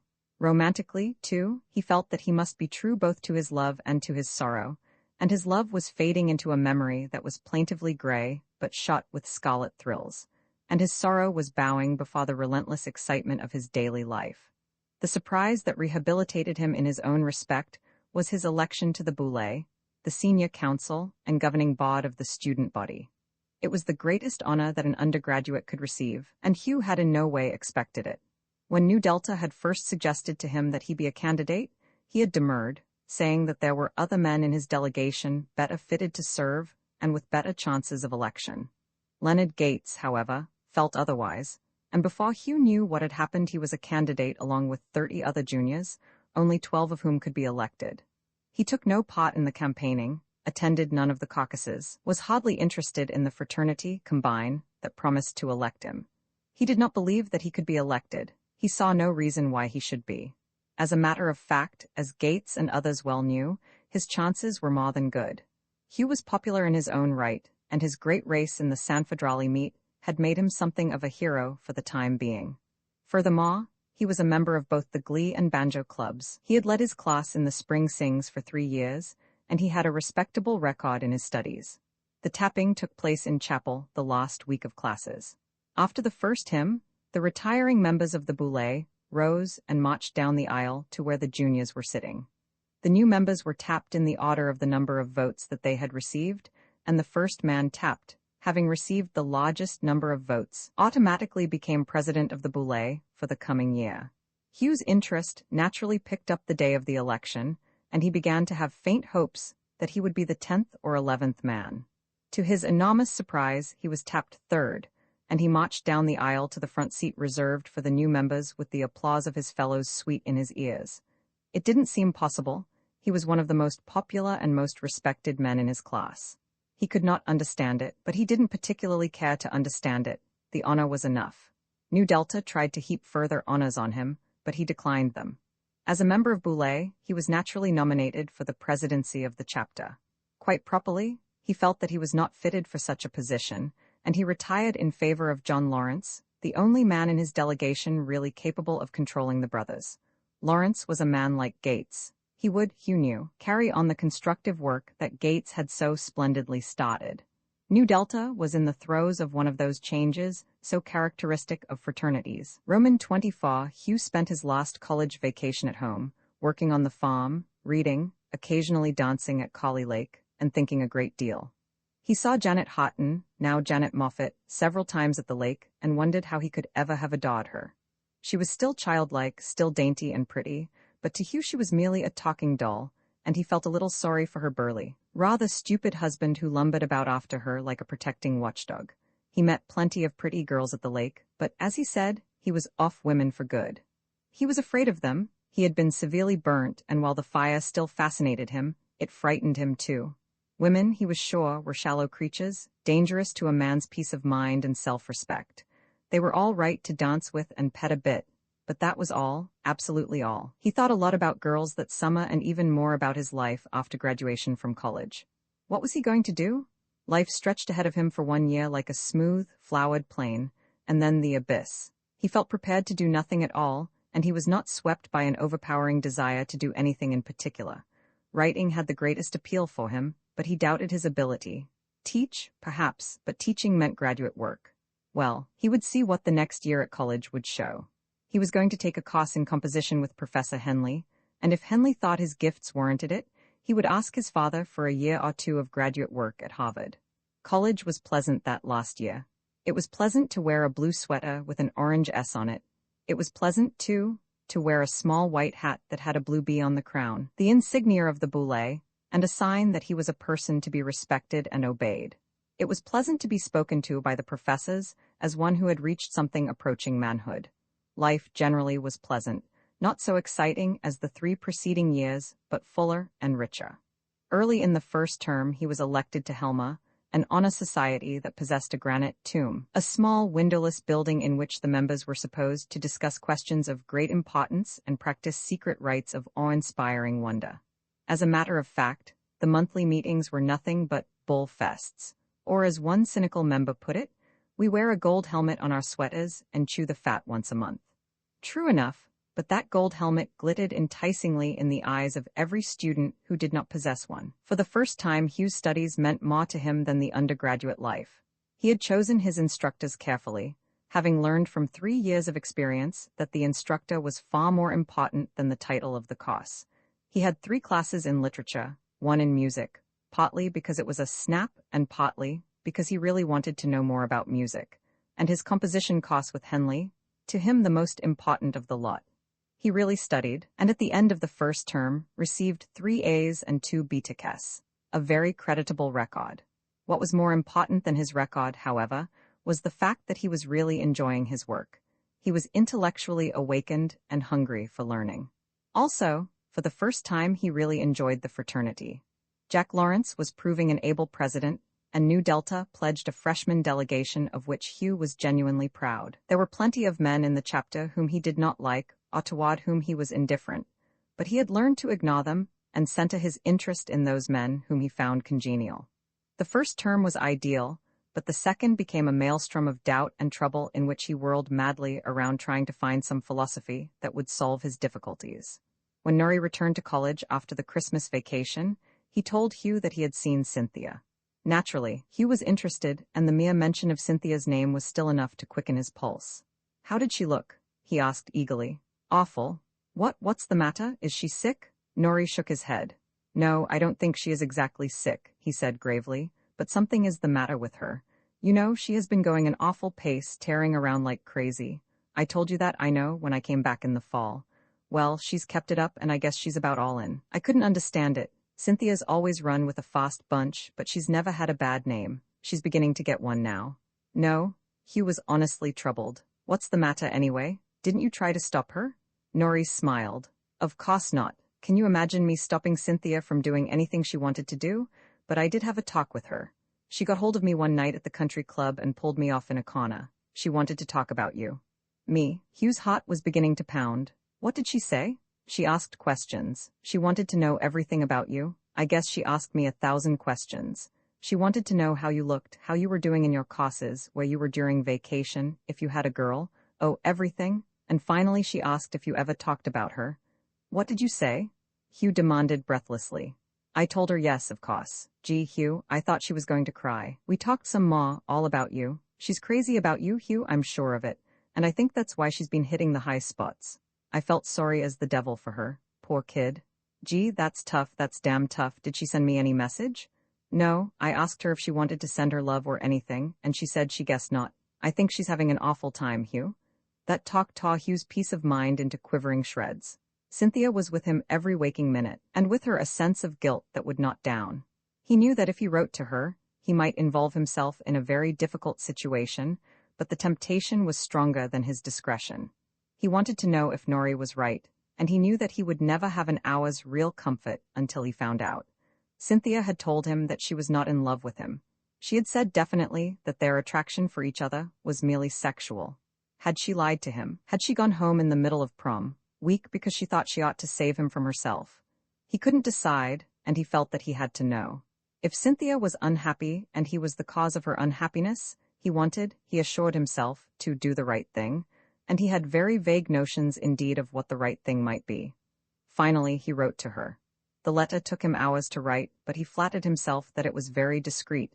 It implied nothing and demanded nothing. Dear Cynthia, I had a talk with Nori Parker recently that has troubled me a great deal. He said that you seemed both unwell and unhappy, and he felt that I was in some way responsible for your depression. Of course, we both know how ingenuous and romantic Nori is. He can find tragedy in a cut finger. I recognize that fact, but what he told me has given me no end of worry just the same. Won't you please write to me just what is wrong, if anything really is, and if I have anything to do with it? I shall continue to worry until I get your letter. Most sincerely, Hugh. Weeks went by and no answer came. Hugh's confusion increased. He thought of writing her another letter, but pride and common sense forbade. Then her letter came, and all of his props were kicked suddenly from under him. Oh, my dear, she wrote. I swore that I wouldn't answer your letter, and here I am doing it. I've fought and fought and fought until I can't fight any longer. I've held out as long as I can. Oh, Hugh, my dearest, I love you. I can't help it. I do. I've tried so hard not to, and when I found that I couldn't help it, I swore that I would never let you know, because I knew that you didn't love me and that I am bad for you. I thought I loved you enough to give you up, and I might have succeeded if you hadn't written to me. Oh, Hugh dearest, I nearly fainted when I saw your letter. I hardly dared open it. I just looked and looked at your beloved handwriting. I cried when I did read it. I thought of the letters you used to write to me, and this one was so different, so cold and impersonal. It hurt me dreadfully. I said that I wouldn't answer it. I swore that I wouldn't, and then I read your old letters. I've kept every one of them, and looked at your picture, and tonight you just seemed to be here. I could see your sweet smile and feel your dear arms around me, and Hugh, my darling, I had to write, I had to. My pride is all gone, I can't think any more. You are all that matters. Oh, Hugh dearest, I love you so damned hard. Cynthia. 2 hours after the letter arrived, it was followed by a telegram. Don't pay any attention to my letter. I was crazy when I wrote it. Hugh had sense enough to pay no attention to the telegram. He tossed it into the fireplace and reread the letter. What could he do? What should he do? He was torn by doubt and confusion. He looked at her picture, and all his old longing for her returned. But he had learned to distrust that longing. He had got along for a year without her. He had almost ceased thinking of her when Nori brought her back to his mind. He had to answer her letter. What could he say? He paced the floor of his room, ran his hands through his hair, pounded his forehead, but no solution came. He took a long walk into the country and came back more confused than ever. He was flattered by her letter, moved by it. He tried to persuade himself that he loved her as she loved him, and he could not do it. His passion for her was no longer overpowering, and no amount of thinking could make it so. In the end, he temporized. His letter was brief. Dear Cynthia, there is no need, I guess, to tell you that your letter swept me clean off my feet. I am still dizzy with confusion. I don't know what to say, and I have decided that it is best for me not to say anything until I know my own mind. I couldn't be fair either to you or myself otherwise, and I want to be fair. I must be. Give me time, please. It is because I care so much for you that I ask it. Don't worry if you don't hear from me for weeks. My silence won't mean that I have forgotten you. It will mean that I am thinking of you. Sincerely, Hugh. Her answer came promptly. Hugh, my dear, I was a fish to write that letter, and I know that I'll never forgive myself, but I couldn't help it. I just couldn't help it. I am glad that you are keeping your head because I've lost mine entirely. Take all the time you like. Do you hate me for losing my pride? I do. You're stupid, Cynthia. Weeks went by, and Hugh found no solution. He damned college with all his heart and soul. What good had it done him anyway? Here he was with a serious problem on his hands, and he couldn't solve it any better than he could have when he was a freshman. 4 years of studying and lectures and examinations, and the first time he bucked up against a bit of life he was licked. Eventually he wrote to her and told her that he was fonder of her than he was of any girl that he had ever known, but that he didn't know whether he was in love with her or not. "I have learned to distrust my own emotions," he wrote, "and my own decisions. The more I think, the more bewildered I become. I am afraid to ask you to marry me for fear that I'll wreck both our lives, and I'm afraid not to ask you for the same reason. Do you think that time will solve our problem?" "I don't know. I don't know anything." She replied that she was willing to wait just so long as they continued to correspond. She said that she could no longer bear not to hear from him. So they wrote to each other, and the tangle of their relations became more hopelessly knotted. Cynthia never sent another letter so unguarded as her first, but she made no pretense of hiding her love. As Hugh sank deeper and deeper into the bog of confusion and distress, his contempt for his college education increased. One night in May, he expressed that contempt to a small group of seniors. "College is bunk," said Hugh sternly. "Pure bunk. They tell us that we learn to think. Rot. I haven't learned to think. A child can solve a simple human problem as well as I can. College has played hell with me. I came here 4 years ago a darned nice kid, if I do say so myself. I was chock full of ideals and illusions. Well, college has smashed most of those ideals and knocked the illusions plumb to hell. I thought, for example, that all college men were gentlemen. Well, most of them aren't.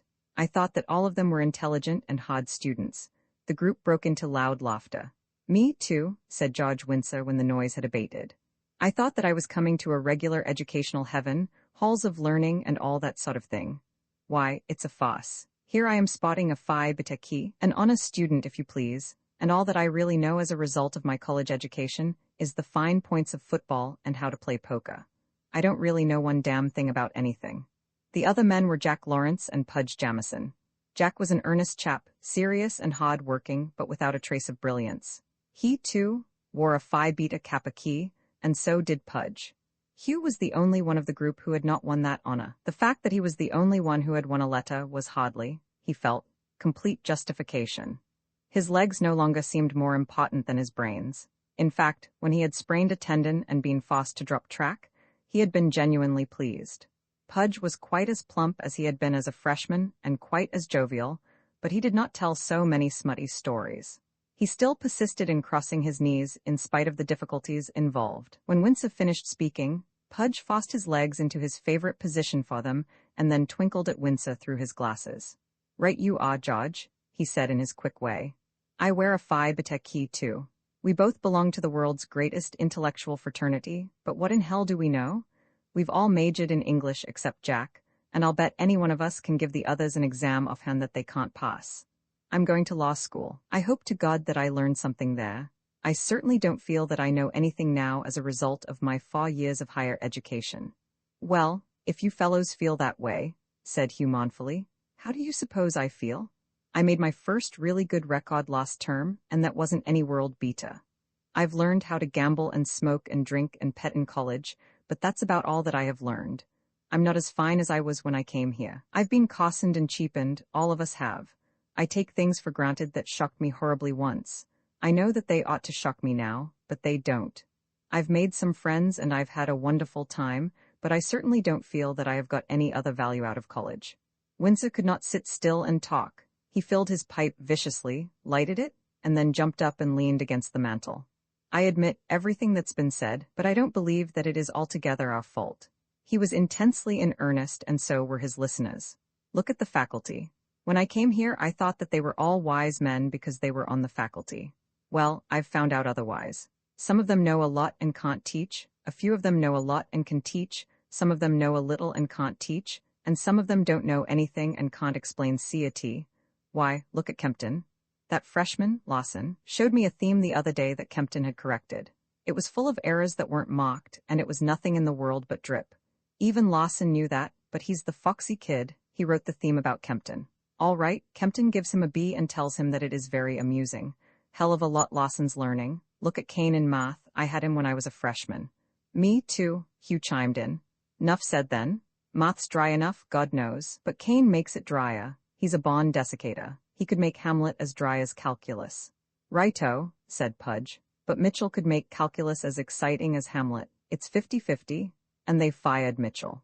Jack Lawrence spoke for the first time. I have that straight. The administration seems afraid of a man that can teach. They've made Buchanan a full professor, and there isn't a man in college who can tell what he's talking about. He's written a couple of books that nobody reads, and that makes him a scholar. I was forced to take 3 courses with him. They were agony, and he never taught me a damn thing. Most of them don't teach you a damn thing, Windsor exclaimed, tapping his pipe on the mantel.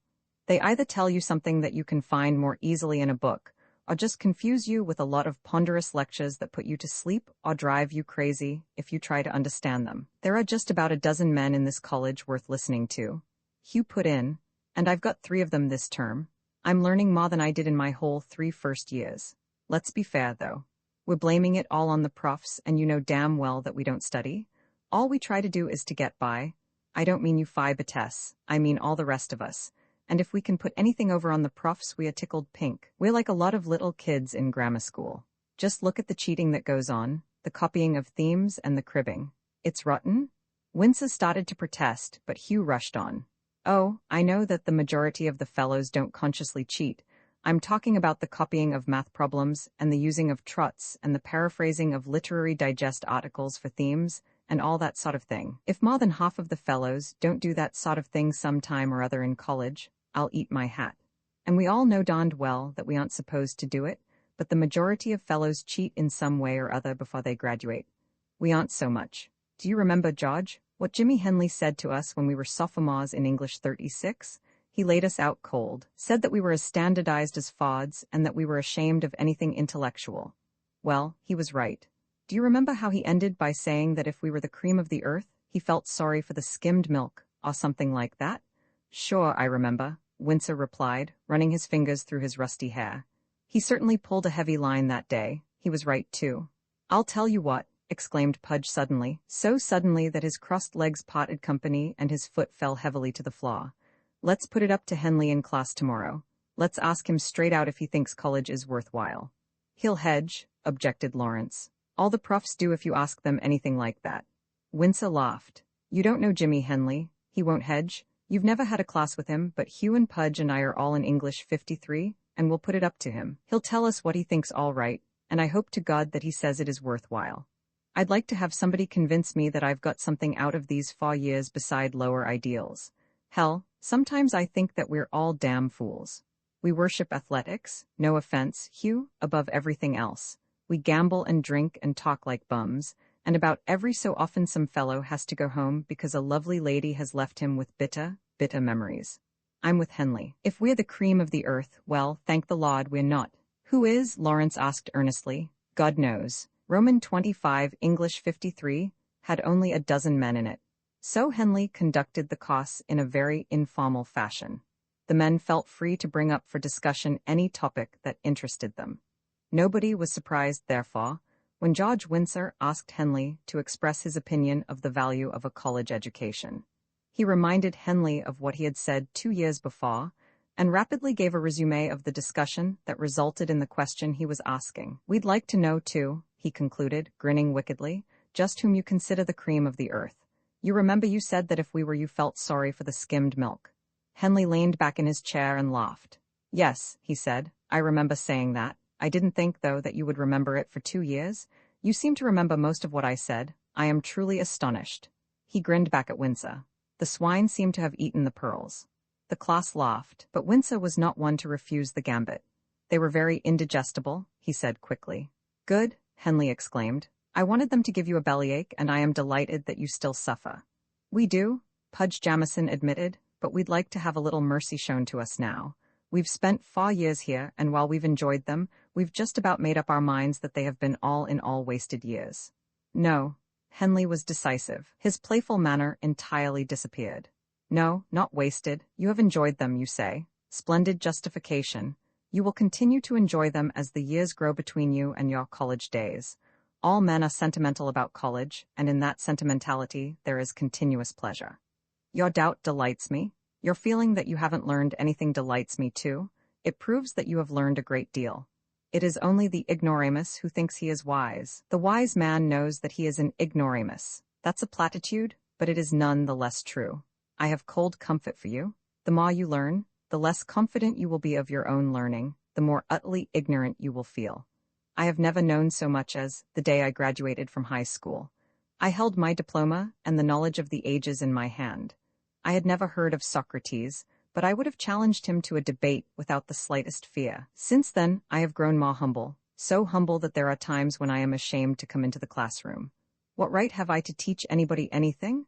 I mean that quite sincerely. Then I remember that, ignorant as I am, the undergraduates are more ignorant. I take heart and mount the rostrum ready to speak with the authority of a pundit. He realized that he was sliding off on a tangent and paused to find a new attack. Pudge Jamison helped him. I suppose that's all true, he said, but it doesn't explain why college is really worthwhile.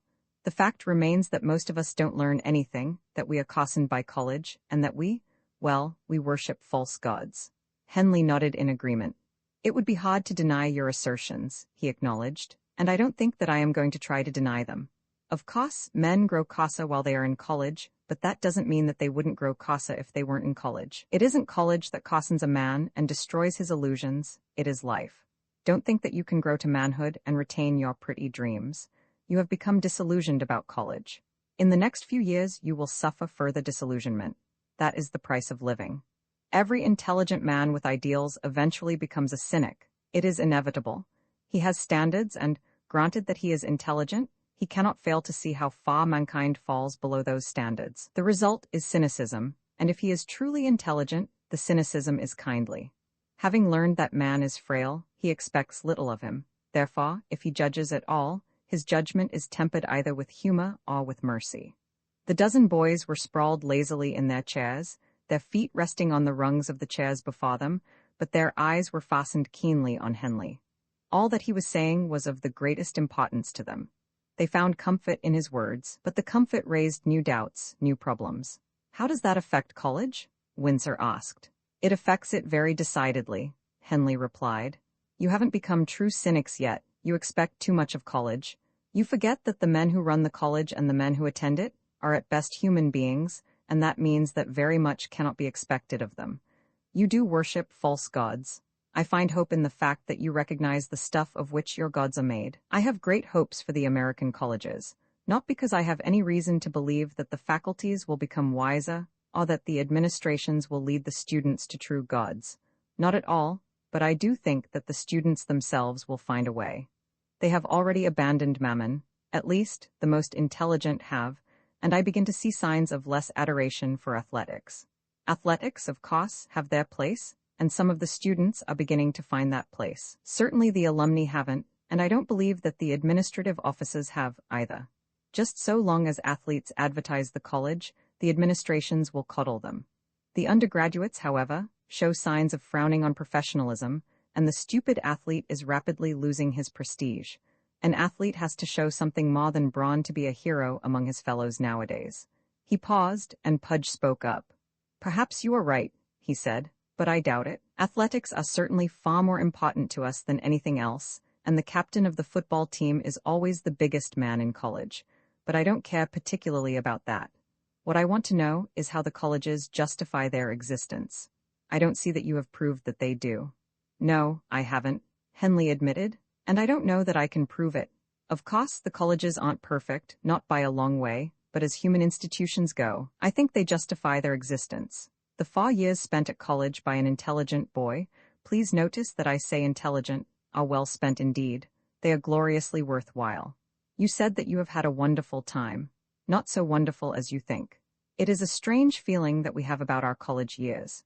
We all believe that they are years of unalloyed happiness, and the further we leave them behind the more perfect they seem. As a matter of fact, few undergraduates are truly happy. They are going through a period of storm and stress. They are torn by Welchmers. Show me a 19-year-old boy who is perfectly happy, and you show me an idiot. I rarely get a cheerful theme except from freshmen. 9/10 of them are expressions of deep concern and distress. A boy's college years are the years when he finds out that life isn't what he thought it, and the finding out is a painful experience. He discovers that he and his fellows are made of very brittle clay. Usually he loathes himself. Often he loathes his fellows. College isn't the Elysium that it is painted in stories and novels, but I feel sorry for any intelligent man who didn't have the opportunity to go to college.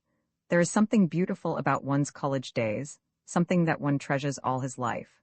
As we grow older, we forget the hours of storm and stress, the classroom humiliations, the terror of examinations, the awful periods of doubt of God and man.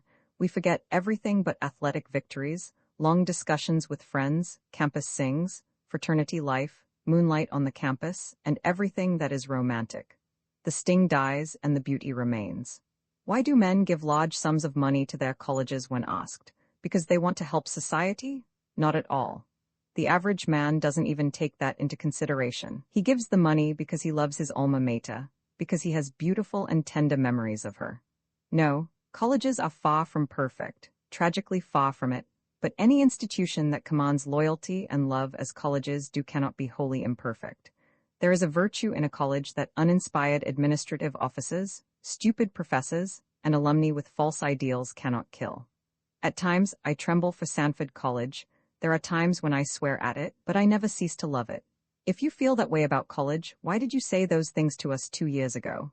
Hugh asked. Because they were true, all true. I was talking about the undergraduates then, and I could have said much more cutting things and still been on the safe side of the truth. There is, however, another side, and that is what I am trying to give you now. Rather incoherently, I know. Hugh thought of Cynthia. I suppose all that you say is true, he admitted dubiously, but I can't feel that college does what it should for us. We are told that we are taught to think, but the minute we bump up against a problem in living we are stumped just as badly as we were when we are freshmen. Oh no, not at all. You solve problems every day that would have stumped you hopelessly as a freshman. You think better than you did 4 years ago, but no college, however perfect, can teach you all the solutions of life. There are no nostrums or cure-alls that the colleges can give for all the ills and sicknesses of life. You, I am afraid, will have to doctor those yourself. I see. Hugh didn't altogether see. Both college and life seemed more complicated than he had thought them. I am curious to know, he added, just whom you consider the cream of the earth. That expression has stuck in my mind. I don't know why, but it has. Henley smiled, probably because it is such a very badly mixed metaphor. Well, I consider the college man the cream of the earth. What?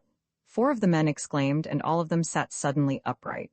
Yes, but let me explain. If I remember rightly, I said that if you were the cream of the earth, I hoped that God would pity the skimmed milk. Well, everything taken into consideration, I do think that you are the cream of the earth, and I have no hope for the skimmed milk. Perhaps it isn't wise for me to give public expression to my pessimism, but you ought to be old enough to stand it. The average college graduate is a pretty poor specimen, but all in all, he is just about the best we have. Please remember that I am talking in averages. I know perfectly well that a great many brilliant men do not come to college, and that a great many stupid men do come, but the colleges get a very fair percentage of the intelligent ones, and a comparatively small percentage of the stupid ones. In other words, to play with my mixed metaphor a bit, the cream is very thin in places, and the skimmed milk has some very thick clots of cream, but in the end the cream remains the cream, and the milk the milk. Everything taken into consideration, we get in the colleges the young men with the highest ideals, the loftiest purpose. You want to tell me that those ideals are low, and the purpose materialistic and selfish. I know it, but the average college graduate, I repeat, has loftier ideals and is less materialistic than the average man who has not gone to college. I wish that I could believe that the college gives him those ideals. I can't, however. The colleges draw the best that society has to offer, therefore, they graduate the best. Oh, I don't know, a student interrupted. How about Edison and Ford and Shakespeare and Sophocles? Henley concluded for him. Edison is an inventive genius, and Ford is a business genius. Genius hasn't anything to do with schools. The colleges, however, could have made both Ford and Edison bigger men, though they couldn't have made them lesser geniuses. No, we must not take the exceptional man as a standard. We've got to talk about the average. The hand of the potter shook badly when he made man. It was at best a careless job, but he made some better than others, some a little less weak, a little more intelligent. All in all, those are the men that come to college. The colleges ought to do 1,000 times more for those men than they do, but after all, they do something for them, and I am optimistic enough to believe that the time will come when they will do more. Someday, perhaps, he concluded very seriously, our administrative offices will be true educators. Someday, perhaps our faculties will be wise men really fitted to teach. Someday, perhaps our students will be really students, eager to learn, honest searchers after beauty and truth. That day will be the millennium. I look for the undergraduates to lead us to it. Roman 26, the college year swept rapidly to its close, so rapidly to the seniors that the days seemed to melt in their grasp. The 20th of June would bring them their diplomas and the end of their college life. They felt a bit chesty at the thought of that BS or AB, but a little sentimental at the thought of leaving old Sanford. Suddenly, everything about the college became infinitely precious, every tradition, every building, no matter how ugly, even the professors, not just the deserving few, all of them. Hugh took to wandering about the campus, sometimes alone, thinking of Cynthia, sometimes with a favored crony such as George Windsor or Pudge Jamison. He didn't see very much of Norrie the last month or two of college. He was just as fond of him as ever, but Norrie was only a junior.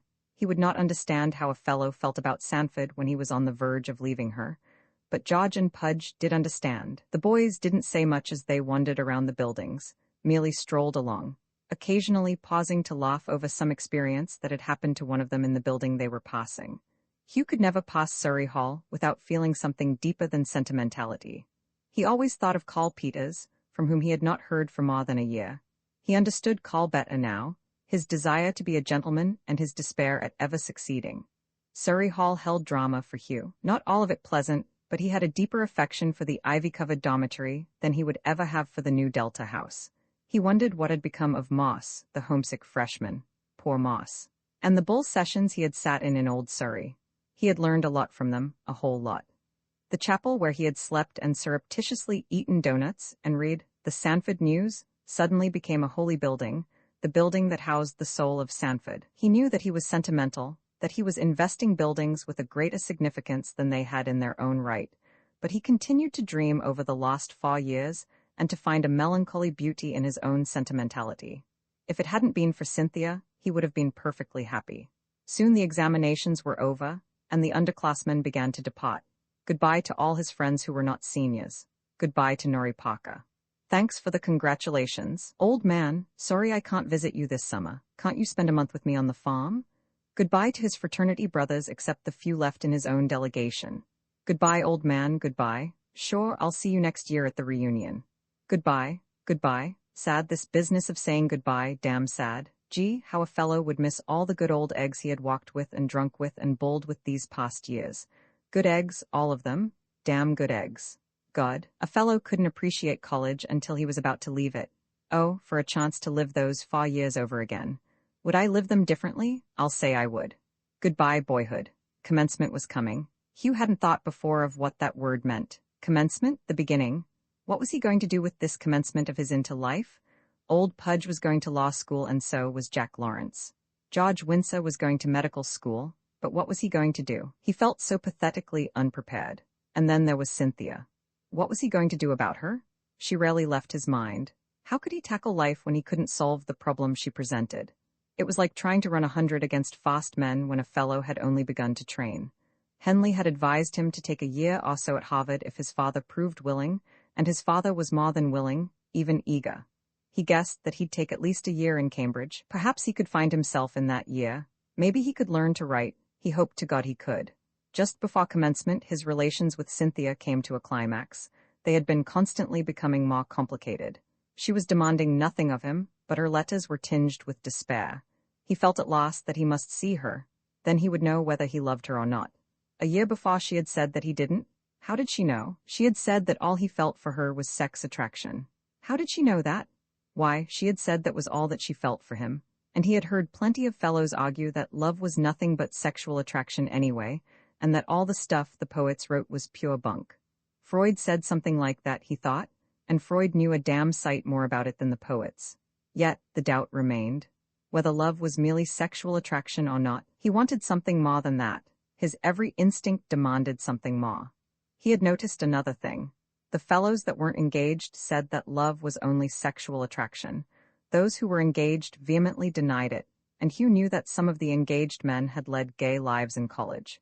He could not reach any decision. At times he was sure that what he felt for Cynthia was love. At other times he was sure that it wasn't. At last, in desperation, he telegraphed to her that he was coming to New York and that she should meet him at Grand Central at 3 o'clock the next day. He knew that he oughtn't to go. He would be able to stay in New York only a little more than 2 hours, because his father and mother would arrive in Haydensville the day following, and he felt that he had to be there to greet them. He damned himself for his impetuousness all during the long trip, and a dozen times he wished he were back safe in the new Delta house. What in hell would he say to Cynthia anyway? What would he do when he saw her? Kiss her? I won't have a damned bit of sense left if I do. She was waiting for him as he came through the gate. Quite without thinking, he put down his bag and kissed her. Her touch had its old power. His blood leaped. With a tremendous effort of will he controlled himself. That afternoon was all important. He must keep his head. "It's sweet of you to come," Cynthia whispered, clinging to him. "So damned sweet." "It's damned good to see you," he replied gruffly. "Come on while I check this bag." "I've only got a little over 2 hours, Cynthia. I've got to get the 5:10 back. My folks will be in Haydensville tomorrow morning, and I've got to get back to meet them." Her face clouded for an instant, but she tucked her arm gaily in his and marched with him across the rotunda to the checking counter. When Hugh had disposed of his bag, he suggested that they go to a little tea room on 57th Street. She agreed without argument. Once they were in a taxi, she wanted to snuggle down into his arm, but she restrained herself. She felt that she had to play fair. Hugh said nothing. He was trying to think, and his thoughts whirled around in a mad, drunken dance. He believed that he would be married before he took the train back, at least engaged, and what would all that mean? Did he want to get married? God, he didn't know. When at last they were settled in a corner of the empty tea room and had given their order, they talked in an embarrassed fashion about their recent letters, both of them carefully quiet and restrained. Finally, Hugh shoved his plate and cup aside and looked straight at her for the first time. She was thin, much thinner than she had been a year ago, but there was something sweeter about her, too. She seemed so quiet, so gentle. "We aren't going to get anywhere this way, Cynthia," he said desperately. "We're both evading. I haven't any sense left, but what I say from now on I am going to say straight out. I swore on the train that I wouldn't kiss you. I knew that I wouldn't be able to think if I did, and I can't. All I know is that I want to kiss you again." He looked at her sitting across the little table from him, so slender and still, a different Cynthia, but damnably desirable. "Cynthia," he added hoarsely, "if you took my hand, you could lead me to hell." She in turn looked at him. He was much older than he had been a year before.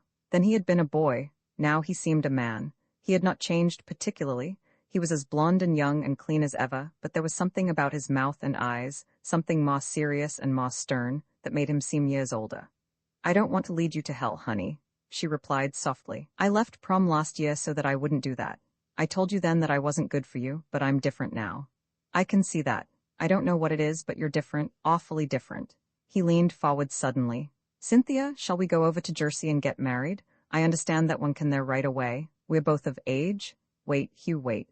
Cynthia's hands were tightly clasped in her lap. "Are you sure that you want to? I've been thinking a lot since I got your telegram. Are you sure you love me?" He slumped back into his chair. "I don't know what love is," he confessed miserably. "I can't find out." Cynthia's hands tightened in her lap.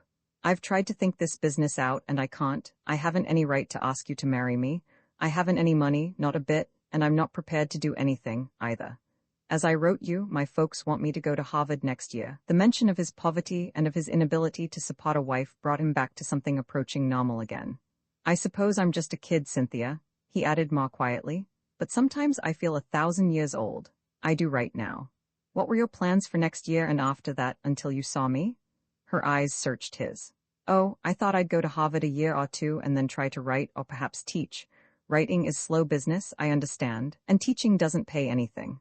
I don't want to ask my father to support us, and I won't let your folks. I lost my head when I suggested that we get married. It would be foolish. I haven't the right." "No," she agreed slowly. "No, neither of us has the right. I thought before you came if you asked me to marry you. I was sure somehow that you would. I would run right off and do it, but now I know that I won't." She continued to gaze at him, her eyes troubled and confused. What made him seem so much older, so different? "Do you think we can ever forget prom?" She waited for his reply. So much depended on it. "Of course," he answered impatiently. "I've forgotten that already. We were crazy kids, that's all, youngsters trying to act smart and wild." "Oh," the ejaculation was soft, but it vibrated with pain. "You mean that you wouldn't, well, you wouldn't get drunk like that again?" "Of course not, especially at a dance. I'm not a child any longer, Cynthia. I have sense enough now not to forfeit my self-respect again. I hope so, anyway. I haven't been drunk in the last year.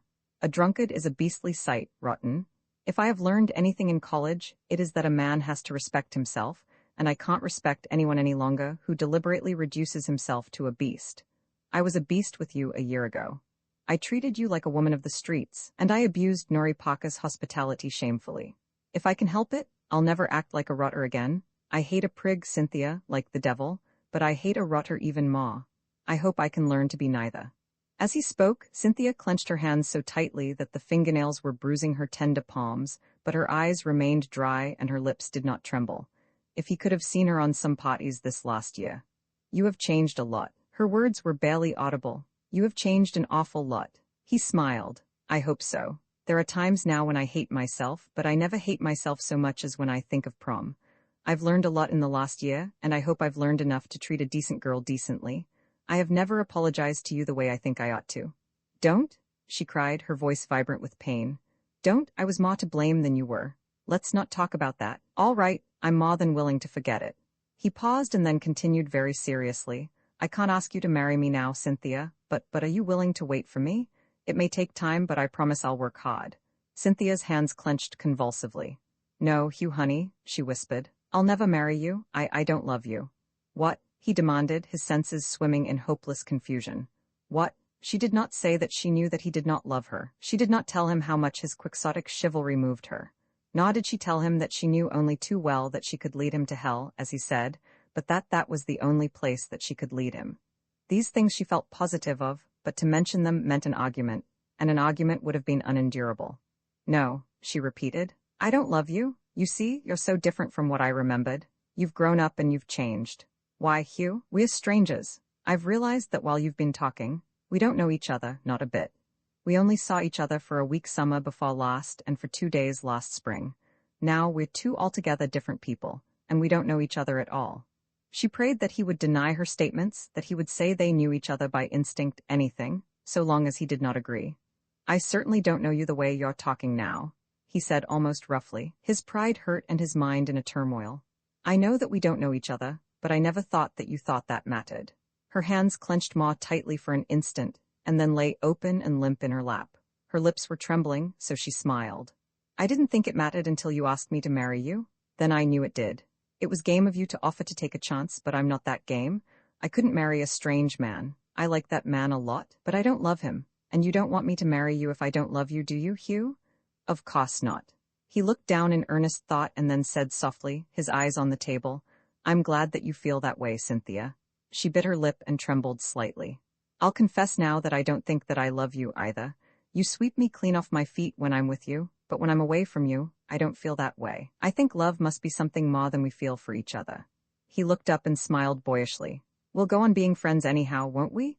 Somehow she managed to smile back at him. Of course, she whispered, and then after a brief pause added, we had better go now. Your train will be leaving pretty soon. Hugh pulled out his watch. By jingo, so it will. He called the waiter, paid his bill, and a few minutes later they turned into Fifth Avenue. They had gone about a block down the avenue when Hugh saw someone a few feet ahead of him who looked familiar. Could it be Carl Peters? By the Lord Harry, it was. Excuse me a minute, Cynthia, please. There's a fellow I know. He rushed forward and caught Carl by the arm. Carl cried, Hugh, by God, and shook hands with him violently. Hell, Hugh, I'm glad to see you. Hugh turned to Cynthia, who was a pace behind them. He introduced Carl and Cynthia to each other, and then asked Carl why in the devil he hadn't written. Carl switched his leg with his cane and grinned.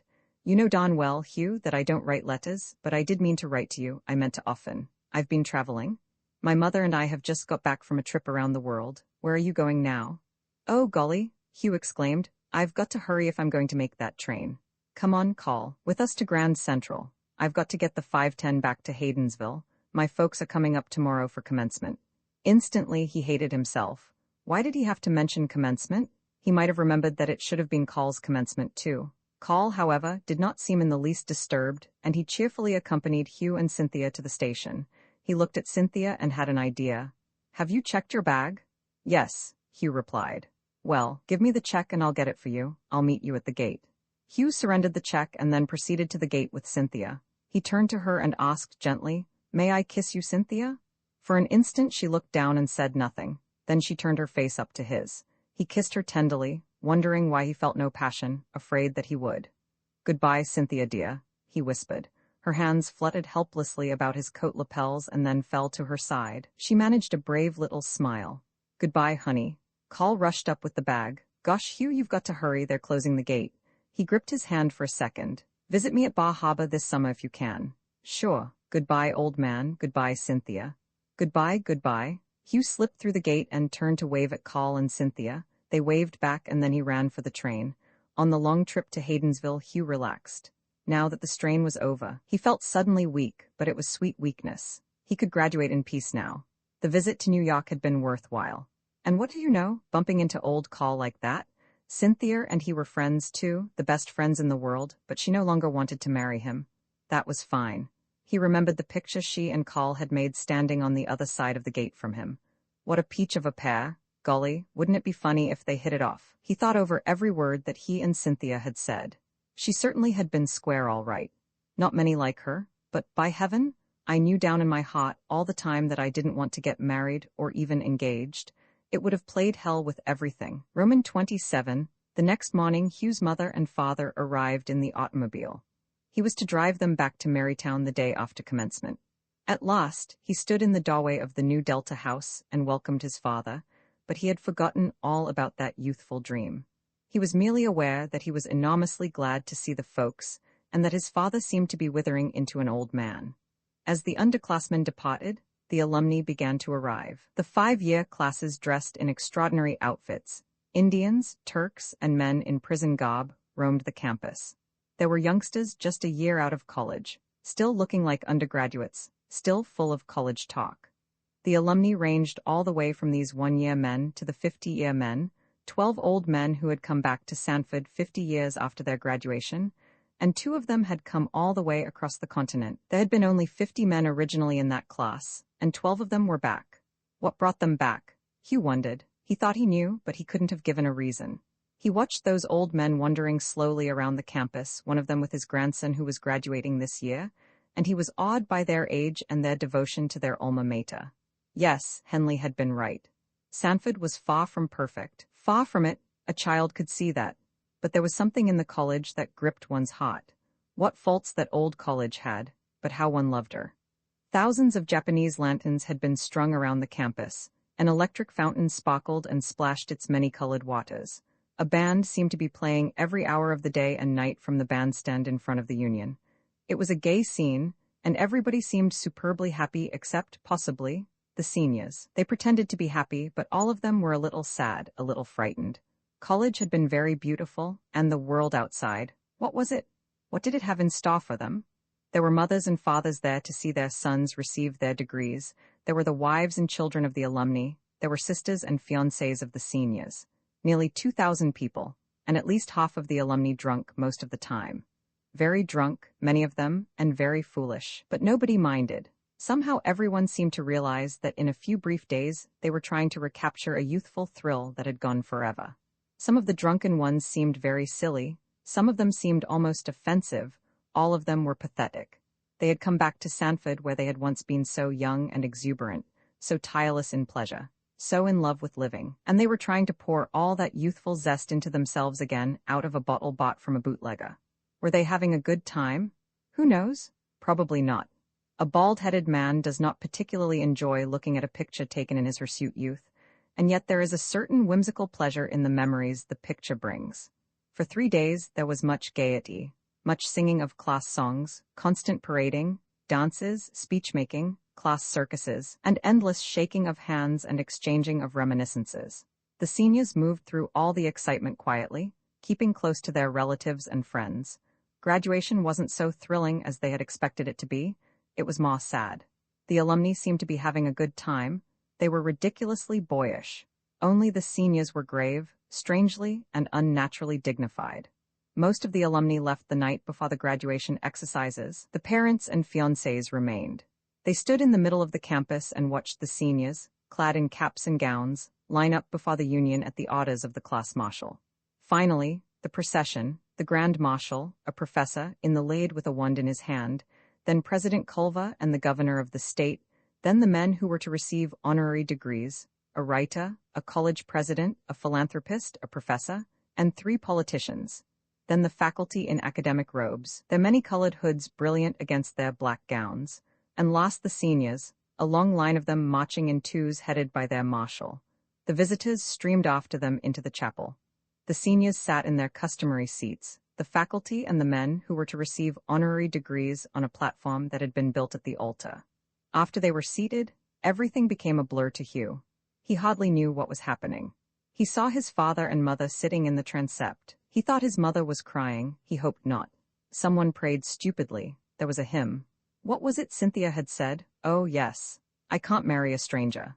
Well, they weren't exactly strangers. He was darn glad he had gone to New York. The president seemed to be saying over and over again, by the power invested in me, and every time that he said it, Professor Blake would slip the loop of a colored hood over the head of a writer or a politician, and then it was happening all over again. Suddenly, the class marshal motioned to the seniors to rise. They put on their mortarboards. The president said once more, by the power invested in me. The seniors filed by the president, and the grand marshal handed each of them a roll of parchment tied with blue and orange ribbons. Hugh felt a strange thrill as he took his. He was graduated. He was a Bachelor of Science. Back again to their seats. Someone was pronouncing benediction. Music from the organ, marching out of the chapel, the surge of friends, his father shaking his hand, his mother's arms around his neck. She was crying. Graduation was over, and, with it, Hugh's college days. Many of the seniors left at once. Hugh would have liked to go too, but his father wanted to stay one more day in Haydensville. Besides, there was a final senior dance that night, and he thought that Hugh ought to attend it. Hugh did go to the dance, but somehow it brought him no pleasure. Although it was immensely decorous, it reminded him of Cynthia. He thought of her tenderly, the best little girl he'd ever met.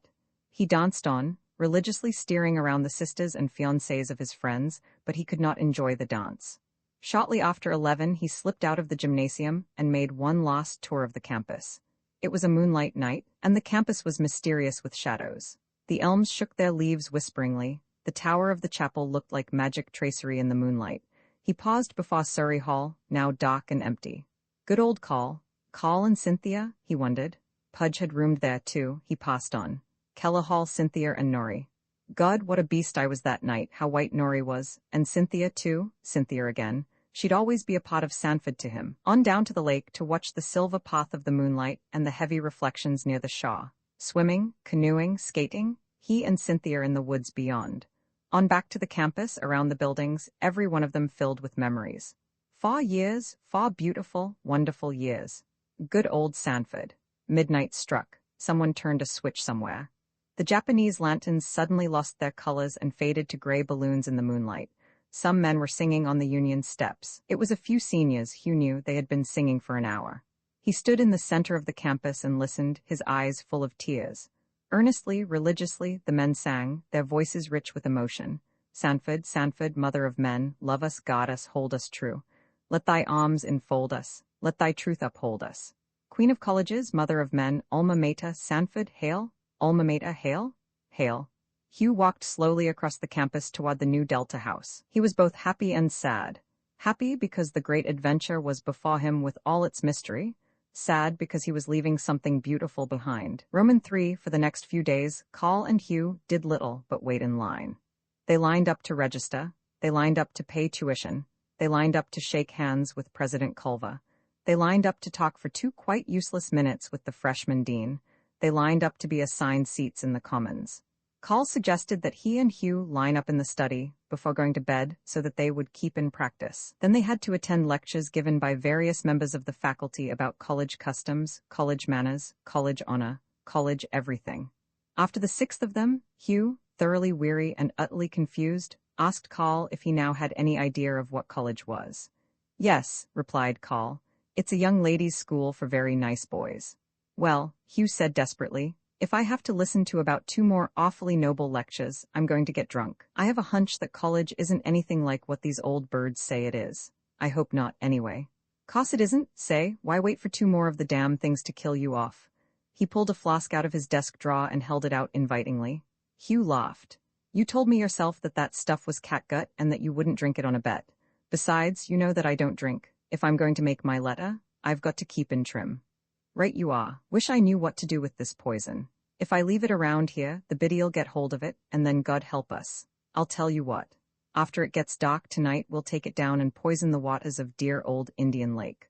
All right, say, I've got to pike along. I've got a date with my faculty advisor. Hope I don't have to stand in line. He didn't have to stand in line, he was permitted to sit, but he did have to wait an hour and a half. Finally, a student came out of the inner office, and a gruff voice from within called, "Next!" Just like a barber shop, flashed across Hugh's mind as he entered the tiny office. An old young man was sitting behind a desk shuffling papers. He glanced up as Hugh came in and motioned him to a chair beside him. Hugh sat down and stared at his feet. Let's see, your name's what? Carver, sir, Hugh Carver." The advisor, Professor Kane, glanced at some notes. "Oh yes, from Marytown High School, fully accredited. Are you taking an AB or a BS? I don't know. You have to have 1 year of college Latin for a BS and at least 2 years of Greek besides for an AB. Oh." Hugh was frightened and confused. He knew that his father was an AB, but he had heard the high school principal say that Greek was useless nowadays. Suddenly he remembered. The principal had advised him to take a BS. He had said that it was more practical.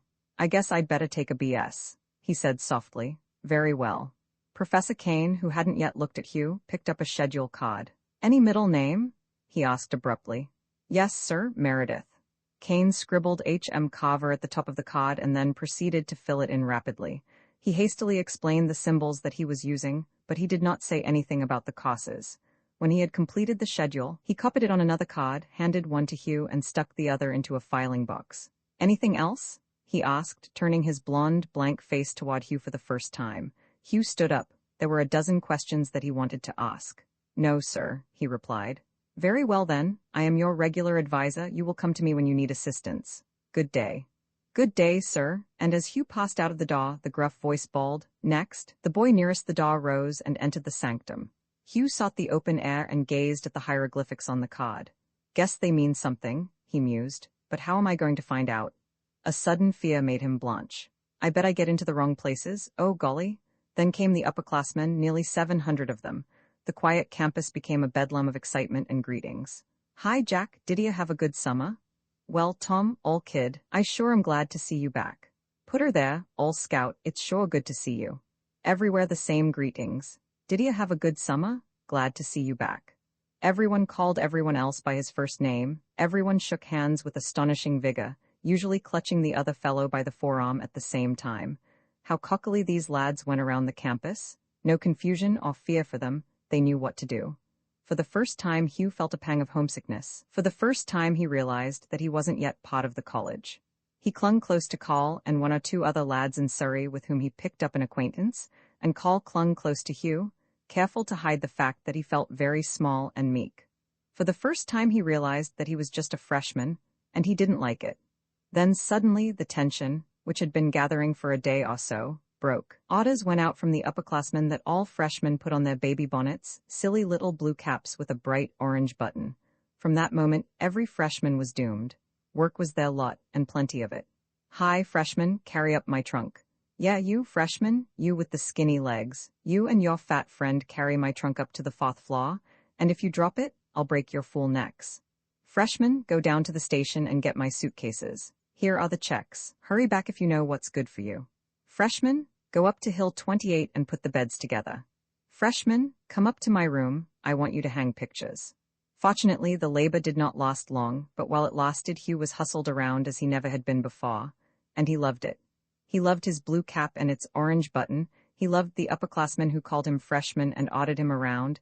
He loved the very trunks that he lugged so painfully upstairs. He was being recognized, merely as a janitor, it is true, but recognized. At last, he was a part of Sanford College.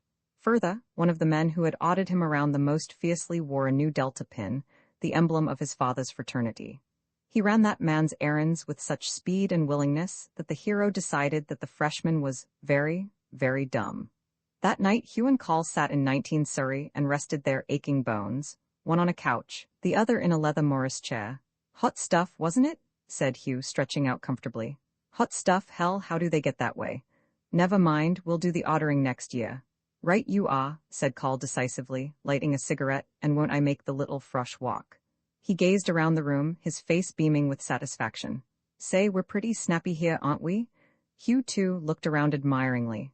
The walls were almost hidden by banners. A huge Sanford blanket, Hugh's greatest contribution, Carl's cane blanket, the photographs of the harem, posters of college athletes and movie bathing girls, pie pracks, and 3 Maxfield Parish prints. "It certainly is fine," said Hugh proudly. All we need is a bob, a pole, and a street sign. We'll have 'em before the week is out. This with great decision. Roman Faw, Call's advisor, had been less efficient than Hughes.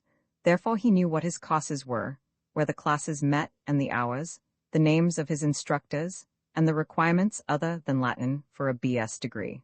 Call said that he was taking a BS because he had had a year of Greek at Caen, and was therefore perfectly competent to make full use of the language.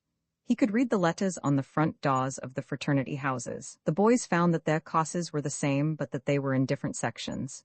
Hugh was in a dilemma. He could make nothing out of his card. "Here," said Call, "give the thing to me. My advisor was a good scout and wised me up. This PC isn't paper cutting as you might suppose, it's gym.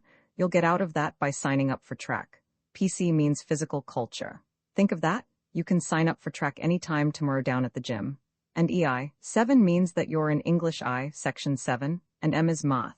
You re in section 3, Lat means Latin of course, section 6. My advisor, he tried pretty hard to be funny, said that GS wasn't glorious salvation but general science. That meets in the big lecture hall in Cranston. We all go to that. And HI, FA means that you are in section 4 of history I. See, that's all there is to it. Now this thing, he held up a printed schedule, tells you where the classes meet. With a great deal of labor, discussion, and profanity, they finally got a schedule made out that meant something to Hugh. He heaved a Brobdingnagian sigh of relief when they finished. "Well," he exclaimed, "that's that. At last I know where I'm going. You certainly saved my life. I know where all the buildings are, so it ought to be easy." "Sure," said Call encouragingly. "It's easy. Now there's nothing to do till tomorrow, until 8:45 when we attend chapel to the glory of the Lord. I think I'll pray tomorrow. I may need it. Christ, I hate to study." "Me too," Hugh lied. He really loved books, but somehow he couldn't admit the fact which had suddenly become shameful to Call. "Let's go to the movies," he suggested, changing the subject for safety. "Righto." Call put on his freshman cap and flung Hughes to him. "Gloria Nielsen is there, and she's a pash baby. Ought to be a good film." The Blue and Orange, it was the only movie theater in town, was almost full when the boys arrived. Only a few seats near the front were still vacant. A freshman started down the aisle, his baby bonnet stuck jauntily on the back of his head. "Freshman? Kill him? Murder the frush?" Shouts came from all parts of the house, and an instant later hundreds of peanuts shot swiftly at the startled freshman. "Cap, cap, cap off." There was a panic of excitement. Upperclassmen were standing on their chairs to get free throwing room. The freshman snatched off his cap, drew his head like a scared turtle down into his coat collar, and ran for a seat. Hugh and Call tucked their caps into their coat pockets and attempted to stroll nonchalantly down the aisle. They hadn't taken 3 steps before the bombardment began. Like their classmate, they ran for safety. Then someone in the front of the theater threw a peanut at someone in the rear. The fight was on. Yelling like madmen, the students stood on their chairs and hurled peanuts, the front and rear of the house automatically dividing into enemy camps. When the fight was at its hottest, 3 girls entered. "Women, women." As the girls walked down the aisle, infinitely pleased with their reception, 500 men stamped in time with their steps. No sooner were the girls seated than there was a scramble in one corner, an excited scuffling of feet. "I've got it!" a boy screamed. He stood on his chair and held up a live mouse by its tail. There was a shout of applause and then, "Play catch." The boy dropped the writhing mouse into a peanut bag, screwed the open end tight closed, and then threw the bag far across the room. Another boy caught it and threw it, this time over the girls' heads. They screamed and jumped upon their chairs, holding their skirts and dancing up and down in assumed terror. Back over their heads, back and over, again and again the bagged mouse was thrown while the girls screamed and the boys roared with delight. Suddenly, one of the girls threw up her arm, caught the bag deftly, held it for a second, and then tossed it into the rear of the theater. Cheers of terrifying violence broke loose. "Ray, Ray, atta girl, hot dog, Ray, Ray." And then the lights went out. "Music, music, music." The audience stamped and roared, whistled and howled. "Music, we want music." The pianist and undergraduate calmly strolled down the aisle. "Get a move on. Earn your salary. Give us music." The pianist paused to thumb his nose casually at the entire audience, and then amid shouts and hisses sat down at the piano and began to play Love Nest. Immediately the boys began to whistle, and as the comedy was utterly stupid, they relieved their bottom by whistling the various tunes that the pianist played until the miserable film flickered out. Then the feature and the fun began. During the stretches of pure narrative, the boys whistled, but when there was any real action they talked. The picture was a melodrama of love and hate, as the advertisement said. The boys told the actors what to do. They revealed to them the secrets of the plot. She's hiding behind the door, Harold. No, no, not that way. Hey, dumbbell, behind the door. Catch him, Gloria, he's only shy. No, that's not him. The climactic fight brought shouts of encouragement to the villain. Kill him? Shoot one to his kidneys? Ah, as the villain hit the hero in the stomach. Muss his hair, a taboy? Kill the skunk, and finally groans of despair when the hero won his inevitable victory. But it was the love scenes that aroused the greatest ardor and joy. The hero was given careful instructions. Some neck in, Harold. Kiss her, kiss her? Ah, Harold, Harold, you're getting rough. She's vamping you, Harold. Stop it, Gloria, he's a good boy. And so on until the picture ended in the usual close-up of the hero and heroine silhouetted in a tender embrace against the setting sun. The boys breathed ah and ooh ecstatically and laughed. The meretricious melodrama did not fool them, but they delighted in its absurdities. The lights flashed on and the crowd filed out, wisecracking about the picture and commenting favorably on the heroine's figure. There were shouts to this fellow or that fellow to come on over and play bridge, and suggestions here and there to go to a drugstore and get a drink. Hugh and Call strolled home over the dock campus, both of them radiant with excitement, Hugh frankly so. Golly, I did enjoy that, he exclaimed. I never had a better time. It was sure hot stuff. I don't want to go to the room. Let's walk for a while. Yeah, it was pretty good, Call admitted. Nope, I can't go walking. Gotta write a letter.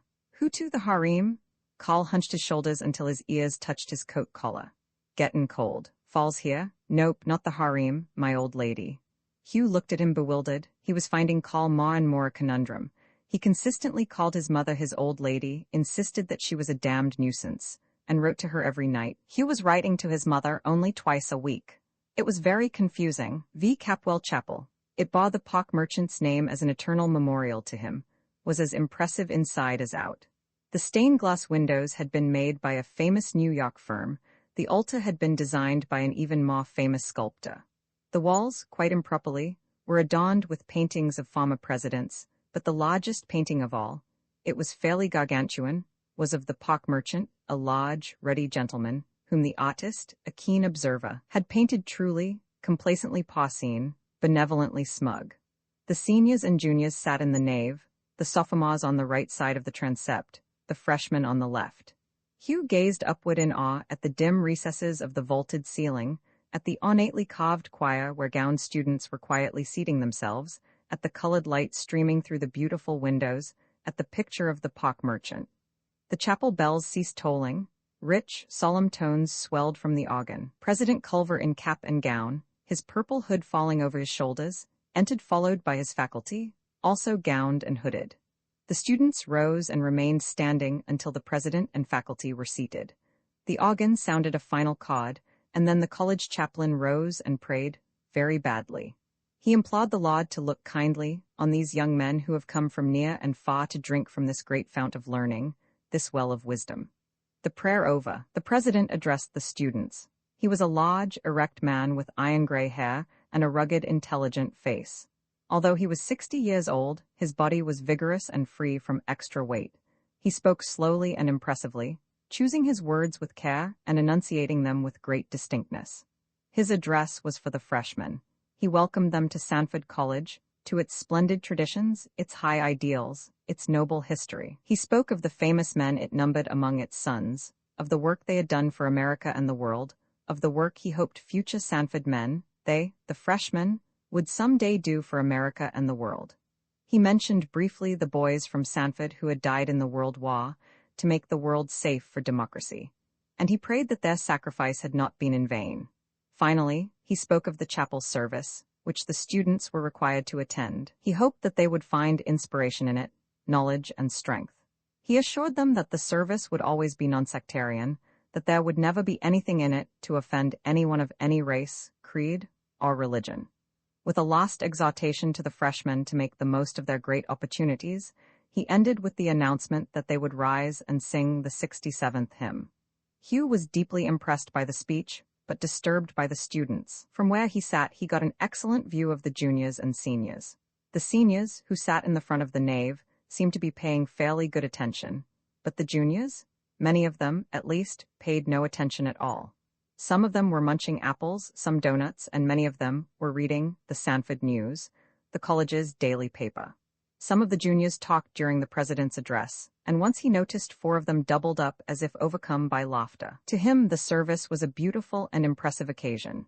He could not understand the conduct of the upperclassmen. It seemed, to put it mildly, irreverent. Everyone, however, sang the doxology with great vigor, some of the boys lifting up a whiskey tenor that made the chapel ring, and to which Hugh happily added his own clear tenor. The benediction was pronounced by the chaplain. The seniors marched out slowly in twos, while the other students and the faculty stood in their places. Then the president, followed by the faculty, passed out of the great doors. When the back of the lost faculty gown had disappeared, the underclassmen broke for the door, pushing each other aside, swearing when a toe was stepped on, yelling to each other, some of them joyously chanting the doxology. Hugh was caught in the rush and carried along with the mob, feeling ashamed and distressed. This was no way to leave a church. Once outside, however, he had no time to think of the chapel service. He had 5 minutes in which to get to his first class, and the building was across the campus, a good 2 minutes' walk. He patted his cap to be sure that it was firmly on the back of his head, clutched his notebook, and ran as hard as he could go, the strolling upperclassmen, whom he passed at top speed, grinning after him in tolerant amusement. Hugh was the first one in the classroom and wondered in a moment of panic if he was in the right place. He sat down dubiously and looked at his watch. 4 minutes left. He would wait 2, and then if nobody came he gasped. He couldn't imagine what he would do. How could he find the right classroom? Maybe his class didn't come at this hour at all. Suppose he and Call had made a mistake. If they had, his whole schedule was probably wrong. Oh golly, he thought, feeling pitifully weak. Won't that be hell? What can I do? At that moment a countrified-looking youth entered, looking as scared as Hugh felt. His face was pale, and his voice trembled as he asked timidly, "Do you know if this is Section 3 of Math 1? Hugh was immediately strengthened. "I think so," he replied. "Anyhow, let's wait and find out." The freshman sighed in huge relief, took out a not-too-clean handkerchief, and mopped his face. "Criminy?" he exclaimed as he wriggled down the aisle to a seat by Hugh. "I was sure worried. I thought I was in the wrong building, though I was sure that my advisor had told me positively that math was in Matthew 6. "I guess we're all right," Hugh comforted him as 2 other freshmen, also looking dubious, entered. They were followed by 4 more, and then by a stampeding group, all of them pop-eyed, all of them in a rush.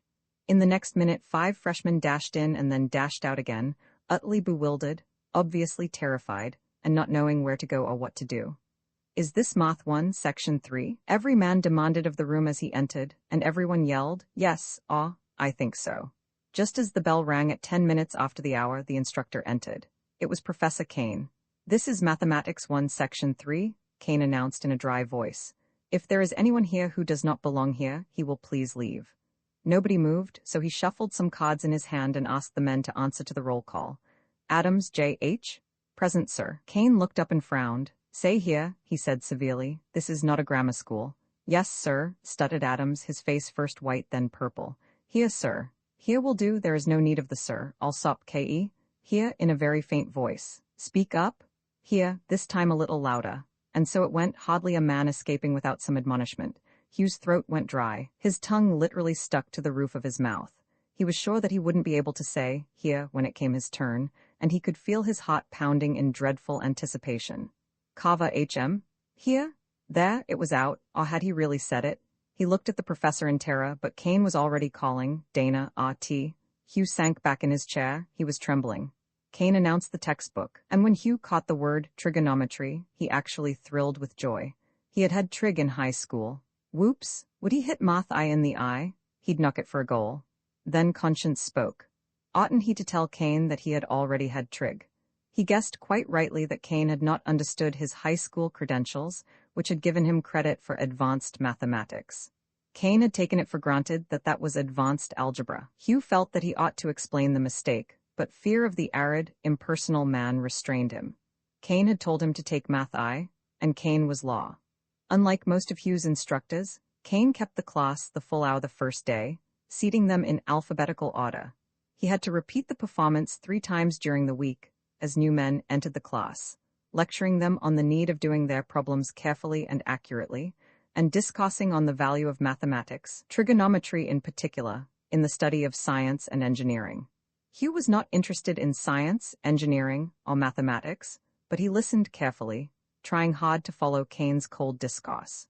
At the end of the hour, he told his neighbor as they left the room that he guessed that Professor Kane knew an awful lot, and his neighbor agreed with him. Hugh's other instructors proved less impressive than Kane. In fact, Mr. Alling, the instructor in Latin, was altogether disconcerting. Plautus, he told the class, wrote comedies, farces, not exercises in translation. He was also, my innocence, occasionally naughty, oh, really naughty. What's worse, he used slang, common everyday slang, the kind of stuff that you and I talk. Now, I have an excellent vocabulary of slang, obscenity, and profanity, and you are going to hear most of it. Think of the opportunity.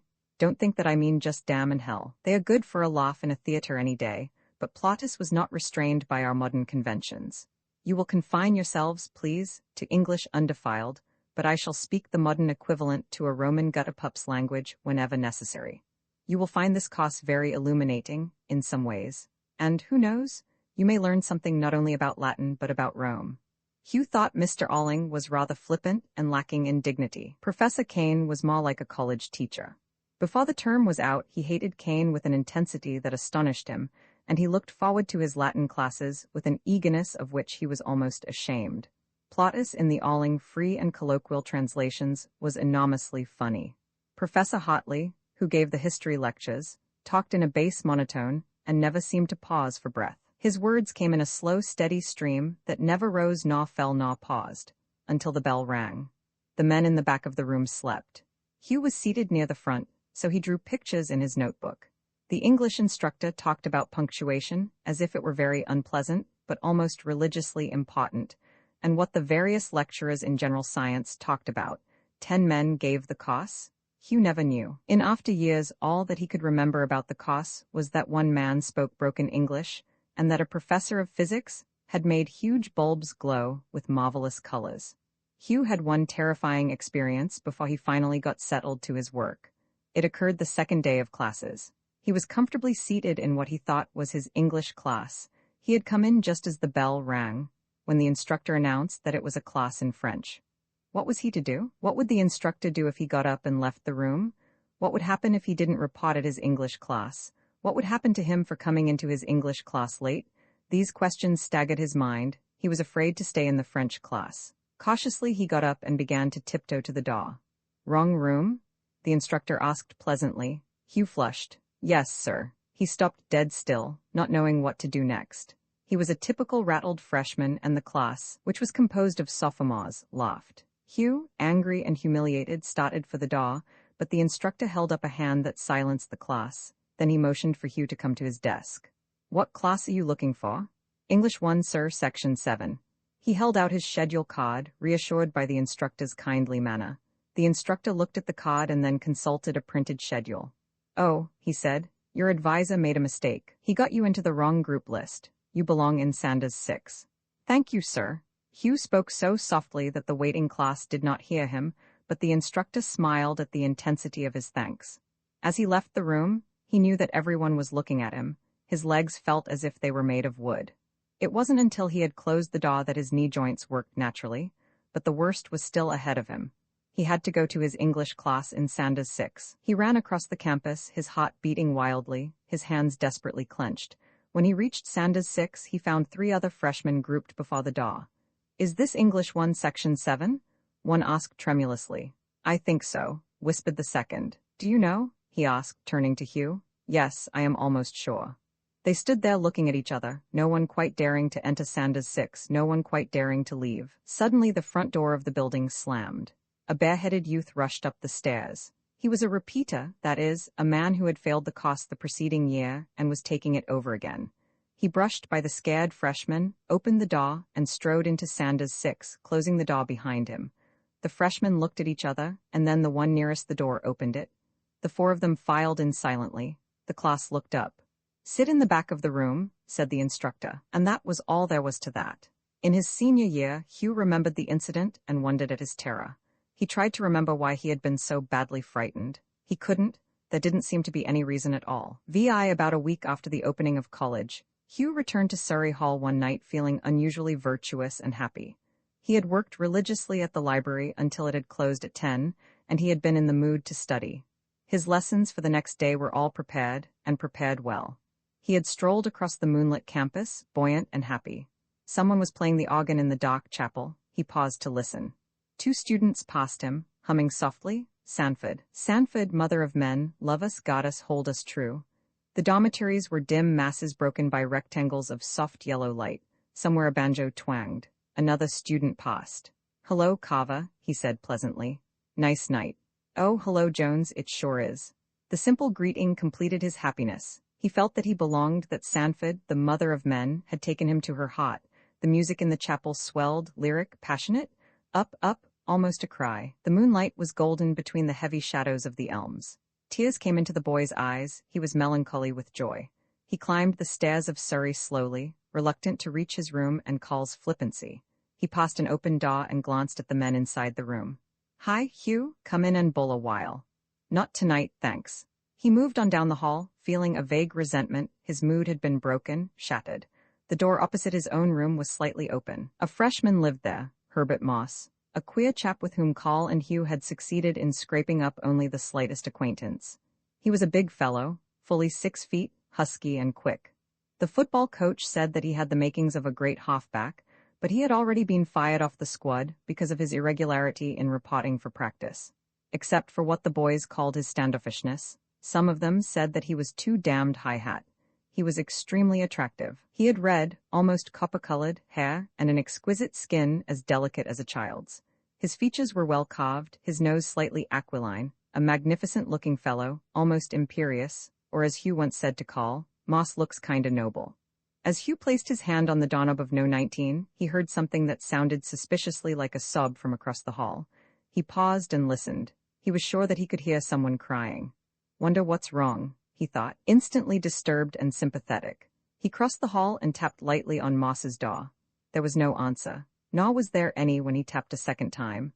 For a moment he was abashed, and then he pushed open the door and entered Moss's room. In the far corner, Moss was sitting at his desk, his head buried in his arms, his shoulders shaking. He was crying fiercely, terribly. At times his whole body jerked in the violence of his sobbing. Hugh stood by the door embarrassed and rather frightened. Moss's grief brought a lump to his throat. He had never seen anyone cry like that before. Something had to be done. But what could he do? He had no right to intrude on Moss, but he couldn't let the poor fellow go on suffering like that. As he stood there hesitant, shaken, Moss buried his head deeper in his arms, moaned convulsively, twisting and trembling after a series of sobs that seemed to tear themselves from him. That was too much for Hugh. He couldn't stand it. Some force outside of him sent him across the room to Moss. He put his hand on a quivering shoulder and said gently, "What is it, Moss? What's the matter?" Moss ran his hand despairingly through his red hair, shook his head and made no answer. "Come on, old man, buck up." Hugh's voice trembled. It was husky with sympathy. "Tell me about it. Maybe I can help." Then Moss looked up, his face stained with tears, his eyes inflamed, almost desperate. He stared at Hugh wonderingly. For an instant he was angry at the intrusion, but his anger passed at once. He could not miss the tenderness and sympathy in Hugh's face, and the boy's hand was still pressing with friendly insistence on his shoulder. There was something so boyishly frank, so clean and honest about Hugh that his irritation melted into confidence, and he craved a confidant passionately.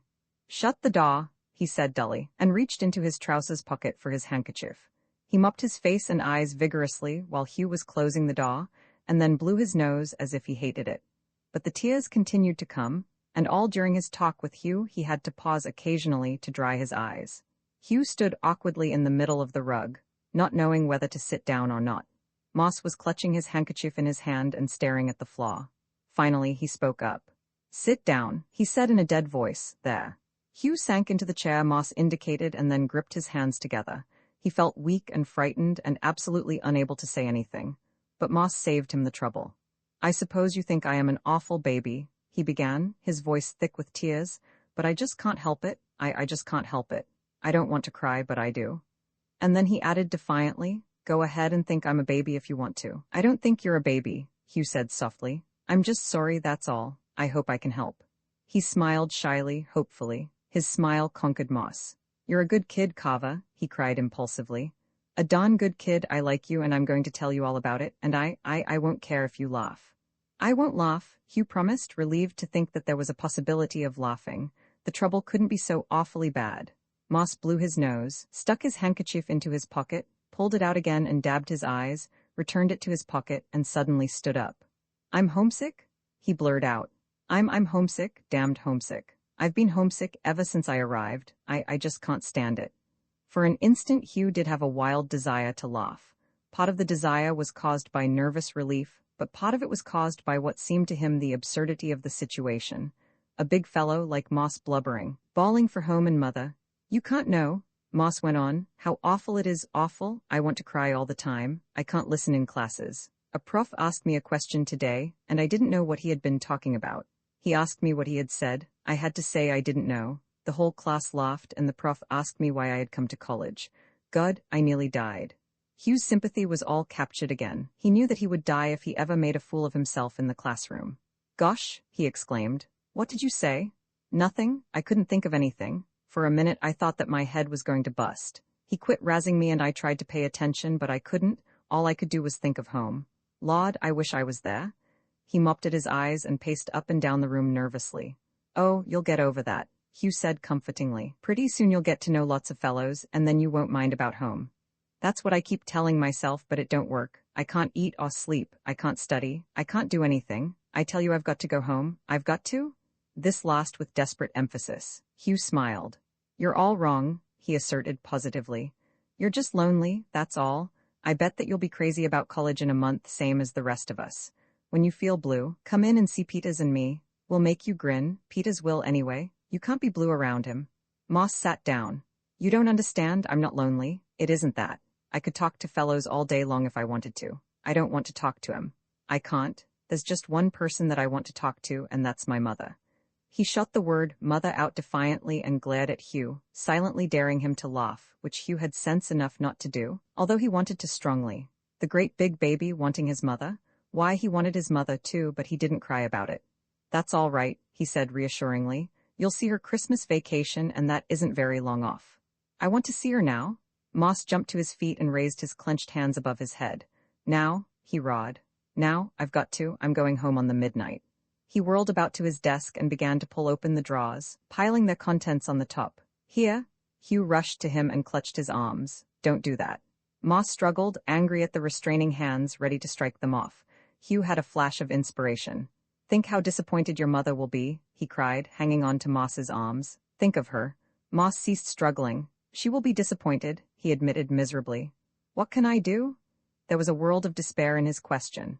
Hugh pushed him into the desk chair and seated himself on the edge of the desk. I'll tell you, he said.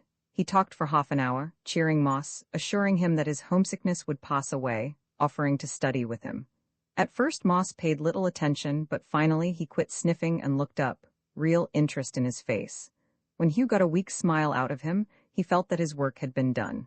He jumped off the desk, leaned over to slap Moss on the back, and told him that he was a good egg but a damn fool. Moss grinned.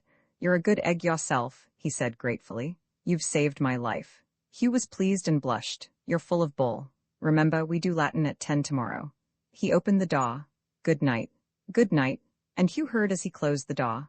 Thanks a lot. When he opened his own door, he found Carl sitting before a blazing log fire. There was no other light in the room. Carl had written his nightly letter to the old lady, and he was a little homesick himself, softened into a tender and pensive mood. He did not move as Hugh sat down in a big chair on the other side of the hearth and said softly, Thinking? Where you been? Across the hall in Moss's room. Then, as Carl looked up in surprise, he told him of his experience with their red-headed neighbor. He'll get over it, he concluded confidently. He's just been lonely. Carl puffed contemplatively at his pipe for a few minutes before replying. Hugh waited, watching the slender boy stretched out in a big chair before the fire, his ankles crossed, his face gentle and boyish in the ruddy, flickering light. The shadows, heavy and wavering, played magic with the room. It was vast, mysterious. No, said Carl, pausing again to puff his pipe. No, he won't get over it. He'll go home. Aw, shucks. A big guy like that isn't going to stay a baby all his life. Hugh was frankly derisive. Soon as he gets to know a lot of fellows, he'll forget home and mother. Carl smiled vaguely, his eyes dreamy as he gazed into the hypnotizing flames. The mask of sophistication had slipped off his face. He was pleasantly in the control of a gentle mood, a mood that erased the last vestige of protective coloring. He shook his head slowly. You don't understand, Hugh? Moss is sick. Sick, not lonesome. He's got something worse than flu. Nobody can stand what he's got. Hugh looked at him in bewilderment. This was a new call, someone he hadn't met before.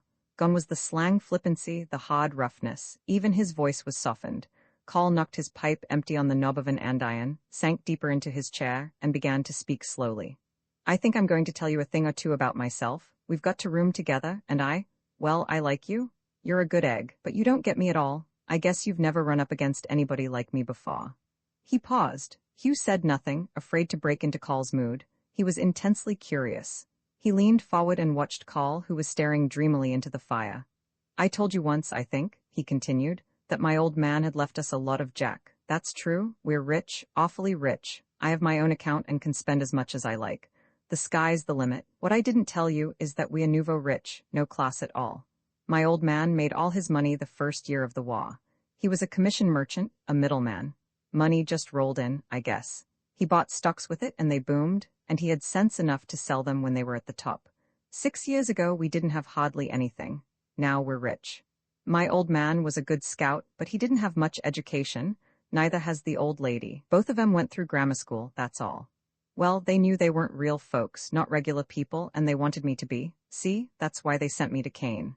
Well, Kane isn't strong for nouveau rich kids, not by a damn sight. At first old Simmons, he's the headmaster, wouldn't take me, said that he didn't have room, but my old man begged and begged, so finally Simmons said all right. Again he paused, and Hugh waited. Carl was speaking so softly that he had trouble in hearing him, but somehow he didn't dare to ask him to speak louder. I shan't forget the day, Carl went on, that the old man left me at Kane. I was scared and I didn't want to stay. But he made me. He said that Kane would make a gentleman out of me. I was homesick as hell. I know how Moss feels. I tried to run away 3 times, but they caught me and brought me back. Cry? I bawled all the time when I was alone. I couldn't sleep for weeks. I just laid in bed and bawled. God, it was awful. The worst of it was the meals. I didn't know how to eat right, you see, and the master who sat at the table with our farm would correct me. I used to want to die, and sometimes I would say that I was sick and didn't want any food so that I wouldn't have to go to meals. The fellows razzed the life out of me. Some of them called me Patty. The reason I came here to Sanford was that no Kane fellows come here. They go mostly to Williams, but some of them go to Yale or Princeton. Well, I had 4 years of that, and I was homesick the whole 4 years. Oh, I don't mean that they kept after me all the time. That was just the first few months. But they never really accepted me. I never felt at home. Even when I was with a bunch of them, I felt lonesome. And they never made a gentleman out of me, though my old lady thinks they did. You're crazy? Hugh interrupted indignantly. You're as much a gentleman as anybody in college. Carl smiled and shook his head. No, you don't understand. You're a gentleman, but I'm not. Oh, I know all the tricks, the Paula stunts. 4 years at Kane taught me those, but they're just tricks to me. I don't know just how to explain it, but I know that you're a gentleman and I'm not. You're just plain bughouse. You make me feel like a fish. Why, I'm just from a country high school. I'm not in your class. Hugh sat up and leaned eagerly toward Carl, gesticulating excitedly. As if that made any difference, Carl replied, his voice sharp with scorn. You see, I'm a bad egg. I drink and gamble and pet. I haven't gone the limit yet on account of my old lady, but I will. Hugh was relieved. He had wondered more than once during the past week just how far Carl had gone. Several times Carl had suggested by sly innuendos that there wasn't anything that he hadn't done, and Hugh had felt a slight disapproval and considerable envy. His own standards were very high, very strict, but he was ashamed to reveal them. I've never gone the limit either, he confessed shyly. Carl threw back his head and laughed. You poor fish, don't you suppose I know that? He exclaimed. How did you know? Hugh demanded indignantly. I might have. Why, I was out with a girl just before I left home and you kissed her, Carl concluded for him. I don't know how I knew, but I did. You're just kinda pure, that's all. I'm not pure at all, I'm just a little afraid, and I keep thinking of my old lady. I've started to several times, but I've always thought of her and quit. He sat silent for a minute or two and then continued more gently. My old lady never came to Kane. She never will come here, either. She wants to give me a real chance. See? She knows she isn't a lady, but oh, God, Hugh, she's white as hell. I guess I think more of her than all the rest of the world put together. That's why I write to her every night. She writes to me every day, too. The letters have mistakes in them, but they keep me straight. That is, they have so far. I know, though, that some night I'll be out with a bag and get too much liquor in me. And then goodbye, virginity. You're crazy, Carl, you know you won't. Carl rose from the chair and stretched hugely. You're a good egg, Hugh, he said in the midst of a yawn, but you're a damn fool. Hugh started. That was just what he had said to Moss. He never caught Carl in a confidential mood again. The next morning he was his old flippant self, swearing because he had to study his Latin, which wasn't of any damned use to anybody. In the following weeks, Hugh religiously clung to Moss, helped him with his work, went to the movies with him, inveigled him into going on several long walks. Moss was more cheerful and almost pathetically grateful. One day, however, Hugh found an unstamped letter on the floor. He opened it wonderingly. "Dear Hugh," he read, "you've been awfully good to me, but I can't stand it. I'm going home today. Give my regards to Peters. Thanks for all you've done for me, Bert Moss." Romans 7. For a moment after reading Moss's letter, Hugh was genuinely sorry, but almost immediately he felt irritated and hurt. He handed the letter to Carl, who entered just as he finished reading it, and exploded. "The simp, and after I wasted so much time on him." Carl read the letter. "I told you so." He smiled impishly. "You were the wise boy, you knew that he would get over it." Hugh should really have felt grateful to Moss. It was only a feeling of responsibility for him that had made Hugh prepare his own lessons. Day after day, he had studied with Moss in order to cheer him up, and that was all the studying he had done. Latin and history had little opportunity to claim his interest in competition with the excitement around him. Crossing the campus for the first few weeks of college was an adventure for every freshman. He did not know when he would be seized by a howling group of sophomores and forced to make an ass of himself for their amusement. Sometimes he was required to do aesthetic dancing, sometimes to sing, or, what was more common, to make a speech. And no matter how hard he tried, the sophomores were never pleased. If he danced, they laughed at him, guyed him unmercifully, called attention to his legs, his awkwardness, urged him to go faster, insisted that he get some pash into it. If he sang, and the frightened freshmen usually sang off key, they interrupted him after a few notes, told him to sing something else, interrupted that, and told him, for God's sake, to dance. The speech-making, however, provided the most fun, especially if the freshman was cleverer than his captors. Then there was a battle of wits, and if the freshman too successfully defeated his opponents, he was dropped into a watering trough that had stood on the campus for more than a century. Of justice there was none, but of sport there was a great plenty. The worst scared of the freshmen really enjoyed the experience. By a strange sort of inverted logic, he felt that he was something of a hero, at least for a brief time he had occupied the public eye. He had been initiated. He was a Sanford man. One freshman, however, found those 2 weeks harrowing. That was Merton Billings, the fat man of the class. Day after day, he was captured by the sophomores and commanded to dance. He was an earnest youth and entirely without a sense of humor. Dancing to him was not only hard work but downright wicked. He was a member of the Epworth League, and he took his membership seriously. Even David, he remembered, had gotten wrong because he danced, and he had no desire to emulate David. Within 2 days, the sophomores discovered his religious ardor, his horror of drinking, smoking, and dancing. So they made him dance while they howled with glee at his bobbing stomach, his short, staggering legs, his red jowls, jigging and jouncing, his pale blue eyes protruding excitedly from their sockets, his lips pressed tight together, periodically popping open for breath. He was very funny, very angry, and very much ashamed. Every night he prayed that he might be forgiven his sin. A month later, when the intensity of his hatred had subsided somewhat, he remembered to his horror that he had not prayed that his tormentors be forgiven their even greater sin. He rectified the error without delay, not neglecting to ask that the error be forgiven too. Hugh was forced to sing, to dance, and to make a speech, but he escaped the watering trough. He thought the fellows were darn nice to let him off, and they thought that he was too darn nice to be ducked. Although Hugh didn't suspect it, he was winning immediate popularity. His shy, friendly smile, his natural modesty, and his boyish enthusiasm were making a host of friends for him. He liked the initiations on the campus, but he did not like some of them in the dormitories. He didn't mind being pulled out of bed and shoved under a cold shower. He took a cold shower every morning, and if the sophomores wanted to give him another one at night, all right, he was willing. He had to confess that Eliza crossing the ice had been enormous fun. The freshmen were commanded to appear in the common room in their oldest clothes. Then all of them, the smallest lad excepted, got down on their hands and knees, forming a circle. The smallest lad, Eliza, was given a big bucket full of water.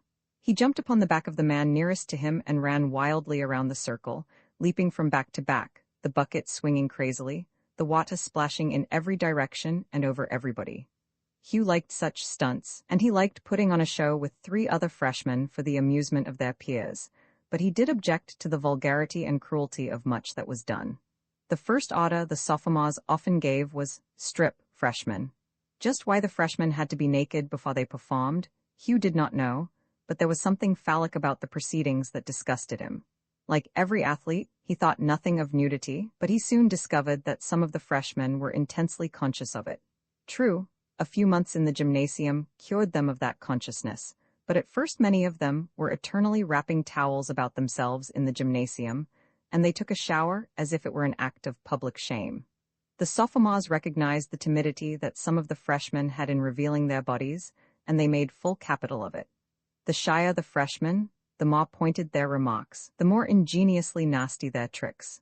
"I don't mind the razzing myself," Hugh told Carl after one particularly strenuous evening, "but I don't like the things they said to poor little Wilkins. And when they stripped him and made Wilkins read that dirty story to Culver, I wanted to fight." "It was kinda rotten," Carl agreed, "but it was funny." "It wasn't funny at all," Hugh said angrily. Carl looked at him in surprise. It was the first time that he had seen him aroused. "It wasn't funny at all," Hugh repeated. "It was just filthy. I'd have just about died if I'd have been in Wilkins's place. The poor kid. They are too damn dirty, these sophomores. I didn't think that college men could be so dirty. Why, not even the bums at home would think of such things, and I'm telling you right now that there are 3 of those guys that I'm laying for. Just wait till the class rush. I'm going to get Adams, and then I'm going to get Cooper. Yes, I'm going to get him even if he is big'n me, and I'm going to get Dodge. I didn't say anything when they made me wash my face in the toilet bowl, but by God, I'm going to get him for it." 3 weeks later, he made good this threat. He was a clever boxer, and he succeeded in separating each of the malefactors from the fighting mob. He would have been completely nonplussed if he could have heard Adams and Dodge talking in their room after the rush. "Who gave you the black eye?" Adams asked Dodge. "That freshman Carver," he replied, touching the eye gingerly. "Who gave you that welt on the chin?" "Carver, and say he beat High Cooper to a pulp. He's a mess." They looked at each other and burst out laughing. "Lord," said Dodge, "I'm going to pick my freshman next time. Who'd take a kid with a smile like his to be a scrapper? He's got the nicest smile in college. Why, he looks meek as a lamb." "You never can tell," remarked Adams, rubbing his chin ruefully. Dodge was examining his eye in the mirror. "No, you never can tell. Damn it, I'm going to have to get a beefsteak or something for this lamp of mine." "Say he ought to be a good man for the fraternity," Adams said suddenly. "Who?" Dodge's eye was absorbing his entire attention. "Carver, of course, he ought to make a damn good man." "Yeah, you bet. We've got to rush him, sure." Roman 8, the dormitory initiations had more than angered Hugh. They had completely upset his mental equilibrium. His every ideal of college swayed and wobbled. He wasn't a prig, but he had come to Sanford with very definite ideas about the place, and those ideas were already groggy from the unmerciful pounding they were receiving. His father was responsible for his illusions, if one may call them illusions. Mr. Carver was a shy, sensitive man well along in his 50s, with a wife 12 years his junior. He pretended to cultivate his small farm in Marytown, but as a matter of fact, he lived off of a comfortable income left him by his very capable father. He spent most of his time reading the 18th century essayists, John Donne's poetry, the Atlantic Monthly, the Boston Transcript, and playing Mozart on his violin. He did not understand his wife and was thoroughly afraid of his son. Hugh had an animal vigor that at times almost terrified him. At his wife's insistence, he had a talk with Hugh the night before the boy left for college. Hugh had wanted to run when he met his father in the library after dinner for that talk. He loved the gentle, gray-haired man with the fine, delicate features and soft voice. He had often wished that he knew his father. Mr. Carver was equally eager to know Hugh, but he had no idea of how to go about getting acquainted with his son. They sat on opposite sides of the fireplace, and Mr. Carver gazed thoughtfully at the boy. Why hadn't Betty had this talk with Hugh? She knew him so much better than he did. They were more like brother and sister than mother and son. Why, Hugh called her Betty half the time, and she seemed to understand him perfectly. Hugh waited silently. Mr. Carver ran a thin hand through his hair and then sharply desisted. He mustn't let the boy know that he was nervous. Then he settled his horn-rimmed pince-nez more firmly on his nose and felt in his waistcoat for a cigar. Why didn't Hugh say something? He snipped the end of the cigar with a silver knife. Slowly he lighted the cigar, inhaled once or twice, coughed mildly, and finally found his voice. "Well, Hugh," he said in his gentle way. "Well, Dad." Hugh grinned sheepishly. Then they both started. Hugh had never called his father Dad before. He thought of him that way always, but he could never bring himself to dare anything but the more formal father. In his embarrassment he had forgotten himself. I'm sorry, sir, he stuttered, flushing painfully. Mr. Carver laughed to hide his own embarrassment. That's all right, Hugh. His smile was very kindly. Let it be, Dad, I think I like it better. That's fine? Hugh exclaimed. The tension was broken, and Mr. Carver began to give the dreaded talk. I hardly know what to say to you, Hugh, he began, on the eve of your going away to college. There is so much that you ought to know, and I have no idea of how much you know already. Hugh thought of all the smutty stories he had heard and told. Instinctively, he knew that his father referred to what a local doctor called the facts of life. He hung his head and said gruffly, I guess I know a good deal, Dad. That's splendid. Mr. Carver felt the full weight of a father's responsibilities lifted from his shoulders. I believe Dr. Hansen gave you a talk at school about, sex, didn't he? Yes, sir. Hugh was picking out the design in the rug with the toe of his shoe and at the same time unconsciously pinching his leg. He pinched so hard that he afterward found a black and blue spot, but he never knew how it got there. Excellent thing, these talks by medical men. He was beginning to feel at ease. Excellent thing. I am glad that you are so well informed, you are old enough. Hugh wasn't well informed, he was pathetically ignorant. Most of what he knew had come from the smutty stories, and he often did not understand the stories that he laughed at most heartily. He was consumed with curiosity. If there is anything you want to know, don't hesitate to ask, his father continued. He had a moment of panic lest Hugh would ask something, but the boy merely shook his head and pinched his leg. Mr. Carver puffed his cigar in great relief. Well, he continued, I don't want to give you much advice, but your mother feels that I ought to tell you a little more about college before you leave. As I have told you before, Sanford is a splendid place, a splendid place. Fine old traditions and all that sort of thing. Splendid place. You will find a wonderful faculty, wonderful. Most of the professors I had are gone, but I am sure that the new ones are quite as good. Your opportunities will be enormous, and I am sure that you will take advantage of them. We have been very proud of your high school record, your mother and I, and we know that you will do quite as well in college. By the way, I hope you take a course in the 18th century essayists. You will find them very stimulating, Addison especially. Your mother feels that I ought to say something about the dissipations of college. I'm sure that I don't know what to say. I suppose that there are young men in college who dissipate, remember that I knew one or two, but certainly most of them are gentlemen. Crude men, vulgarians do not commonly go to college. Vulgarity has no place in college. You may, I presume, meet some men not altogether admirable, but it will not be necessary for you to know them. Now, as to the fraternity. Hugh forgot to pinch his leg and looked up with avid interest in his face. The Nu Deltas? Mr. Carver leaned forward to stir the fire with a brass poker before he continued. Then he settled back in his chair and smoked comfortably. He was completely at ease now. The worst was over. I have written to the Nu Deltas about you, and told them that I hoped that they would find you acceptable, as I am sure they will. As a legacy, you will be among the first considered. For an hour more, he talked about the fraternity. Hugh, his embarrassment swallowed by his interest, eagerly asking questions. His father's admiration for the fraternity was second only to his admiration for the college, and before the evening was over, he had filled Hugh with an idolatry for both. He left his father that night feeling closer to him than he ever had before. He was going to be a college man like his father, perhaps a Nu Delta, too. He wished that they had got chummy before. When he went to bed, he lay awake dreaming, thinking sometimes of Helen Simpson and of how he had kissed her that afternoon, but more often of Sanford and Nu Delta. He was so deeply grateful to his father for talking to him frankly and telling him everything about college. He was darned lucky to have a father who was a college grad and could put him wise. It was pretty tough on the fellows whose fathers had never been to college. Poor fellows. They didn't know the ropes the way he did. He finally fell off to sleep, picturing himself in the doorway of the Nu Delta house, welcoming his father to a reunion. That talk was returning to Hugh repeatedly. He wondered if Sanford had changed since his father's day, or if his father had just forgotten what college was like. Everything seemed so different from what he had been told to expect. Perhaps he was just soft, and some of the fellows weren't as crude as he thought they were. Roman 9, Hugh was by no means continuously depressed. As a matter of fact, most of the time he was agog with delight, especially over the rallies that were occurring with increasing frequency as the football season progressed. Sometimes the rallies were carefully prepared ceremonies held in the gymnasium. Sometimes they were entirely spontaneous.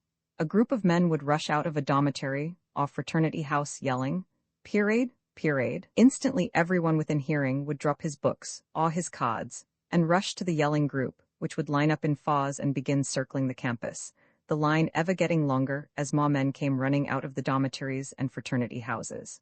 On they would go, arm in arm, dancing, singing Sanford songs, past every dormitory on the campus, past every fraternity house, pausing occasionally to give a cheer, always, however, keeping one goal in mind, the fraternity house where the team lived during the football season. Then, when the cheerleaders and the team were heading the procession, the mob would make for the football field, with the cry of "Wood, freshman, wood," ringing down the line. Hugh was always one of the first freshmen to break from the line in his eagerness to get wood. In an incredibly short time, he and his classmates had found a large quantity of old lumber, empty boxes, rotten planks, and not very rotten gates. When a light was applied to the clumsy pile of wood, the flames leaped up quickly, someone always seemed to have a supply of kerosene ready, and revealed the excited upperclassmen sitting on the bleachers. "Dance, freshmen, dance."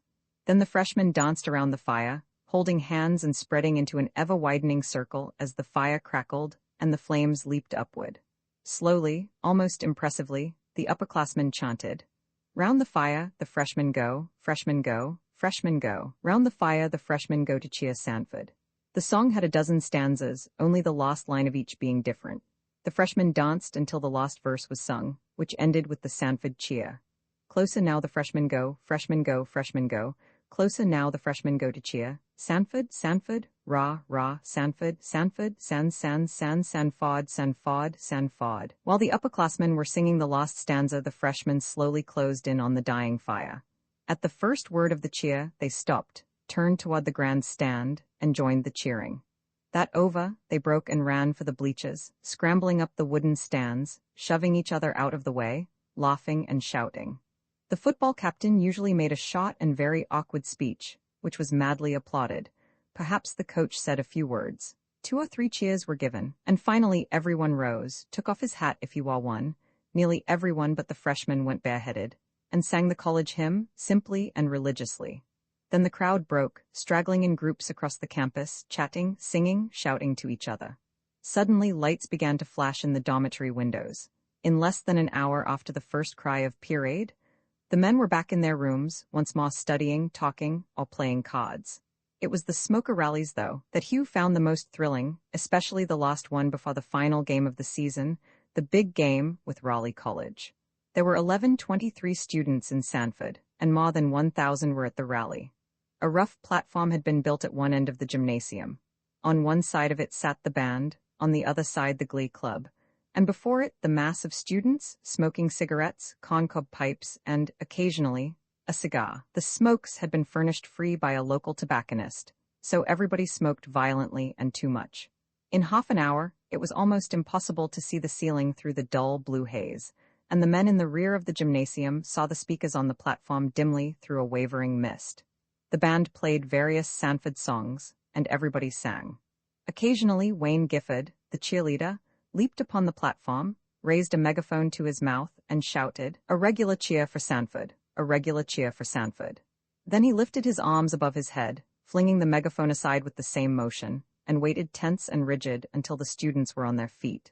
Suddenly he turned into a mad dervish, twisting, bending, gesticulating, leaping, running back and forth across the platform, shouting, and finally throwing his hands above his head and springing high into the air at the concluding Sanford. The glee club sang to mad applause. A tenor twanged a ukulele and moaned various blues. A popular professor told stories, some of them funny, most of them slightly off color. A former cheerleader told of the triumphs of former Sanford teams, and the atmosphere grew denser and denser, bluer and bluer, as the smoke wreathed upward. The 1,000 boys leaned intently forward, occasionally jumping to their feet to shout and cheer, and then sinking back into their chairs, tense and excited. As each speaker mounted the platform, they shouted, "Off with your coat, off with your coat." And the speakers, even the professor, had to shed their coats before they were permitted to say a word. When the team entered, bedlam broke loose. Every student stood on his chair, waved his arms, slapped his neighbor on the back or hugged him wildly, threw his hat in the air, if he had won. And so great was his training, keeping an eye on the cheerleader, who was on the platform going through a series of indescribable contortions. Suddenly he straightened up, held his hands above his head again, and shouted through his megaphone, "A regular cheer for the team, a regular cheer for the team. Make it big, big, ready? Away whirled the megaphone, and he went through exactly the same performance that he had used before in conducting the regular cheer. Gifford looked like an inspired madman, but he knew exactly what he was doing. The students cheered lustily, so lustily that some of them were hoarse the next day. They continued to yell after the cheer was completed, ceasing only when Gifford signaled for silence. Then there were speeches by each member of the team, all enthusiastically applauded, and finally the speech of the evening, that of the coach, Jack Price. He was a big, compactly built man with regular features, heavy blonde hair, and pale, cold blue eyes.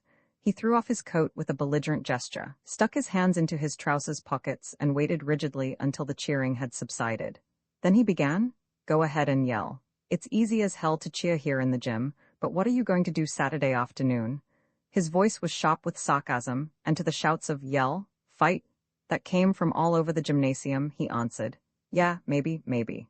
He shifted his position, stepping toward the front of the platform, thrusting his hands deeper into his pockets. "I've seen a lot of football games, and I've seen lots of rooters, but this is the goddamnedest gang of yellow-bellied quitters that I've ever seen. What happened last Saturday when we were behind? I'm asking you, what happened? You quit like a bunch of whipped curs. God, you're yellow as hell.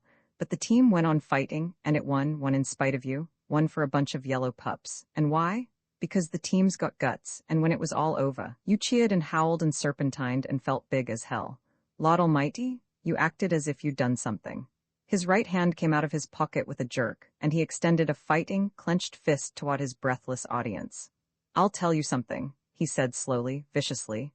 "The team can't win alone day after tomorrow. It can't win alone. You've got to fight. Damn it, you've got to fight. Raleigh's good, damn good. It hasn't lost a game this season, and we've got to win. Do you hear? We've got to win. And there's only one way that we can win, and that's with every man back of the team. Every goddamned mother's son of you. The team's good, but it can't win unless you fight." Suddenly his voice grew softer, almost gentle. He held out both hands to the boys, who had become so tense that they had forgotten to smoke. "We've got to win, fellows, for old Sanford. Are you back of us?" "Yes." The tension shattered into 1,000 yells. The boys leaped on the chairs and shouted until they could shout no more. When Gifford called for a regular cheer for Jack Price, and then one for the team, "Make it the biggest you ever gave," they could respond with only a hoarse croak. Finally the hymn was sung. At least, the boys tried loyally to sing it, and they stood silent and almost reverent as the team filed out of the gymnasium. Hugh walked back to Surrey Hall with several men. No one said a word except a quiet good night as they parted.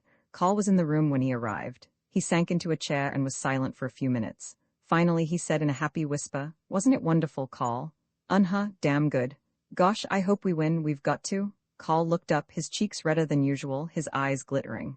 "God, yes," he breathed piously.